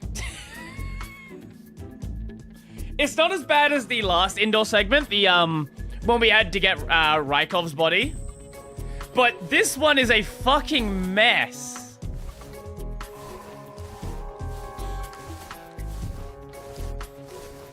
Once we go back to regular status, there's less guards, so there'll be less people to find bodies, and I should be able to go put the final fucking C3 down without the timer resetting for the 5th time.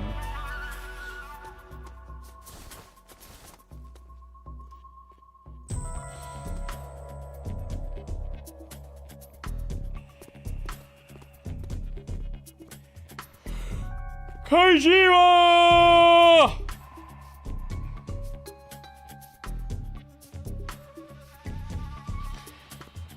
Kojima, Kojima, Kojima. Fucking Kojima.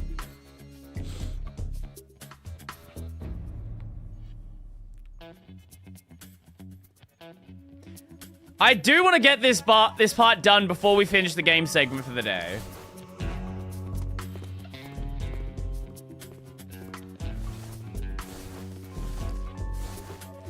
That is my goal. Do not even think about resetting the timer again.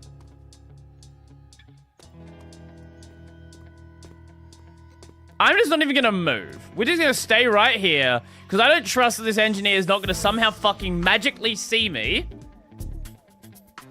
and immediately reset the timer.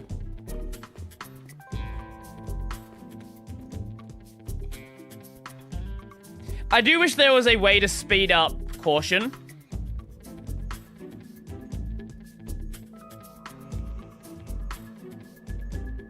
Canceling the alert. Return to your position. Don't worry, you didn't exactly miss much. Okay, they're gonna fuck off now.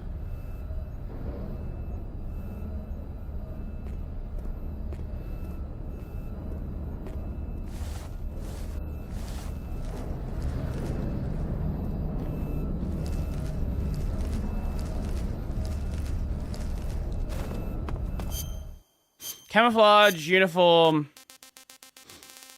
spirit.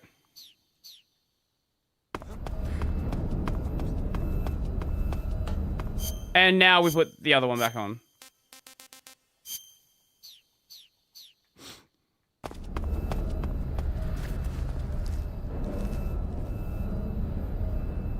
Okay.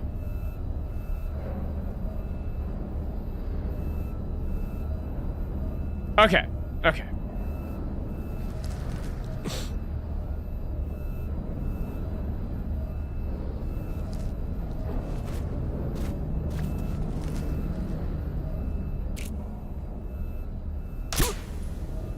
Are you fucking kidding me?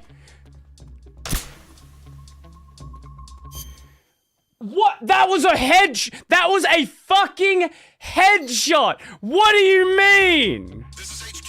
What's going on? We're under enemy fire. Enemy's position is unknown. Going into alert formation. Acknowledged. Sending reinforcements. Use extra caution.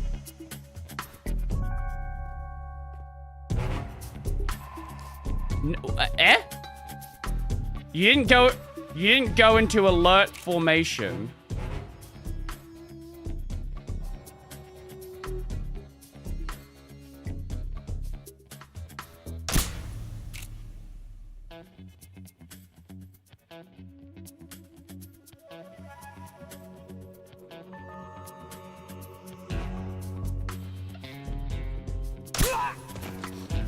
Why did he not... What? Why did he not activate alert? What? Wait, what? Wait, why did it not go into alert?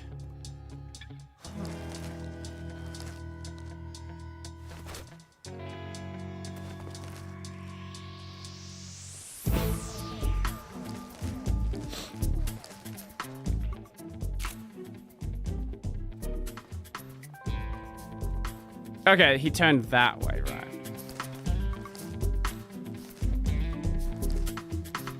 That was a weird one. I feel like I've talked about something on their website. I don't think I've actually done a proper video on Ninefront.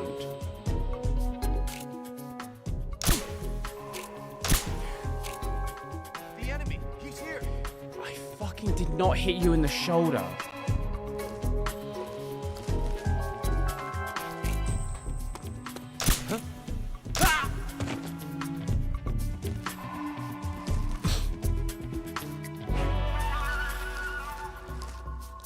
Okay.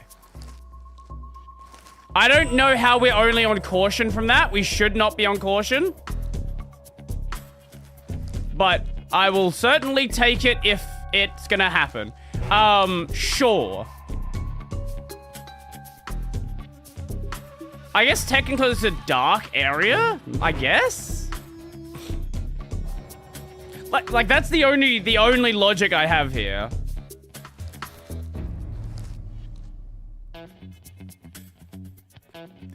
Okay. So guard up here is dead. The engineer, you can't even see a dead body. This guy's fucking blind. Canceling the alert. Return to your position. Okay.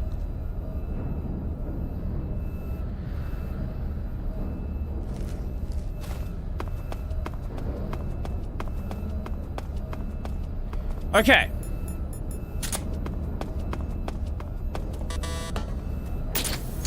There we go.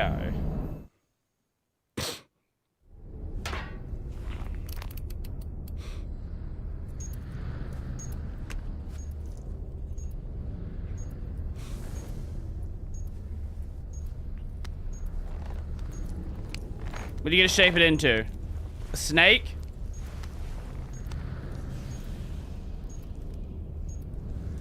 Butterfly.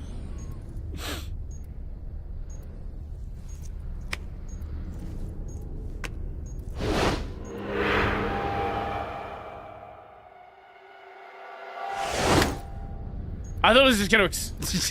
It was. Got you this time. I thought it was gonna like go immediately.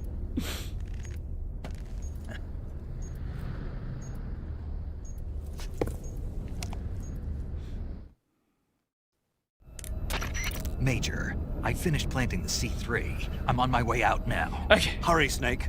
Is Eva taking care of the escape route? Yeah. Are you sure? She can handle it.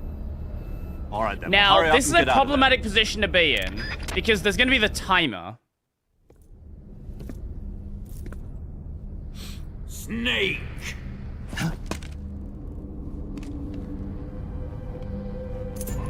Oh. Okay, we might actually just be finishing the game today. I don't know if your react's going to happen. We will see. This is a real weird spot to be in. I wanted to get through this segment, but it took us longer than expected to finish that bit up. Why'd you come back?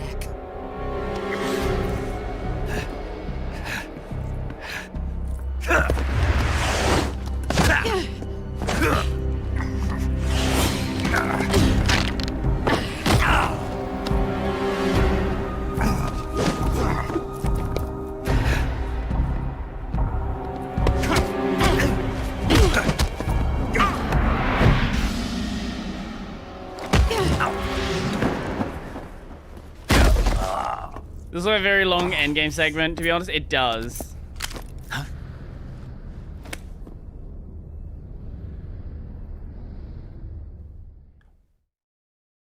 Oh! You know what? Hold up! Kojima? Wait, maybe...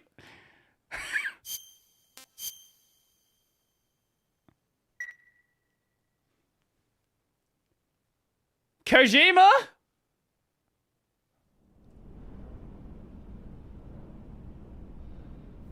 Well, that is a point to end it. Thank you, Kojima. Wow, what a fucking legend. I actually would not have expected that from you.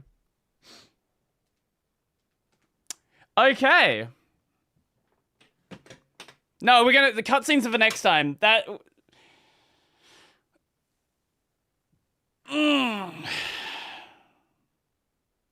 Did it end? No, there's more game, but we've hit the end of the game segment for the day. And I don't know how long this last bit's gonna be. Like, this could be, like, for all I know, it could be another fucking hour and a half, 2-hour segment. And I do have a point I want to stop streaming at. Cutscene I sent is, again, is it a spoiler? Because if it is the cutscene that I'm about to watch, I'm not gonna watch it.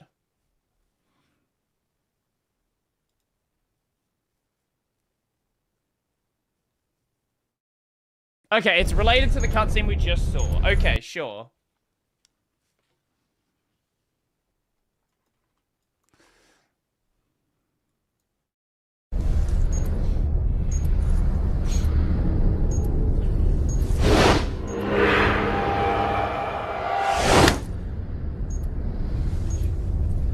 Got you this time.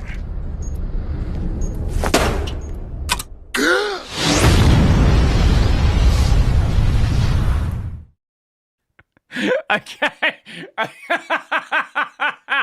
Okay, sure. Sure.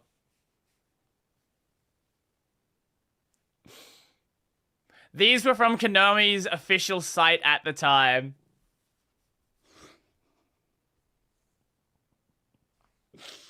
She did never say that C3 is very, how would you say it? Unstable. She never mentioned that. So there is no reason why, you know, Snake would immediately know. Anyway. Okay. I'll be back in just a second. Next time, we are going to be finishing... I reckon we're going to be finishing the game, presumably. Assuming that is the last little segment. Yeah. Yeah. So, I'll be back in just a moment. Oh, my legs.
There's still a good bit more game. Okay, well, it looked like an ending segment.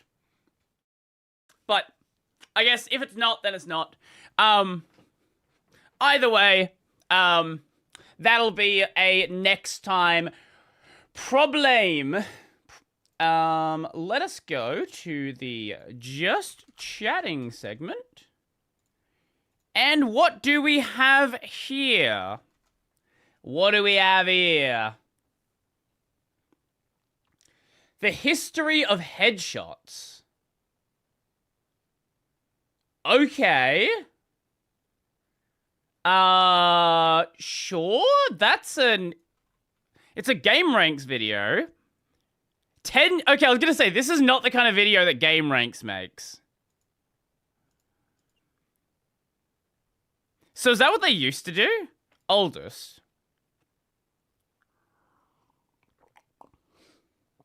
Of course, used to make some...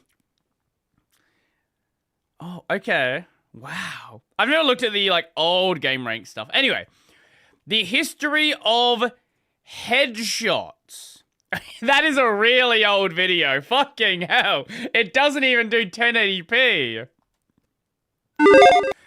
They've been using the intro the entire time? What the fuck?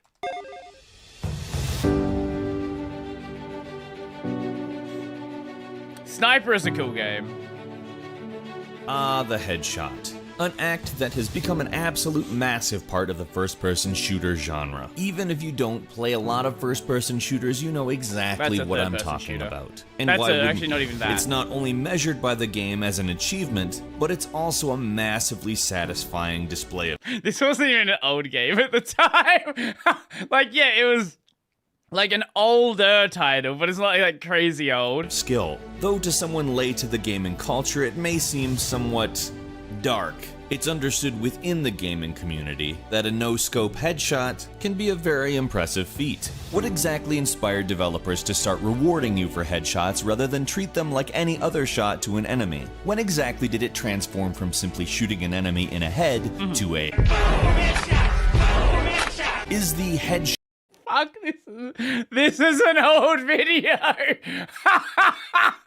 Fuck, this is an old video. Oh my god. Shot as an event, simply recognition that you've become good at the skills necessary to complete the game, or is there something deeper to it? We at Game Ranks would actually like to talk about this a bit, and don't expect us to sit here and say headshots are bad or violence is bad, because it's not. Now, but we do actually want violence. to talk seriously about the history of headshots. So let's start at the start. In 1992, Wolfenstein 3D came out. Now, there were some games prior to it that shared some of its sensibilities and mechanics, but most agree that the modern first-person shooter started with Wolfenstein 3D. Sure. It was essentially on a single plane and didn't really allow looking up or down. It just wasn't possible with the technology of the time. It obviously didn't have a headshot function, nor did Doom the following year. Doom, however, did add... Doom had elevation. It didn't actually have elevation. Everything done was on a singular plane. All you had to do was aim at an enemy, and if it was above you, you would still hit them. A degree of verticality that would create a necessity for this. The next big step happened in 1994 when Raven Software released a game called Heretic. It used a modified version of the Doom engine that allowed for Wolfenstein looks like the Windows screensaver maze. I wouldn't be surprised if it was inspired by, the screensaver was inspired by games of the time. Aiming. It's not just Wolfenstein, right? RPGs of the time used a similar, those early 3D RPGs, like the dungeon crawler RPGs, all looked in a very similar kind of way. Vertical aiming did become standard from that point. Context-sensitive body shots still hadn't been implemented. The actual first game to allow the actual impact location of a shot on an enemy character to make a difference in your gameplay in some way was a 1994 arcade game by Sega called Virtua Cop. Now, Virtua Cop isn't exactly an FPS. It's an on-rail. But is Virtua Cop... Is it? Virtua Cop. Producer Yu Suzuki. It's the guy! It's the guy! Oh my god, he's back. This was following his work on Daytona, USA. I mean, this info from the Shenmue video. Yeah. Shooter that is from the first-person perspective, but being an entirely linear arcade game makes it very different from the main types of games we're talking about. That quickly inspired headshot mechanics in rival light gun shooters like Time Crisis and House of the Dead. And in 1996, this mechanic was implemented into the original Resident Evil, a third-person survival horror shooter. Team Fortress was also created as a mod for Quake World and featured headshots. Oh my god. I've never actually played OG Team Fortress. I have played OG Dota. I don't know. Team Fortress just, for whatever reason, never came up in my childhood. Or a shooter. Team Fortress was also created as a mod for Quake World and featured headshots, but the true first FPS to feature headshots was GoldenEye 007. GoldenEye actually cited Virtua Cop as inspiration for the feature itself. The Virtua Cop idea of targeting body parts, and most likely all the games that came after it, made them really want to innovate in the first-person shooter genre. They basically created a lot of different context-sensitive areas of the body that you could hit that would cause differing amounts of damage, including a crotch shot which would cause the enemy to keel over and kind of writhe around like they'd been shot in the crotch. Now, in GoldenEye, a headshot wasn't automatically fatal. It would often take 2 headshots, or a headshot and another shot, to kill an enemy. That's because GoldenEye used a point system to measure the damage done and how much could be taken. And some enemies actually had higher amounts of points than a headshot would cost. In 1999, Unreal Tournament came out.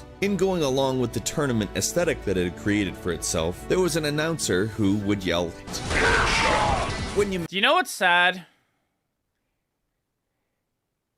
Unreal Tournament used to be the Unreal demo.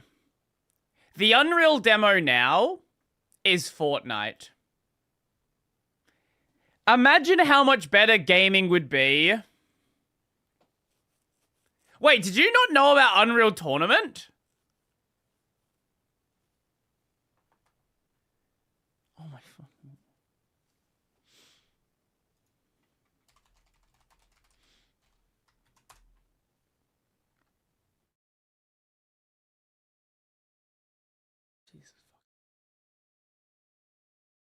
Jesus fucking Christ, man. I know of the game, not that it's related. Yeah. Unreal. That was the whole point of Unreal Engine. Unreal Engine was the Unreal Engine. It was the engine for Unreal Tournament and the other Unreal games. I didn't know we got a Unreal Tournament in 2014. Oh, we didn't. That makes sense. Exactly my point.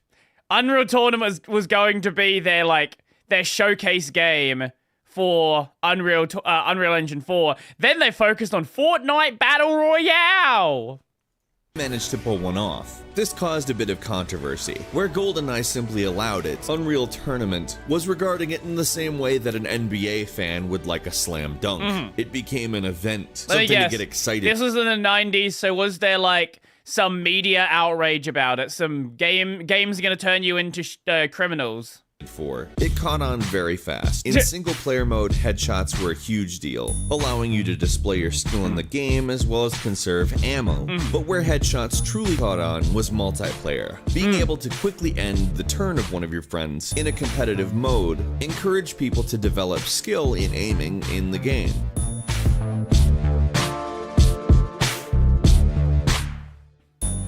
Now, headshots kind of kept on that path for a while, until 2005's Resident Evil 4. At this point in time, it became pretty much the norm to be targeting the head, especially in zombie-oriented games. The quicker you stop a zombie, the... Well, with zombie games, it made it especially made sense because it had already been established in zombie lore well before this point that you kill a zombie by shooting in the head. So it would have made less sense if Resident Evil didn't have that. better, obviously. Resident Evil 4 did this clever little thing where some enemies, if you put a bullet in their head, would mutate into a stronger enemy. It was an extremely clever thing to do as it toyed with the expectations of the player and took behavior that they generally got rewarded for and penalized them for it. It was also an incredibly notable time that a Japanese developer recognized that players really wanted to have headshots in their shooter experiences. Really, after on-rails first-person light gun games, Japanese developers kind of abandoned the concept. It was really Western developers that both created headshots. It's the guy. I've actually never seen this picture of him. As we know it today, as well as sensationalized them. But Resident Evil 4's sort of fake out was an incredibly clever usage of biases created by ingraining a specific type of shot into the culture of the shooter. In 2007, Fallout 3 took a completely different approach. Essentially, when you got into a firefight, the game would basically stop and give you parts of the body to shoot, and you were basically given numbers that indicated the likelihood that hitting them there would pay off with a sufficient amount of damage. This was essentially preloading shots and then allowing the scenario to play out. If you made the right bets and it involved a headshot, you received a slow-motion, cinematic view of the headshot. And while the targeting selection screen hasn't really been present in a lot of other games besides Fallout, the cinematic slow-motion view of the headshot has been. In fact, movies are following suit. If you remember Inception, when they were pretty deep in the guy's brain, there was a sequence that sort of evoked both GoldenEye and... If you remember Inception, this is a video from 2016. When did Inception come out? I guess it was still 6 years old at that point. Okay, sure. Call of Duty in the Siberian countryside with a base set up, and there was a whole lot of headshots. Video games clearly influenced this. Now, the headshot clearly isn't going anywhere anytime soon. It's just too useful, tactically speaking. And the reward for properly pulling one off continues to evolve, as well as a sense of self-satisfaction that comes along with performing a skilled action within a game. It just feels good.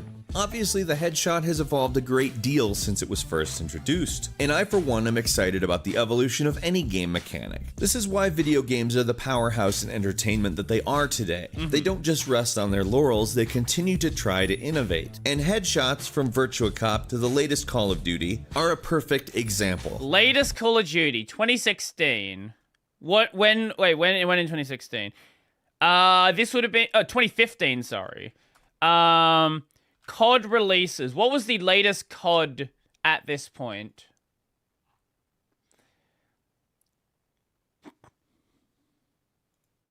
Yeah, Black Ops 3 wasn't out yet.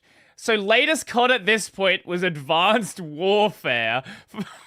With so it was Ghosts, Advanced Warfare.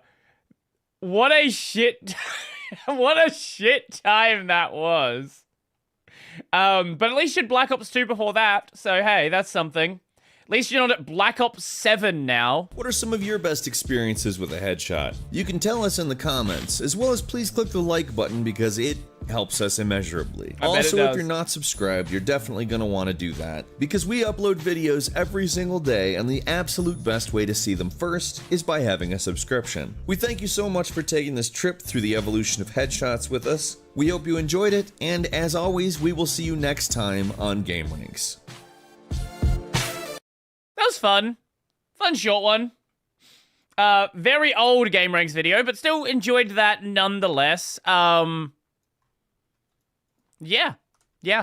I didn't know Game Ranks ever did anything that wasn't a game review. I was just under the assumption that's what they've always done throughout their entire history. But apparently not. Apparently not.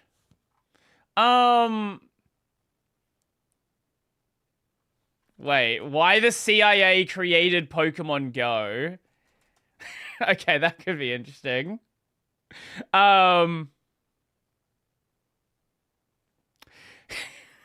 What else do we have here? A homemade refrigerated vest? Oh no, it's well known that was it Palantir? It was one of like the big military companies bought up the map data for or like, or owned it from the start. I don't know.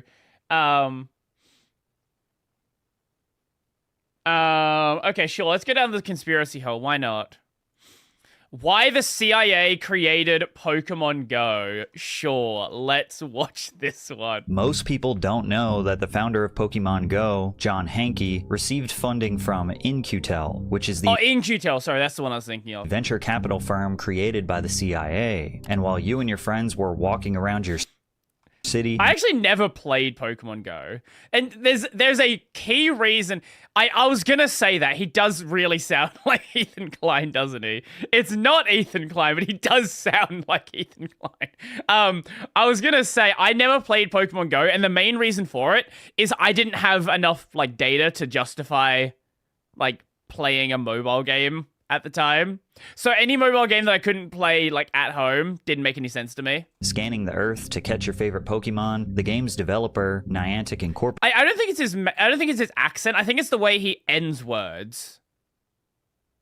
There's something about the way he sort of drags out the syllables that sounds somewhat similar. Was collecting all that data and using it to build advanced 3D maps to facilitate military attacks on third world countries. You see, Pokemon Go was created by the same guy who essentially created Google Earth. Okay. John Hankey was the co-founder of Keyhole, which developed a 3D digital mapping program called Earth Viewer. Keyhole's Earth Viewer 3... Specifically, Earth Viewer NVIDIA. For PCs with... For use with PCs equipped with NVIDIA video cards only. NVIDIA Experience CD. Keyholes, Earth Viewer 3D, ancient NVIDIA logo. Pokemon Go was the only time in my little college town ever had nightlife downtown. Wait, you're in a college town that doesn't have nightlife? What the... What? It has to be like a really small college town then, surely. 3D digital mapping program called Earth Viewer. Keyhole's Earth Viewer 3D client application uses video game-like 3D graphics and access to massive databases of network-hosted Earth information, including satellite imagery and aerial photography, to produce an interactive digital model of the Earth. The product was unlike anything anyone had ever seen before in the early 2000s, but it was unclear what its use case would be, and therefore Keyhole was bleeding money. Every few months for years, John would find himself scrambling to raise money from Silicon Valley investors to keep the lights on. That was until In-Q-Tel saved his company from going under. Then we got really a lifeline from a kind of unusual source. In-Q-Tel was this new little venture capital firm that was basically a government VC firm with money from the intelligence community. So that was one of the few funds in the valley that was doing real business, and they were making a lot of investments at the time. I bet they this were. Was in the kind of post 9/11 security ramp up period, and so they found out about our technology and invested a few $1 million in the company. Thanks to In-Q-Tel's funding, Keyhole was supplying technology to troops in Iraq and the Pentagon, and they ultimately became a profitable company due to the massive amount of government contracts rolling in. Shortly after, Keyhole was acquired by Google in 2004, and they turned this technology into what we now know as Google Earth. After Google's acquisition, John Hankey became the vice president of product management for the company's Geo division, where he oversaw products like Google Earth and Maps. Google Earth was revolutionary because it gave everyone access to detailed satellite imagery of nearly the entire planet from a home computer. You could explore unfamiliar cities, inspect neighborhoods before moving, and plan trips, but they quickly realized it was far more powerful than that. Humanitarian organizations began using it to coordinate disaster relief. Scientists monitored deforestation and climate change. Archaeologists used it to discover previously unknown ruins. Journalists investigated war zones, and governments used it because it was better than anything they had access to. The product ended up being used in ways that we never anticipated. I guess I'll just say it that way. When Katrina happened in New Orleans, it was you're in a Baptist college town, so people drove to the big city bars instead of going downtown. Okay, that makes sense. Coast Guard was using Google Earth and Craigslist to basically find where people were trapped and send helicopters in to rescue them. Kind of crazy. You would think, well, the government, they've got lots of sophisticated software, but as it turns out, web software that's available that already has the data in it, it's ready, easy to use, a breakthrough, really. But after working for 6 years inside Google's corporate ecosystem, Hankey wanted the freedom to combine everything he'd learned about digital maps and augmented reality to create a video game. Now, if you ask me, that seems like a crazy career change. Technically, the foundation of John's EarthViewer product started in college while working with his classmates on an open-world video game idea. But he knew the technology while working with... Soon after beginning his MBA, Hank joined a startup that took root at school, Archetype Interactive. Hank and Sellers created Meridian 50... Oh! This guy's connected to... Fuck... Wait, what? Okay. Okay. I wasn't expecting a mention of Meridian 59 here. His classmates on an open-world video game idea, but he knew the technology had much more potential, and it did. So after changing the world For anyone with his vision... who's curious, let me just show a picture of Meridian 59.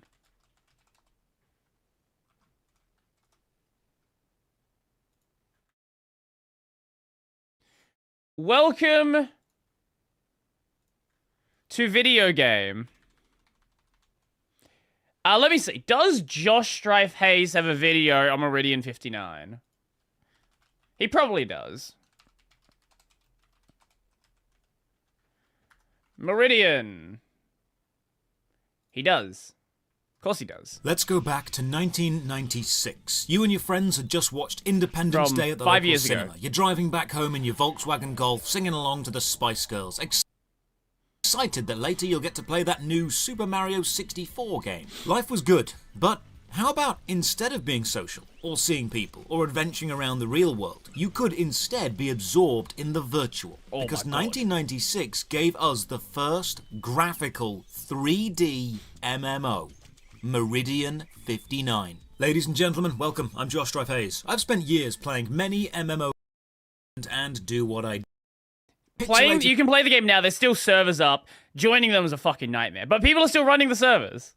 Creating a CIA-funded startup for military operations and then getting acquired by a tech giant, going back to being a video game developer seems like a massive career and lifestyle change. That is, unless it was part of a larger plan. Google actually did not want John Hankey to leave the company. For whatever reason, they felt that his video game idea might become valuable to them in the future, so they convinced him to create Niantic Labs as an autonomous unit inside of Google. Basically, okay.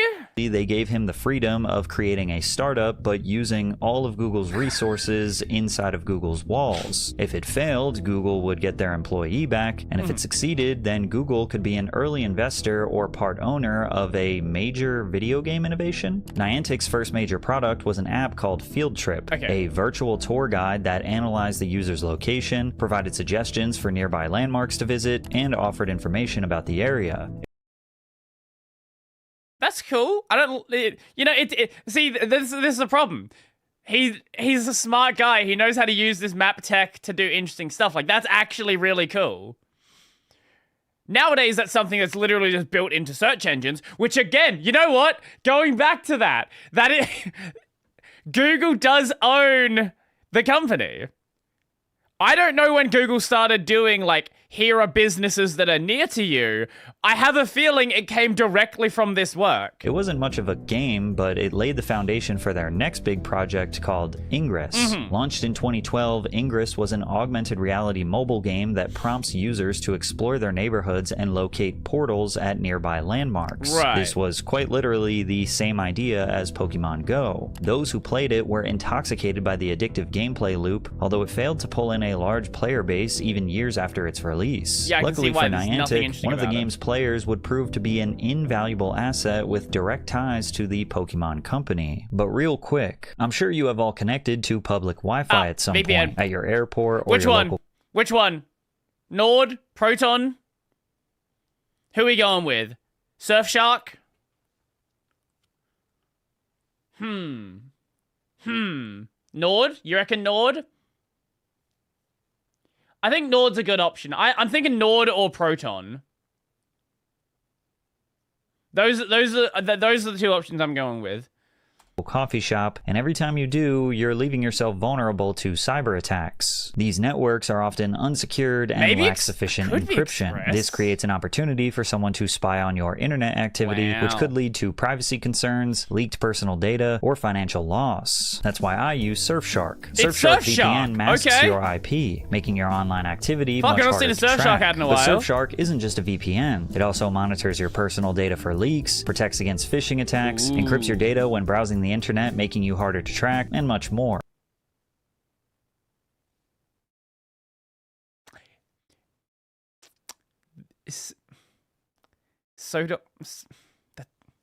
Sure. The Surfshark app is so easy to use, and one account secures unlimited devices. Stop leaving yourself vulnerable online and go to surfshark.com/PatrickCC and use code PatrickCC to sign up. Actually, when was this video released? 10 days ago. He could have said quantum level encryption. A 30-day money-back guarantee. Thanks, Surfshark. A Japanese Google Maps engineer named Tetsuo Nomura pitched the idea. Sorry, what was his name? Thanks, Surfshark. A Japanese Google Maps engineer named Tetsuo Nomura. Tetsuo. Tetsuo Nomura. Is this Tetsuo Nomura's evil brother?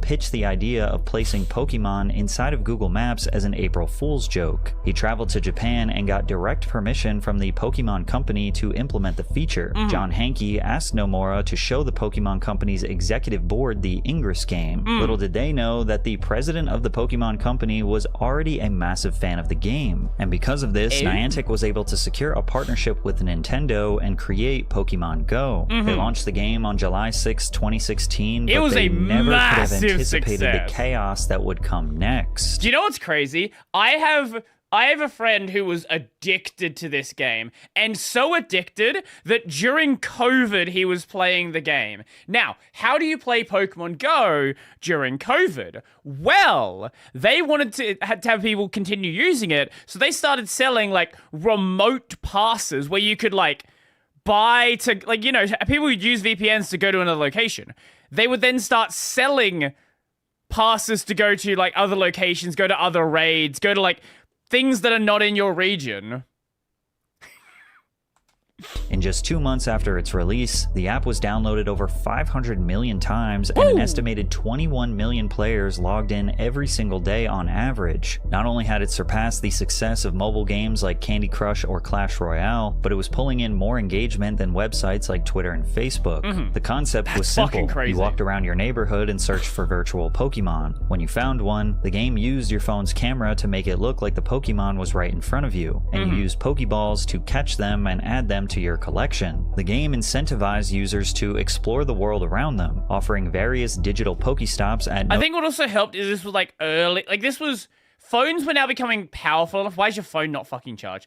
Phones were now becoming powerful enough that you could do large worlds, and also at the same time we started seeing a lot of the hype around AR stuff. Like Snapchat was getting really big around this point. People liked AR filters. Like it was a perfect storm. Also Pokemon. Everybody knows Pokemon. Even your parents know Pokemon. They might not know who the Pokemon are, but they know Pokemon. Notable locations or landmarks. These Pokestops served as a hub to collect in-game items and use special lures to attract more Pokemon. This also included Pokemon gyms. Players selected from one of 3 teams and would compete with rival Pokemon hunters to control areas to earn Pokecoins and buy upgrades. Pokemon Go wasn't just another mobile video game. It transformed your local neighborhood into a fantasy world. This is why it became a cultural phenomenon almost instantly. Public parks were overflowing with players searching for rare I remember I had a family member who was like real big into this.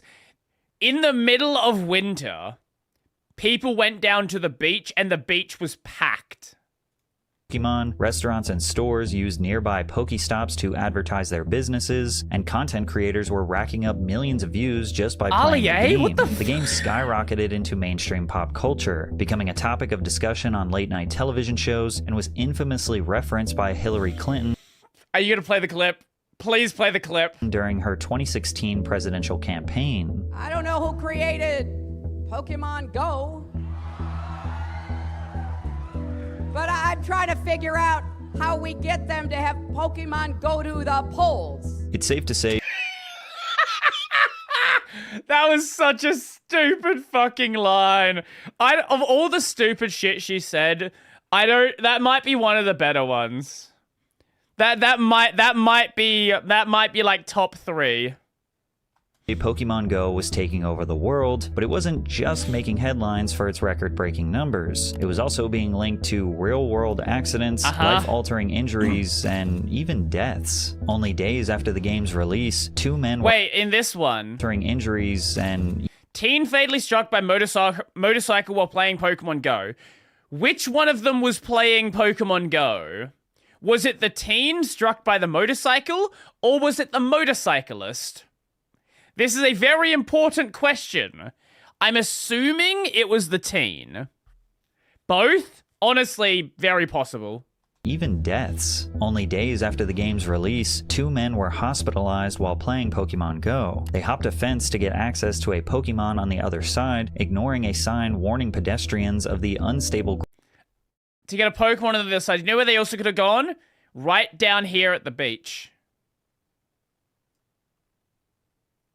They could have got it right here.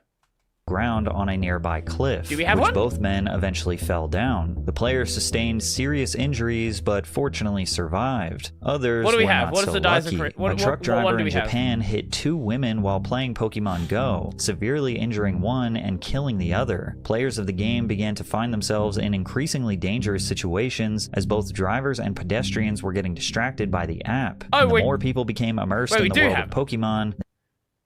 Wait, how did you... Wait, hold up. I'm actually so confused. Wait. Yeah, we do have it. Right, because you put it in chat, so it worked. Yeah, okay. They lost touch with the world around them. Players began disrupting religious services and funerals. The Holocaust Museum in them. Players began Pokemon Go blamed for Brisbane funeral disturbance. disrupting religious services and funerals. The Holocaust Museum in Washington, D.C. asked people to stop playing the game inside of their establishment. Players were also being disruptive at the Arlington National Cemetery, causing problems for grieving families and members of the military paying their respects. As you can imagine, after Pokemon Go exploded in popularity, the video game industry became extremely interested in learning more about the developers. Should have added Pokemon inside Scientology churches. Now you're onto something. John Hankey of Niantic Labs was interviewed in front of a live audience at TechCrunch in San Francisco and seemed like he could not be less interested. First, and most importantly, what team are you on? I'm yellow. I'm all about the yellow. Yeah. Me too. Yeah. Team Instinct, anyone out there? Yeah. He doesn't care. Team Instinct, there we go. I'm not going to try and button that back up on stage. It's crazy that the creator of the Team Instinct, there we go. I'm not going to try and button that back up on stage. Look at this guy. Oh, he's like, how do I pretend to be a normal person? It's crazy that the creator of the game couldn't even properly answer the question, what team are you? Which refers to one of the 3 factions players can join once they reach level 5. Team Valor, which is red, Team Mystic, which is blue, or Team Instinct, which is the yellow one. He just said, the yellow one. The interviewer was clearly... I'm almost certain he didn't even know the colors. He just guessed. He said yellow because it was the first thing that came to mind. A massive Pokemon fan, and Hankey seemed like the total opposite. It was disappointing to players that the most viral game of 2016 surrounding one of the most beloved IPs of all time was being spearheaded by a boring corporate suit. But what was particularly interesting was his insights on working with governments before they launched the game in different countries. So we're still in the rollout phase of the game. Do you know what the next rollout country is going to be? I have a pretty good idea, but it is pending getting things squared away on the, government relations side and getting everything prepared. So I can't say right now. It has been interesting that, we didn't really anticipate the level to which it would attract interest from government people and policy people and things like that. But that's become part of the dialogue at this point. So we're getting, more well-versed in those skills. Now, we don't really know what... Man, can you pretend to be a person, like, a little bit harder? interests governments had with the game. Now, I'd imagine governments had obvious concerns, like tens of thousands of people gathering in parks, people blindly walking into traffic, etc. But Hankey didn't use the word concerns. He said interests. Another thing to note was that South Korea refused to let Google export its detailed government map data to foreign servers out of fear that it could expose military bases and other sensitive locations to North Korea, which made Pokemon Go nearly impossible to launch across most of South Korea. China also heavily regulates foreign access to geographic data and blocked Google Maps entirely because it considers detailed mapping a matter of national security. In other words, while most players saw Pokemon Go as a harmless mobile game, entire governments were already treating the data underneath it like a potentially dangerous military asset. The question is, did Niantic Labs know that they were wielding a dangerous military asset? Well, there was this one I don't think the average engineer really considered it, right? Like, the guys making the game, the people designing the like Pokemon encounters, I don't think any of them knew it. Now, the big boss man, that's another story. Controversy that came up where iPhone users discovered that signing in through Google gave Niantic full access to their accounts. Per Google's own description, this meant access to both view and modify anything in the account. Wow, that's crazy. To many, they believed that this meant unfiltered access to their images, videos, and emails, although it wasn't that simple. Niantic stated that it only had access to the user's IDs and email addresses, and Google personally verified that no additional information was given to the company. So since Niantic couldn't steal the data. Yes, Google confirmed that Google is not stealing your data just by someone making an account. They had to trick users into giving it up for free. And what resulted was one of the most ambitious geospatial data collection projects ever hidden behind a mobile game. One whose technology would later facilitate devastating military operations. 4 years after the game's release, Niantic introduced an interesting new feature: AR mapping tasks. Pokestops marked by notable landmarks would now offer users rewards if they completed Come on! Scanning prompts. These required players to scan the surrounding area with their phone's camera for about 20 to 30 seconds. Interesting that this feature was not available for children's accounts. From the player's perspective, the feature was relatively harmless. They had already become accustomed to Pokemon Go tracking their location and having access to their cameras. So when Niantic offered free rewards with the promise of game improvements, players were eager to take part. Niantic claimed that the data collected would inform the game's engine to understand the depth and complexity of the real world. This would make for a way more immersive experience in which virtual objects could seamlessly integrate with the world around them. In hindsight, it seems like an evil genius plan. The man who created Google Earth and worked directly with the CIA and international intelligence organizations was getting people to voluntarily 3D scan the world around them while they think they're just helping Niantic make a better Pokemon game. These scans would help develop a much larger technology called Lightship VPS, which stands for Visual Positioning System. The satellite-based technology of GPS was useful, but not optimized for the best augmented reality experience. For example, it might be able to tell you that you're near a statue, but it's typically incapable of understanding where you are relative to the landmark, whether you are behind it or in front of it, if you are 3 feet away or 30 feet away. This information isn't important when getting general directions for a road trip, but when it comes to making accurate drone strikes on enemy base camps without harming innocent civilians, it can make a massive difference. When players scanned a landmark, they recorded more than just a video. It tracked the latitude, longitude, and altitude of the user's device. It also utilized the phone's accelerometer and gyroscope, allowing the system Say that again? The user's device. It also utilized the phone's accelerometer and accelerometer. What the fuck's an accelerometer?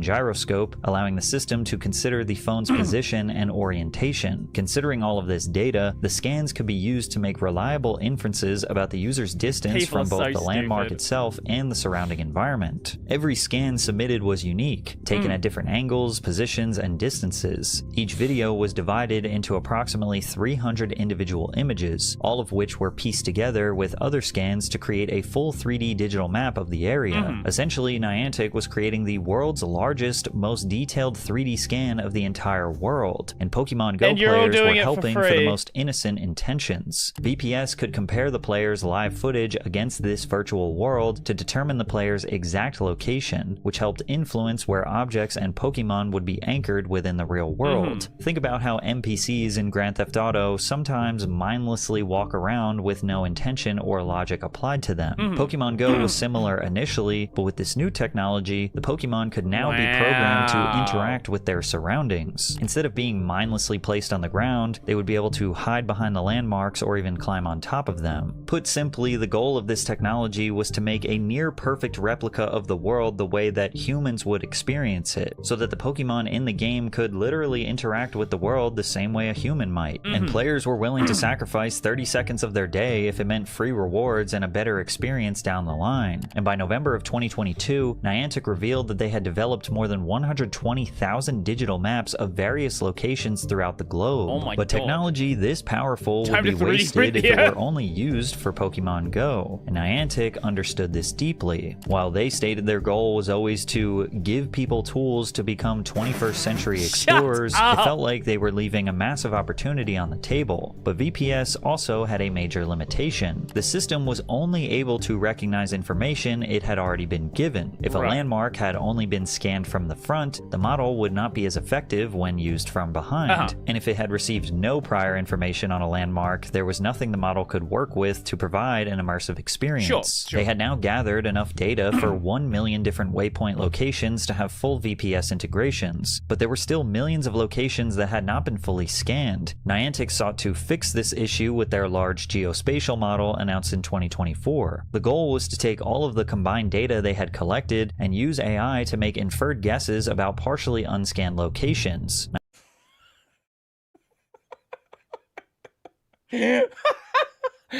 Okay, righto. Niantic uses a church as an example. If players had only scanned the front of a particular church, the VPS technology might be unable to recognize footage taken from behind. Sure. But the large geospatial model could infer based on thousands of other churches that had been fully scanned and make an educated prediction about what the back of that specific church would actually look like. Humans have the ability to do this naturally. We are capable of applying our personal lived experience to make inferences about our environment. If Right, even if you don't see the back of, if you, let's say you're looking at someone, you can't see the back of their shirt, but you understand that shirts typically have a back, so you can logically infer that there's probably more to that shirt. You even though you don't have the visual data there, you have the knowledge to understand that. AI generated churches, when do we get AI Jesus? About that. If I showed you the front of a house, you could probably make a pretty good guess about what the back of it looks like. Sure. You might not get every detail right. Sure, you'll guess there's a back door, you'll guess there's some windows probably. If there's let's say the house is made of brick, you're probably gonna guess, oh, the back of the house is probably made of brick as well. Yeah. But you'd expect windows in roughly the same places, a back door, maybe an AC unit, a fence, or a patio. Your brain does not know that specific house. It's recognizing patterns from thousands of houses you've seen before. Niantic wanted AI to learn that same instinct, but with near perfect precision. And only months after announcing their large geospatial model, Niantic made the shocking decision to sell Pokemon Go. Boulder reason agreement for Scopely to acquire Pokemon Go, Pikmin, Monster Hunter Now. Oh, right, they had other games as well. Oh, yeah, so it wasn't just Pokemon Go. While Scopely Incorporated acquired the rights to Niantic's catalog of games for $3.5 billion, Niantic retained all of the data, research, and technology they had been developing over the last decade, which includes their VPS and geospatial models. In other words, I wonder why they sold it. I'm curious why they let that go. That seems like a weird choice, because you would want more data, right? Like, more data good, unless they assumed it was just good enough, but it's going to change over time. So I don't know why you'd abandon it. They kept their I don't know. most valuable IP, sold the rest of their got the data, and were ready to move on, leaving Pokemon in the dust. Which to some makes it seem like they never cared about Pokemon in the first place, and it was all a part of a bigger operation. They never cared. The company shifted its focus away from video game development, and under the leadership of John Hanke, began working on Niantic Spatial. The company made it clear this technology had far more potential than improving augmented reality experiences. It had the ability to help both humans and machines to understand the world and navigate it. Instead of figuring out where to spawn Pokemon, the technology could be used to train a robot or AI-powered... Right, because then you can... Then you have you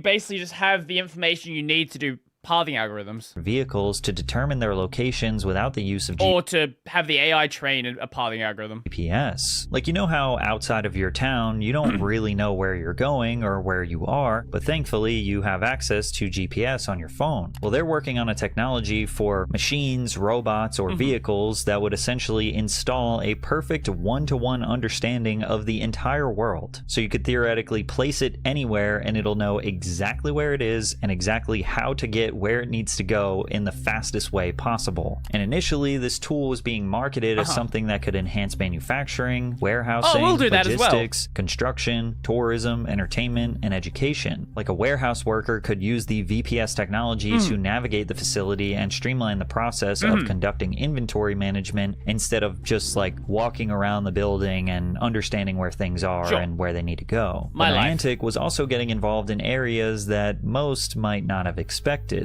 This became clear when Niantic Spatial announced it was teaming up with a company called Vanter in December of 2025. While Niantic had its roots in the gaming industry, Vanter had always been a part of the intelligence and defense sectors. They are best known for creating mapping systems used by military commanders and soldiers to analyze the battlefield and coordinate. This partnership may seem bizarre on the surface, but it was actually a perfect match. Vanter had developed a visual positioning system called Raptor. Similar to VPS, Raptor was capable of determining its location by analyzing its environment and making inferences. When a drone became disconnected from GPS signal, it could utilize Raptor to assess the roads, buildings, and hills to figure out its position relative to Vanter's own personal map. However, the technology was relatively limited as it gathered data from airborne drone footage, meaning its pool of data was limited to the sky. This is where the partnership really starts to make sense. VPS system did everything Raptor did, but on the ground floor. Specifically, it gave the same tools to both troops on the ground as well as AI-controlled robots and vehicles. With Vanter in the sky and Niantic on the ground, the two companies hope to create a shared digital map that can be used by drones, vehicles, and people with or without the use of GPS to stay connected. Was Niantic developing weapons or making decisions in regards to active combat? No, but they were playing a role that is arguably just as important. They were helping AI-powered drones understand where they were and help them stay coordinated with personnel on the ground. Technology originally marketed as a way to make your Pokemon catching experience more immersive was now helping drones, vehicles, well, you can't and say,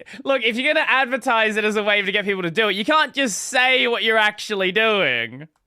Coordinate on the battlefield. Niantic has continued to become a more prominent part of the defense sector. Recently, the visual positioning system received awardable status through a federal marketplace, Tradewin Solutions, meaning that government agencies were able to negotiate deals and purchase the technology for their own use. And taking a look at Niantic Spatial's website, they appear to have struck deals with the United States Coast Guard and the Air Force. So this isn't some kind of crazy conspiracy theory. The data they gathered through Pokemon Go was used to develop mapping technology that is literally being used by the military. I'm not sure how many Pokemon Go players who agreed to participate in AR scanning would have done so knowing that this was going to be used for the military, which is why I can assure you that most of them still would have played it. Do you know why? Because it's the Pokemon. It's the Pokemon! Now, tons of players feel like they were straight up lied to. When Niantic first introduced the AR scanning feature, the company was transparent about their intentions to an extent. It told players that these scans would be used to create a better gaming experience, and while they did make it clear that this data would be used in apps outside of Pokemon Go, I'm not sure if anyone expected military defense applications, which is why it seems as though this was always the purpose of creating this technology. When you think about it, Niantic was never really a game game developer. They have always been a mapping company. Think about their origins. John Hankey's first business, Keyhole, had direct ties to the CIA, and he later went on to work a high-value job in Google's Geo division. He always has been aware of the massive price tag governments are willing to place on data, and with Pokemon Go, Niantic had access to information that wasn't available anywhere else. Pokemon Go was meant to be a family-friendly experience. It drew players in with the promise of getting to be fully immersed into a core part of their childhood in a way they never could before. It was such a good millennial marketing strat. Millennials will never age out of being children. This is gonna work time and time again. You're gonna have like 50-year-old millennials that are still gonna fall for whatever the next big one is. It was also a defining part of many of Gen Z's childhoods. But the dark reality is that if Pokemon Go proved anything, Shut up, it's leave that me you were alone. never actually playing the game. The game was playing you. And if discovering the deeper, suspicious intentions behind game developers is your favorite type of content, check out the video I made on the game Skate. That was fun. That was a fun one. Well, I don't know if I use the word fun, but it was certainly an interesting one. I knew most of the general details. I wasn't aware of like how deep the connection went. I thought that like the company was purchased, not that it was like directly tied to it from the very beginning. Waffle House criminals are built different. I am aware of the Waffle House. I don't know anything about the Waffle House. The House of the Waffles. The Waffling House. Sure, we've done plenty of dumb Australian videos. We can do a dumb American video. Why not? That'd be a change of pace, that's for sure. So, Waffle House criminals are built different. Let us see. Waffle House has been described by some as Wait, who was it? Was it the Tekken director who made a post about Waffle House? It was Waffle House, yeah? Tekken Waffle House.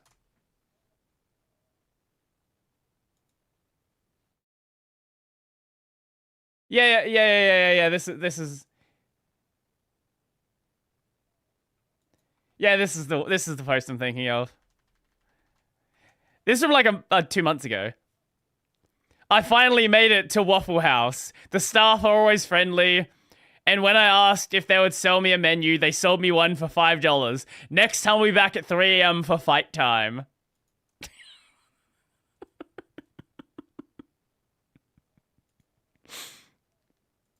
Yeah, this is just May this year.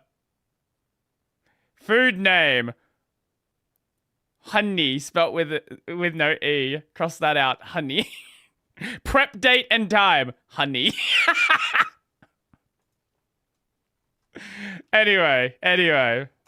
the Roman Colosseum of the South. It's known for its customer brawls. Why does he sound like Wang? Scuffles and viral employees who whoop ass when drunken patrons get out of line. And given the Waffle House's unhinged reputation, can you expect anything less than absolute insanity from the criminals who intentionally target a madhouse like this? Like you're gonna try to get one over on these guys. Oh my god! Oh, that was sick! What a legend! We'll be discussing Wait, no, we're gonna see that again. You've trained for that. Holy shit. Today we'll be discussing some of Waffle House's most notorious criminals. And shall we begin with the rooftop tweaker burglary attempt? A man falls through the ceiling tiles of Waffle House Sunday morning in Tuscumbia. What? What? The Waffle House roof tweaker. It was a Sunday morning, November 4th, 2018 in Tuscumbia, Alabama. Waffle House workers were in the middle of church rush, but this was no ordinary church rush. As employees were about to experience a blessing from above. A strange... Like, there's gotta be... Is Waffle House actually good, or is this just Americans being fat? Like... What do you mean a church rush? Are there not, like, small local restaurants you could go to. Is it good? Okay, if it's good, it's good. Bumping and rustling could be heard, a sound that catches the attention of customers. I'm getting two very different answers. Everyone inside, intrigued by the racket, looks up in unison at the dirty Like, I get there being a bunch of customers coming after church. That makes sense, but like, here we get people going to like small local restaurants, right? Fiberglass tiles. The Americans that are make up the disagreeing. They ceiling. do that a lot. And the bumping and rustling just continues. It soon becomes apparent that someone or something is inside the Waffle House ceiling, and moments Probably a later, raccoon. this entity would make itself known. Holy fucking shit! The pantsless man who Oh, he's just fell through the pantsless. ceiling here, well, that's 27-year-old Wesley Glenn Boast. Boast was a known criminal with a rap sheet of charges, including Waffle House is open 24/7. There's a reputation for always being there for you, not for quality. Okay, I see.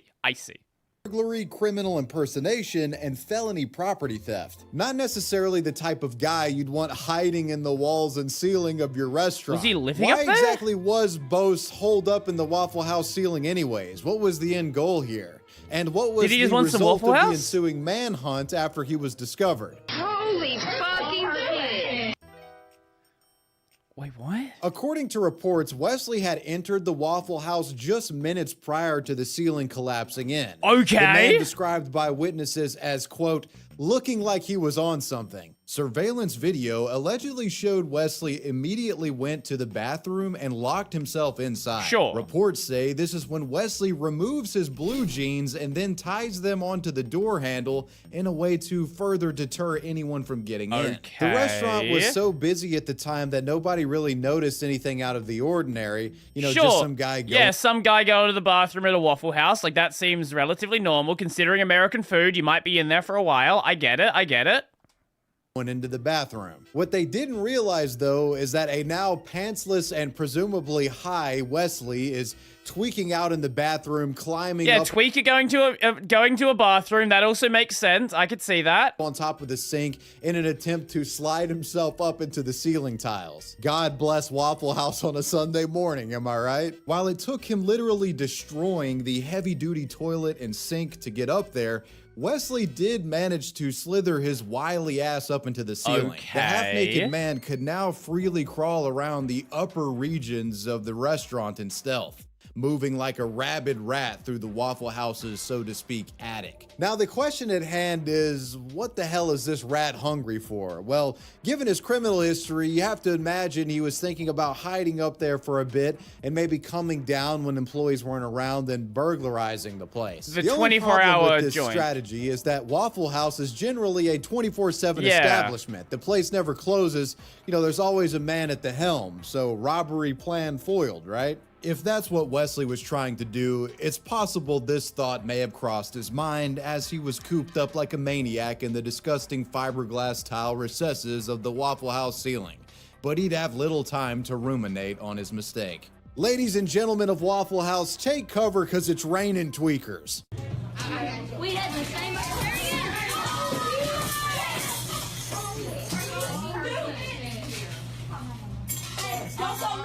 Wesley tumbles out don't and the go tweaker nowhere. is fighting for his life to get out of the place. The violent ceiling dweller finally battles his way out of the ransacked Waffle House as employees put in calls to 911. Once outside, Wesley is allegedly seen entering a vehicle occupied by some sort of associate of his, a person There's two of them?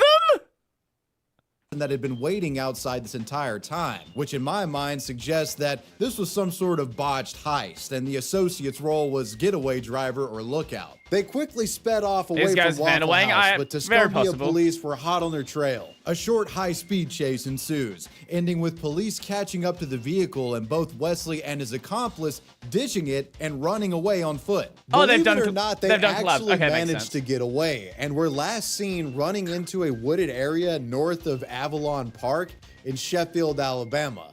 Yeah, Wesley had 5 stars on him and still got away. Police were totally screwed at this point, as not only did the guy get away, they didn't even know who he was. The latter predicament, however, wouldn't last long, as Let me guess. He left his ID in his pants. Upon revisiting the ransacked Waffle House, police found the pair of blue jeans Wesley had tied around the bathroom door handle, and well, his What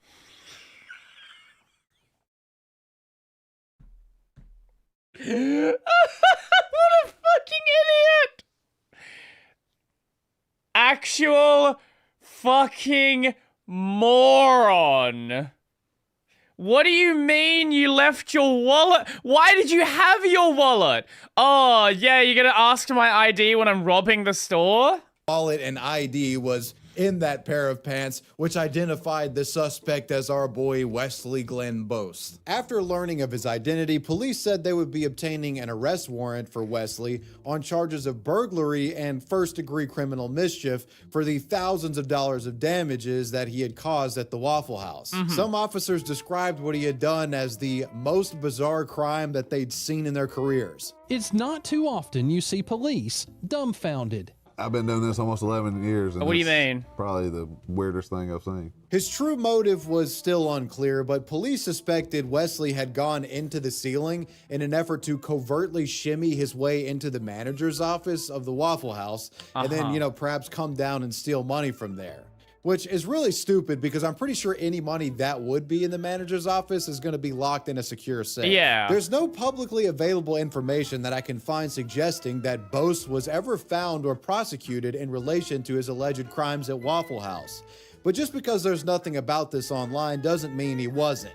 In fact, I personally find it quite unlikely that he got away with this scot-free. He probably got some sort of plea agreement that's just not on the record. Sure. But in the grand scheme of things, I really don't think played much of that insanity. matters because it appears this dude is now dead. Take a look at this. Folks online claim that this Wesley Glenn Boast featured in an obituary from 2023 is the same Wesley Glenn Boast that fell through the ceiling at Waffle House. And if you're asking my personal opinion, yeah, that's the same guy. It looks like, Rest yeah, in peace looks to pretty a similar. goat, if it really is. Whatever the case, criminal tweakers in your diner ceiling is most definitely a Waffle House exclusive. Hope you like your hash browns with extra fiberglass. The Waffle House meth monster. They've got a pretty good idea now about what happened here at this Waffle House. Took a while, but they're still trying to figure out the why. At one point, he was critical.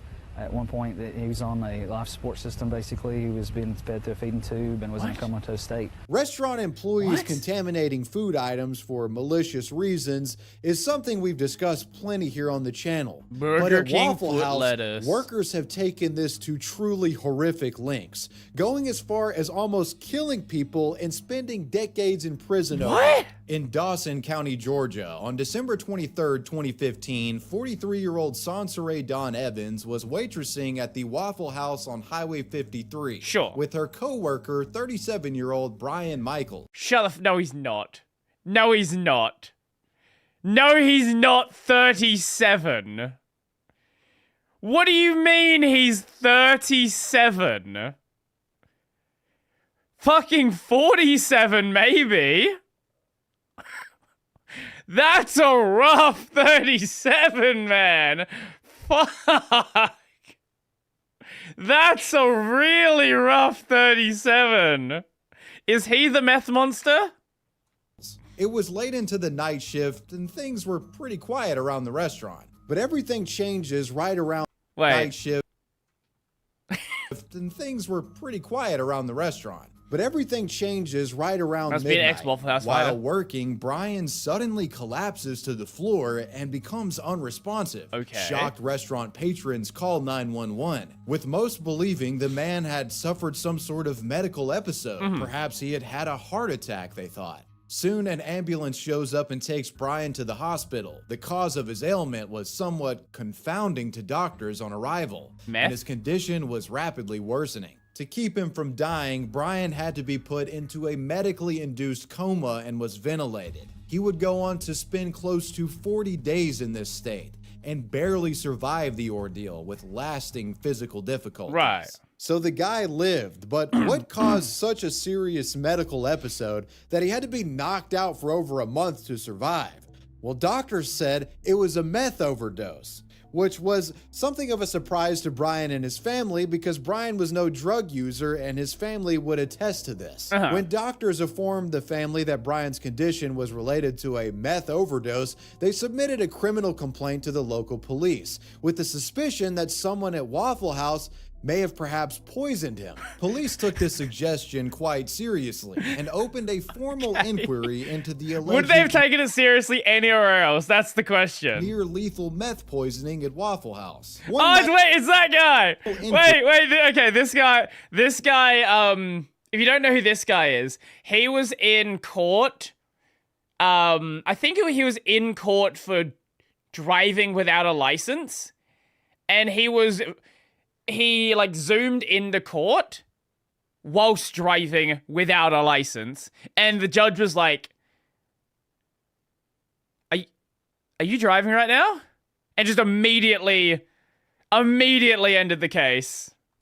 Into the alleged near-lethal meth poisoning at Waffle House. One might suspect it possible that perhaps Brian could have gotten into it with one of Waffle House's notoriously rowdy customers, and maybe a pissed-off patron could have somehow exposed the man to the meth drug in he actually did have a license? Okay, maybe I missed that part of the story then. an effort to harm him. Customers were certainly being examined as potential suspects, but that didn't last long. In their investigation, authorities worked closely with Waffle House corporate office. Detectives would get their hands on the restaurant's security surveillance recordings from the night of the incident. And what they saw in the short time leading up to Brian's medical episode was unsettling, to put it lightly. In video recordings from that evening, Brian is seen stepping outside of the restaurant briefly for a small break. And while he is outside, waitress Sansere Dawn Evans is allegedly seen picking up a cup that Brian had been drinking from and taking it into the restaurant bathroom. She's in the bathroom with this cup for a short period, then comes back out and is seen placing the cup exactly where it was left by Brian. Brian then comes back in and returns to work and can be seen drinking from this cup, seemingly unaware that it had been touched by Sansere. And within the hour, that's when the medical episode begins. The picture was clear. Sansere had likely poisoned her fellow Waffle House co-worker by way of lacing his beverage with drugs. Sansere Dawn Evans was no— She doesn't look like a meth user. Like maybe she's just started using meth? Like she looks a bit too, unless this is just an older picture, she looks too put together to be a meth user herself. No saint after all. The woman had a history with law enforcement and meth. Okay, former meth user. I see. Okay, that makes sense. Previously, she had been arrested and pled guilty to 1 count of methamphetamine possession. Possible dealer? Possession, and was sentenced to probation and fines. So considering the video footage and her history, it's likely she had poisoned her co-worker's drink with her drug of choice, meth. The investigation into the apparent malicious meth poisoning would continue for nearly 2 months. And throughout all of this time, Sansere was refusing to cooperate with police. Is this like a Mother Mary situation? Was Brian just a meth boy? But given the surveillance video and all of that, there was no doubt about it, she was the prime suspect. And on February 12, okay, that was an older picture. Okay, now that is much more like what I would expect. Okay, yeah, right, okay, no, this is definitely a meth user. Okay, yeah. 2016, Evans was arrested on charges of felony illegal drug possession and aggravated battery. Deputies just arrested Sansaria Evans. Not attempted murder? She spiked her Waffle House co-worker Brian Michael's drink with a nearly deadly dose of methamphetamines while the two were on the clock. At one point, he was critical. At one point, he was on a life support system, basically. He was being fed through a feeding tube and was in a comatose state. So it was obviously... Do you think American Southerners have what it takes to survive Australian nonsense? Australia's pretty chill. You just got the animals trying to kill you. Our meth heads are pretty chill. They don't do anything to you. They just ask you for, like, cigarettes. At one point, he was clinging to life. Fully terminated now from Waffle House and facing decades in prison, the woman still seemingly refused to elaborate as to why she had laced Brian's drink with meth. This element of the story remains one of the mysteries even close to a decade after the fact pertaining to this matter. The family of Brian speculated the best they could to the press around this time as to why Sansare would do this, saying she may have poisoned him because, quote, it was because Brian had refused to date her or did not want to work with her, unquote, implying that the woman poisoned Brian for nothing more than a petty workplace drama. And if that really was the case, I mean, Sansare nearly killing this man over something that small, it makes her seem like a complete monster unfit for society.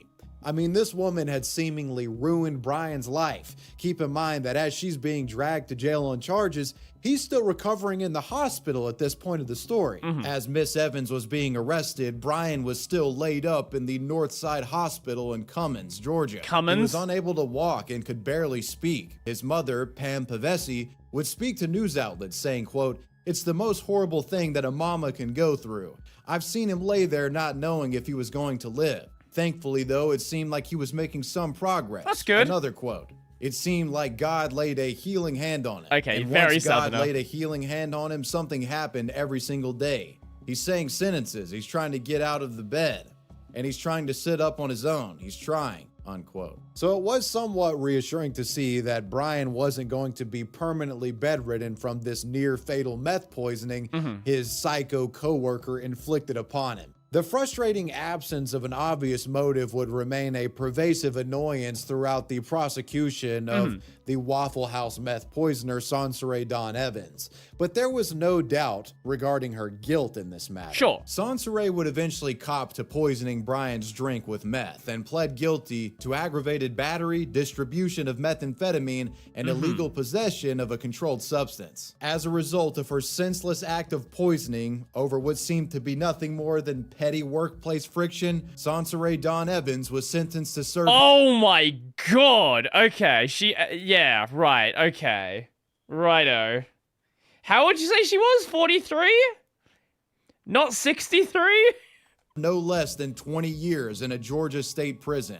And that's where she remains to this day. The earliest the woman can be released is in 2036. The former Waffle House employee would be 63 years old if released. Are you sure that's not how old she is now? At that time. As for Brian Michaels, the victim in this case, his family would later sue the franchisee that operated the Waffle House that both he and Sansare worked at. The matter of the suit was over negligent hiring practices. You know, your restaurant hired a crazy methed up tweaker with a criminal history, and they I doubt went that on was to gonna go fucking anywhere. poison Brian with the same illegal substance that they were previously tried for. From what I can tell by reading online summaries pertaining to the civil case, Brian and his family prevailed in these legal efforts and managed to win an undisclosed settlement with the franchisee, hopefully providing them with some sort of financial recourse that could help in Brian's recovery.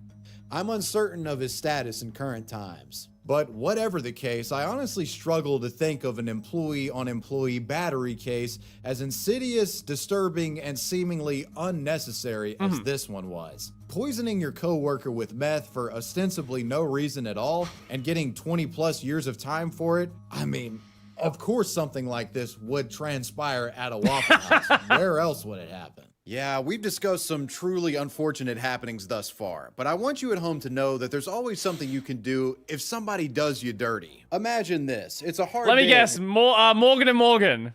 Work, you get some fast food for lunch, take a bite into Morgan the and burger, Morgan. Couldn't and, be anyone well, else. You just bit into a sharp object and you're bleeding. That's not good. You could just ignore it and finish your shift, or you could do something about the personal injury case you just stumbled into. There's a reason lunch breaks shouldn't end in the emergency room, just like there's a reason why Morgan & Morgan is America's largest injury law firm. The only fucking law firm that advertises on YouTube. YouTube. Track record of fighting personal injury cases. The guys have recovered $30 billion for their clients. Many of you have probably had a situation like this guy where you've been injured but thought it was too small That's to a win crazy money from, ad or that perhaps you they felt getting a authorize. lawyer would be tedious. If this sounds like you, it may be worth reaching out to Morgan & Morgan to learn about your options. Submitting your case takes just a few minutes and you can get someone who will fight for you tooth and nail.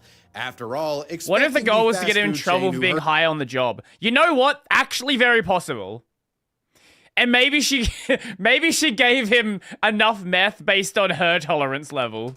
This guy to make things right financially is like trusting my dog Hank next to a plate of burger patties unattended. They're just gonna take advantage He's of the doing pretty situation. well. So if you're ever injured, you can check out Morgan & Morgan. Their fee is free unless they win. To see if you have a case, you can go to forthepeople.com/wavywebsurf.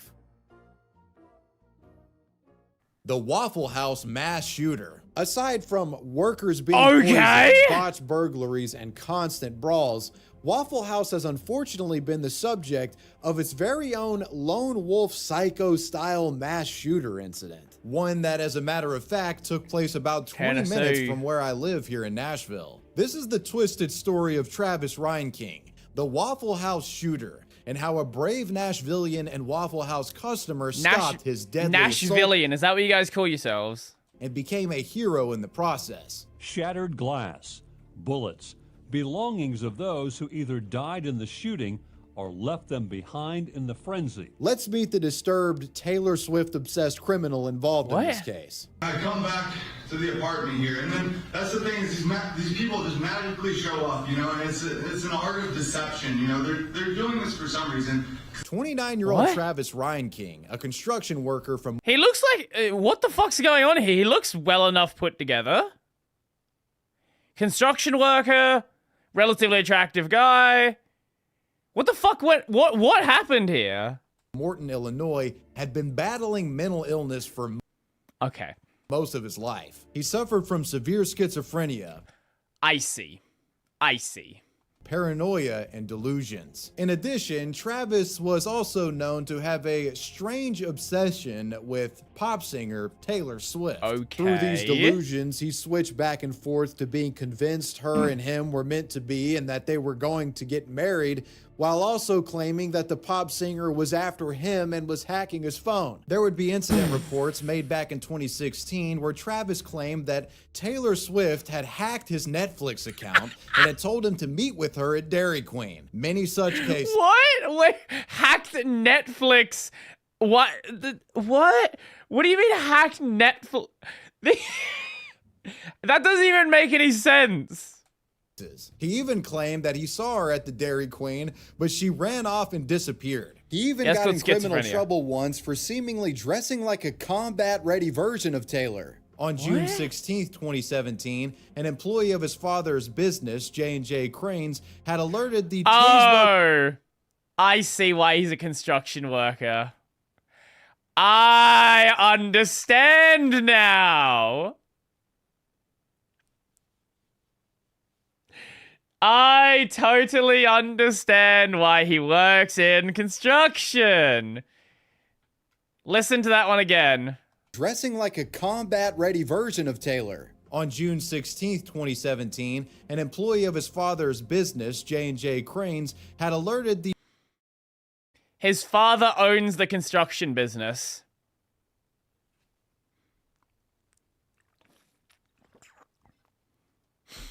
The Tazewell County Sheriff's Office that he had observed Travis coming down from his apartment wearing a pink dress and holding a rifle. In the incident report, it stated that Reinking yelled, quote, "Is this what you fucking want?" unquote. On the same day, another police department had also reported to a call from a public...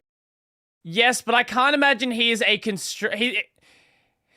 This guy is clearly mentally unstable. And I can't imagine he was doing any of, like, the lower tier jobs. He looks like he's a bit too well put... Like, you know, you if you know someone who works in construction, right? Like, you know they have, like... there is a certain level of... how, like...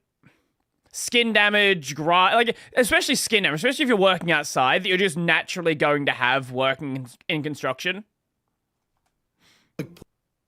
pool. There was a man that gruftitude. Sure, we'll go with that. Gruftitude. That had barged into the pool area wearing a pink woman's house coat. He purportedly proceeded to dive into the pool and take off his coat, shouting to the lifeguards that he was, quote, a man, unquote, and then exposed his genitals to them. No arrest would be made, and you guessed it, that was Travis. Not sure if that last one was really Taylor related, but regardless, the guy was out of his mind. Clearly. As a result of these and subsequent incidents with law enforcement, Travis would be visited by police who intended to confiscate a collection of guns that he had. And police almost got these guns. However, Jeffrey Reinking, Travis's dad, fucking God, struck a deal with the cops, saying he'd watch over the guns and keep them from Travis. Police reluctantly agreed to do so, and this decision would turn out to be a costly mistake.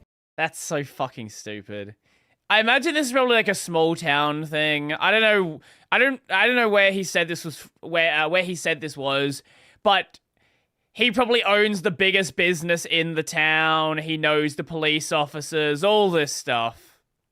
As Jeff later returned the guns to his son, this note will become important shortly. Let's fast forward a bit into the fall of 2017. Only business in some cases, yeah. Travis Reinking would move from Illinois to Nashville, Tennessee, and sought out employment as a crane operator and construction worker. He was that point proven about the job. So he was a crane operator at his father's job. Now, obviously, going to another business, it wasn't the nepotism thing, but he already had experience as a crane operator, so getting another job as a crane operator is much easier. Things went, and they don't know he's literally schizophrenic. Smoothly in Nashville for a bit, but as months passed, his mental health began to rapidly deteriorate. In Nashville, Travis became increasingly paranoid, and his schizophrenia symptoms were apparently not being managed at all. In addition to thinking Taylor Swift was after him, Travis also believed the government was spying on him. They should have been. And out to harm him. The guy effectively thought he was being gang-stalked. At rock bottom of his mental state, Travis had stopped showing up to work and spent his days in complete isolation and delusion. Court transcripts describe Travis at this time as believing God had commanded him to kill government agents. And that brings...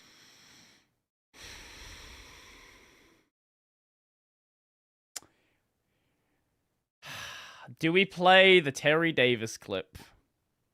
Brings us to a bizarre criminal outbreak from this man that shattered the Antioch, Tennessee community. On April 17, 2018, Travis would steal a 2018 BMW X6 sedan from the Mallory Lane BMW dealership in Brentwood, Tennessee, after posing as a customer. Metro Police later tracked the stolen vehicle to Travis. So he test drove a car and then just left. His apartment complex, but it was unoccupied at the time. The detectives were at this point processing the vehicle for fingerprints, trying to figure out who had taken it. In all reality, they were just a couple of days away from having solid proof that the guy was a car thief and would be able to arrest him. But that's not the timeline we're living in. Travis Reinking was never arrested for the car theft, as before he could be, he went on to commit something far more reprehensible. In the early hours of April 22nd, 2018, Travis Reinking, his mind riddled with paranoia, made the decision to perpetrate an act that would go beyond redemption. He armed himself with an AR-15 style rifle, one of the rifles that had been taken from him and given back by his father. He was wearing nothing but a loose-fitting green jacket and descended upon the Waffle House in Antioch, arriving in what has been described as a... Oh, when you said only wearing a loose-fitting green jacket, he also had his cock out. Okay, right. Right. Pickup truck. He got out at 3:23 a.m. and made his way into the... For as bad as this is, it was 3:23 a.m. It could have been considerably worse. Like, if this was done around, like, 10 a.m., midday, dinner, anything like that, this could have been so much worse. Like, yes, there are obviously people here, but 3 a.m., sure, it's time for the crazies to come out, but it's not going to be their busiest time of day.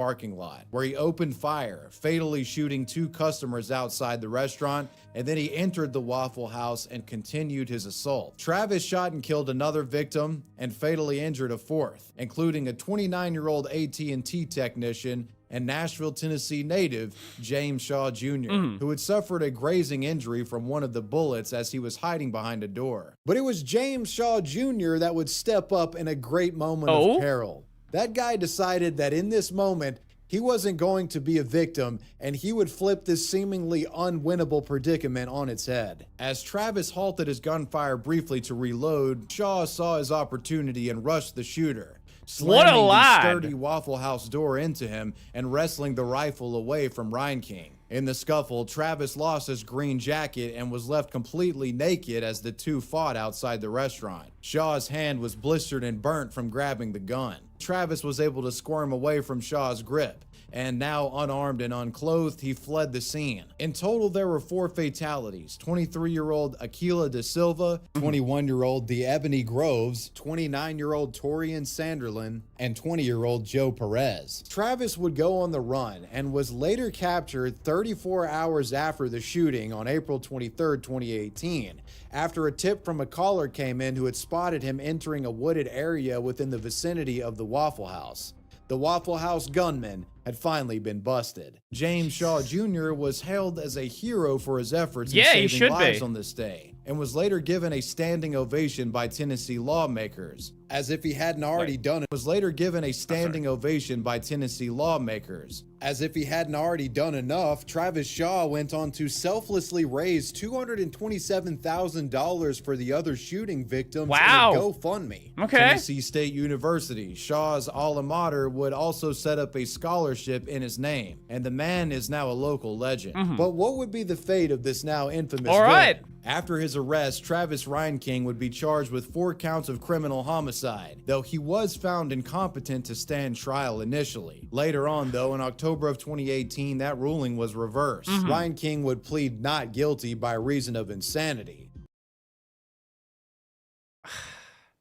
Yeah, you should go in the box, though. You're clearly not fit to be in society.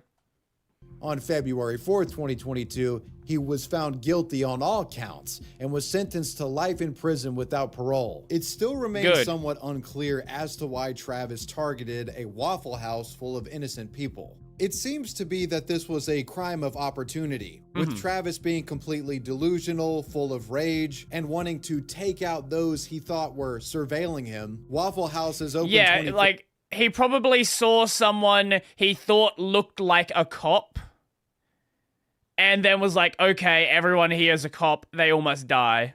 24/7, and at that time when he wanted to commit the violence at 3 a.m., well, it just so happened to be full of people at that time when he was mad. It's not the most probably because the only thing open at 3 a.m. McDonald's? Would they not also be open? This video's long, isn't it? It is 31 minutes long. Concrete explanation, I know, but the motives are never really all that put together for people like Travis. The families of the victims would also file civil actions on not just Travis, but Travis's father, Jeffrey. And they would be awarded $212 million. Travis's father, Jeffrey, would be criminally charged with unlawful delivery of a firearm due to him returning the weapons to his son. Jeffrey's defense would argue that he had no notion of his son's mental illness. Shut the fuck up. No, he was living with his son at the time, in like the first part of him going insane. He was living with his son when the guns were going to be taken away. Would later plead guilty in May of 2022 and was sentenced to 18 months in prison. After finishing his sentence, Jeffrey would attempt to appeal in 2024, but that motion was denied. The Kid Rock Waffle House brawl. They just keep rewarding me for what seems like bad behavior. If we're being honest, perhaps second to Jelly Roll, I could think of no other celebrity more likely to have been arrested at a Waffle House than Kid Rock. And that's exactly what happened almost 20 years ago in 2007. Okay, this should be more fun then. Around 5 a.m. at a Waffle House in DeKalb County. I'm happy to watch longer ones. It's just if we do, we can't watch anything else really. We can maybe like one other thing. Georgia. Kid Rock had just left Atlanta after performing at the Tabernacle and stopped at the cafe with his entourage. Everyone included... Sorry, what was the... performing at the Tabernacle. Fucking Americans, man. Fucking Americans. Everything. Everything. The Tabernacle is a Christian symbology thing.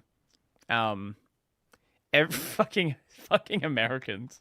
And stopped at the cafe with his entourage. Everyone, including Kid Rock, was plastered drunk. Some As in his you group do. that morning included his personal assistant, James Murphy, executive assistant, Brian Lon, and his guitarist, Jason Krause. The celebrity Waffle House visit was great initially, with everyone in good spirits after the show. Sure. And, their buzz from hitting the bars. Kid Rock, the man of the hour, acted as a magnanimous benefactor while him and his crew dined and supposedly tipped each worker $300 each. Okay. Kid Rock was buying everybody inside the place breakfast too. Sure. But then someone talks to a girl that they weren't supposed to. A male customer named Harlan Atkins, who is sitting at a nearby booth, Does what? No, they don't sell alcohol, but he got plastered before he got there. He probably got plastered directly after his show. reportedly began rizzing up one of the females in Kid Rock's crew. The advances purportedly were unwanted. Kid Rock later claimed that he tried to peacefully ask the guy to stop harrying the girl. But the guy took it as the celebrity trying to big league him and got pissed off. This turned into a confrontation of sorts and would spawn a now infamous Waffle House brawl. Surveillance footage shows Kid Rock and 5 of his entourage approach the customer as the guy gets up. This guy is a fucking moron though. Like, what are you doing starting a fight with 5 people? Now, they shouldn't have like continued the fight. It's 5 people. But like, you have to be really fucking stupid to start a fight with 5 drunk guys. Like, what is going through your head? Where you're like, yeah, I'm not gonna, just like, take the loss, step back, accept that it, like, you're like, yeah, okay, sorry. Even if you think you're in the right. 5 drunk guys, like, what are you doing? Is quickly shoved back down, prompting a physical altercation. Kid Rock can be seen hurling himself over and attacking the pissed off patron as the fight sprawls out across the Waffle House. The employees back here is fuck. Like a fucking Looney Tunes fight cloud. The fight was reported to have gone from inside of the restaurant to outside of it. And at some point, the customer that they're trying to beat up purportedly like punched out one of the Waffle House's windows in a fit of rage. After the scuffle was broken up, Kid Rock would leave in his tour bus, only to be stopped by a police officer around the mile from the Waffle House. He and 5 of his entourage members would soon be taken into custody on misdemeanor charges of simple battery. Harlan Atkins, the guy who got beat up by Rock and Company, was treated at a hospital for cuts and bruises. He would also be arrested and charged with felony criminal damage to property. Kid Rock would later be released from the county jail on bond at 5 p.m. that day. And news of the bizarre... Yeah, on bond, it's not, whatever bond you put on Kid Rock back then, it literally wouldn't matter. He had the money to pay it. Waffle House brawl spread around like wildfire. It was on brand for Kid Rock and actually somewhat helped his career at the time. I bet. The day after this incident, Kid Rock's album that was out at the time, Rock and Roll Jesus, would go #1 on the charts. Yeah, I bet. His only album to ever do so. He would go on to further spin What was it? What was Rock and Roll Jesus? Rock and Roll Jesus. Oh, that had All Summer Long on it. Yeah, okay, that makes sense. That makes a lot of sense. Crime into a positive thing for himself. Later, on March 11th, 2008, he went to a different Waffle House in a similar area in DeKalb County and basically set up a meet and greet where people could pay money to take pictures and get autographs. And that money raised was said to have gone to a local abuse shelter for women. So what about the legal side of things, though? As Kid Rock's legal team went back and forth with prosecutors, it was purported that he had considered actually going to court and fighting the charges, for he felt like he wasn't in the wrong in the situation. But in the end, he decided to take a plea 5 guys jumped 1 guy. I think you're in the wrong. Deal and pled no contest to 1 charge. Like, yes, he was disturbing the woman. Yes, she didn't want the advances, but like 5 guys, there is a reasonable level of force to use. And that reasonable level is not jumping with 5 guys and then fleeing the scene. Like that That's not reasonable force. And on July 21st, 2008, Kid Rock was sentenced to a year of probation plus $1,000 in fines. Oh no, $1,000 in fines for Kid Rock after he just released fucking All Summer Long. As well as 6 hours of anger management counseling and 80 hours of community service. The entourage would receive similar sentences, though 3 of the 5 charges would be dropped, as it seemed after viewing the videotape of the surveillance, they weren't actually really involved in the fighting. They were just there. Sure, but that would okay. not be the end of things, as Kid Rock would have to return to court. This time in a civil suit from Harlan Atkins, who claimed in his lawsuit that Kid Rock and members of his group beat him up and smashed his cell phone for no reason. In this lawsuit, Atkins was seeking $6,000 in medical fees and an unspecified amount in punitive damages. The lawsuit would go to trial, and on September 17, 40K? Atlanta Who jury cares? awarded Harlan $40,000 in compensatory damages. Kid Rock The didn't give a shit about that. $6,000 was granted for medical expenses, and $700 He looks like was Snoop, tacked white onto Snoop. that I guess for he the kinda market does. value of the cell phone. That's right, my friends. Waffle House is indeed a PvP zone that even celebrities find themselves influenced by.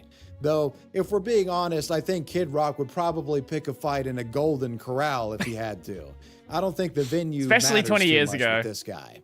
And well, you made it to the end of the video. Let me know about your crazy Waffle House experiences down below in the comment section, and let me know who or what you want me to talk about next. I want to give a major shout out to my patrons. I appreciate you guys. Wavy Web Surf out. Peace.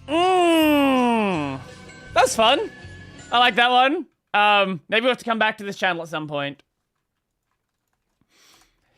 So then. I think that is going to be where we end off the stream for the day. Next week, fuck, we're already at the end of the week. What the fuck happened this week? I lost track of time entirely. So next week we're doing more Like a Dragon.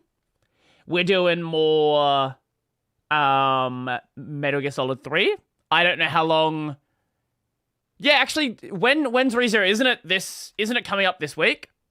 It's already August. 6 months went quick. Yeah.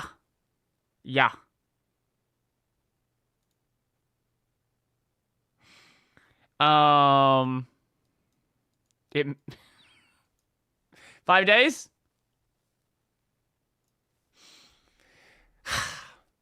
Well, that's exciting. That's definitely very exciting. Well, that is gonna be it for me then. Go watch today's video if you've not seen it on the RadV driver port to Windows. And yeah, be good, be safe, play some video games, and also get some sunlight if you haven't got some. Well, I'm gonna head up for the day, so yeah. That's pretty much it. I don't know what to say. I'm just kind of rambling at this point. Anyway, see you guys later. I am out. That was fun. Have a good one. You too. Feel free to pop back around next time if you want to. Guys of Cringe. Yeah, sure. Bye.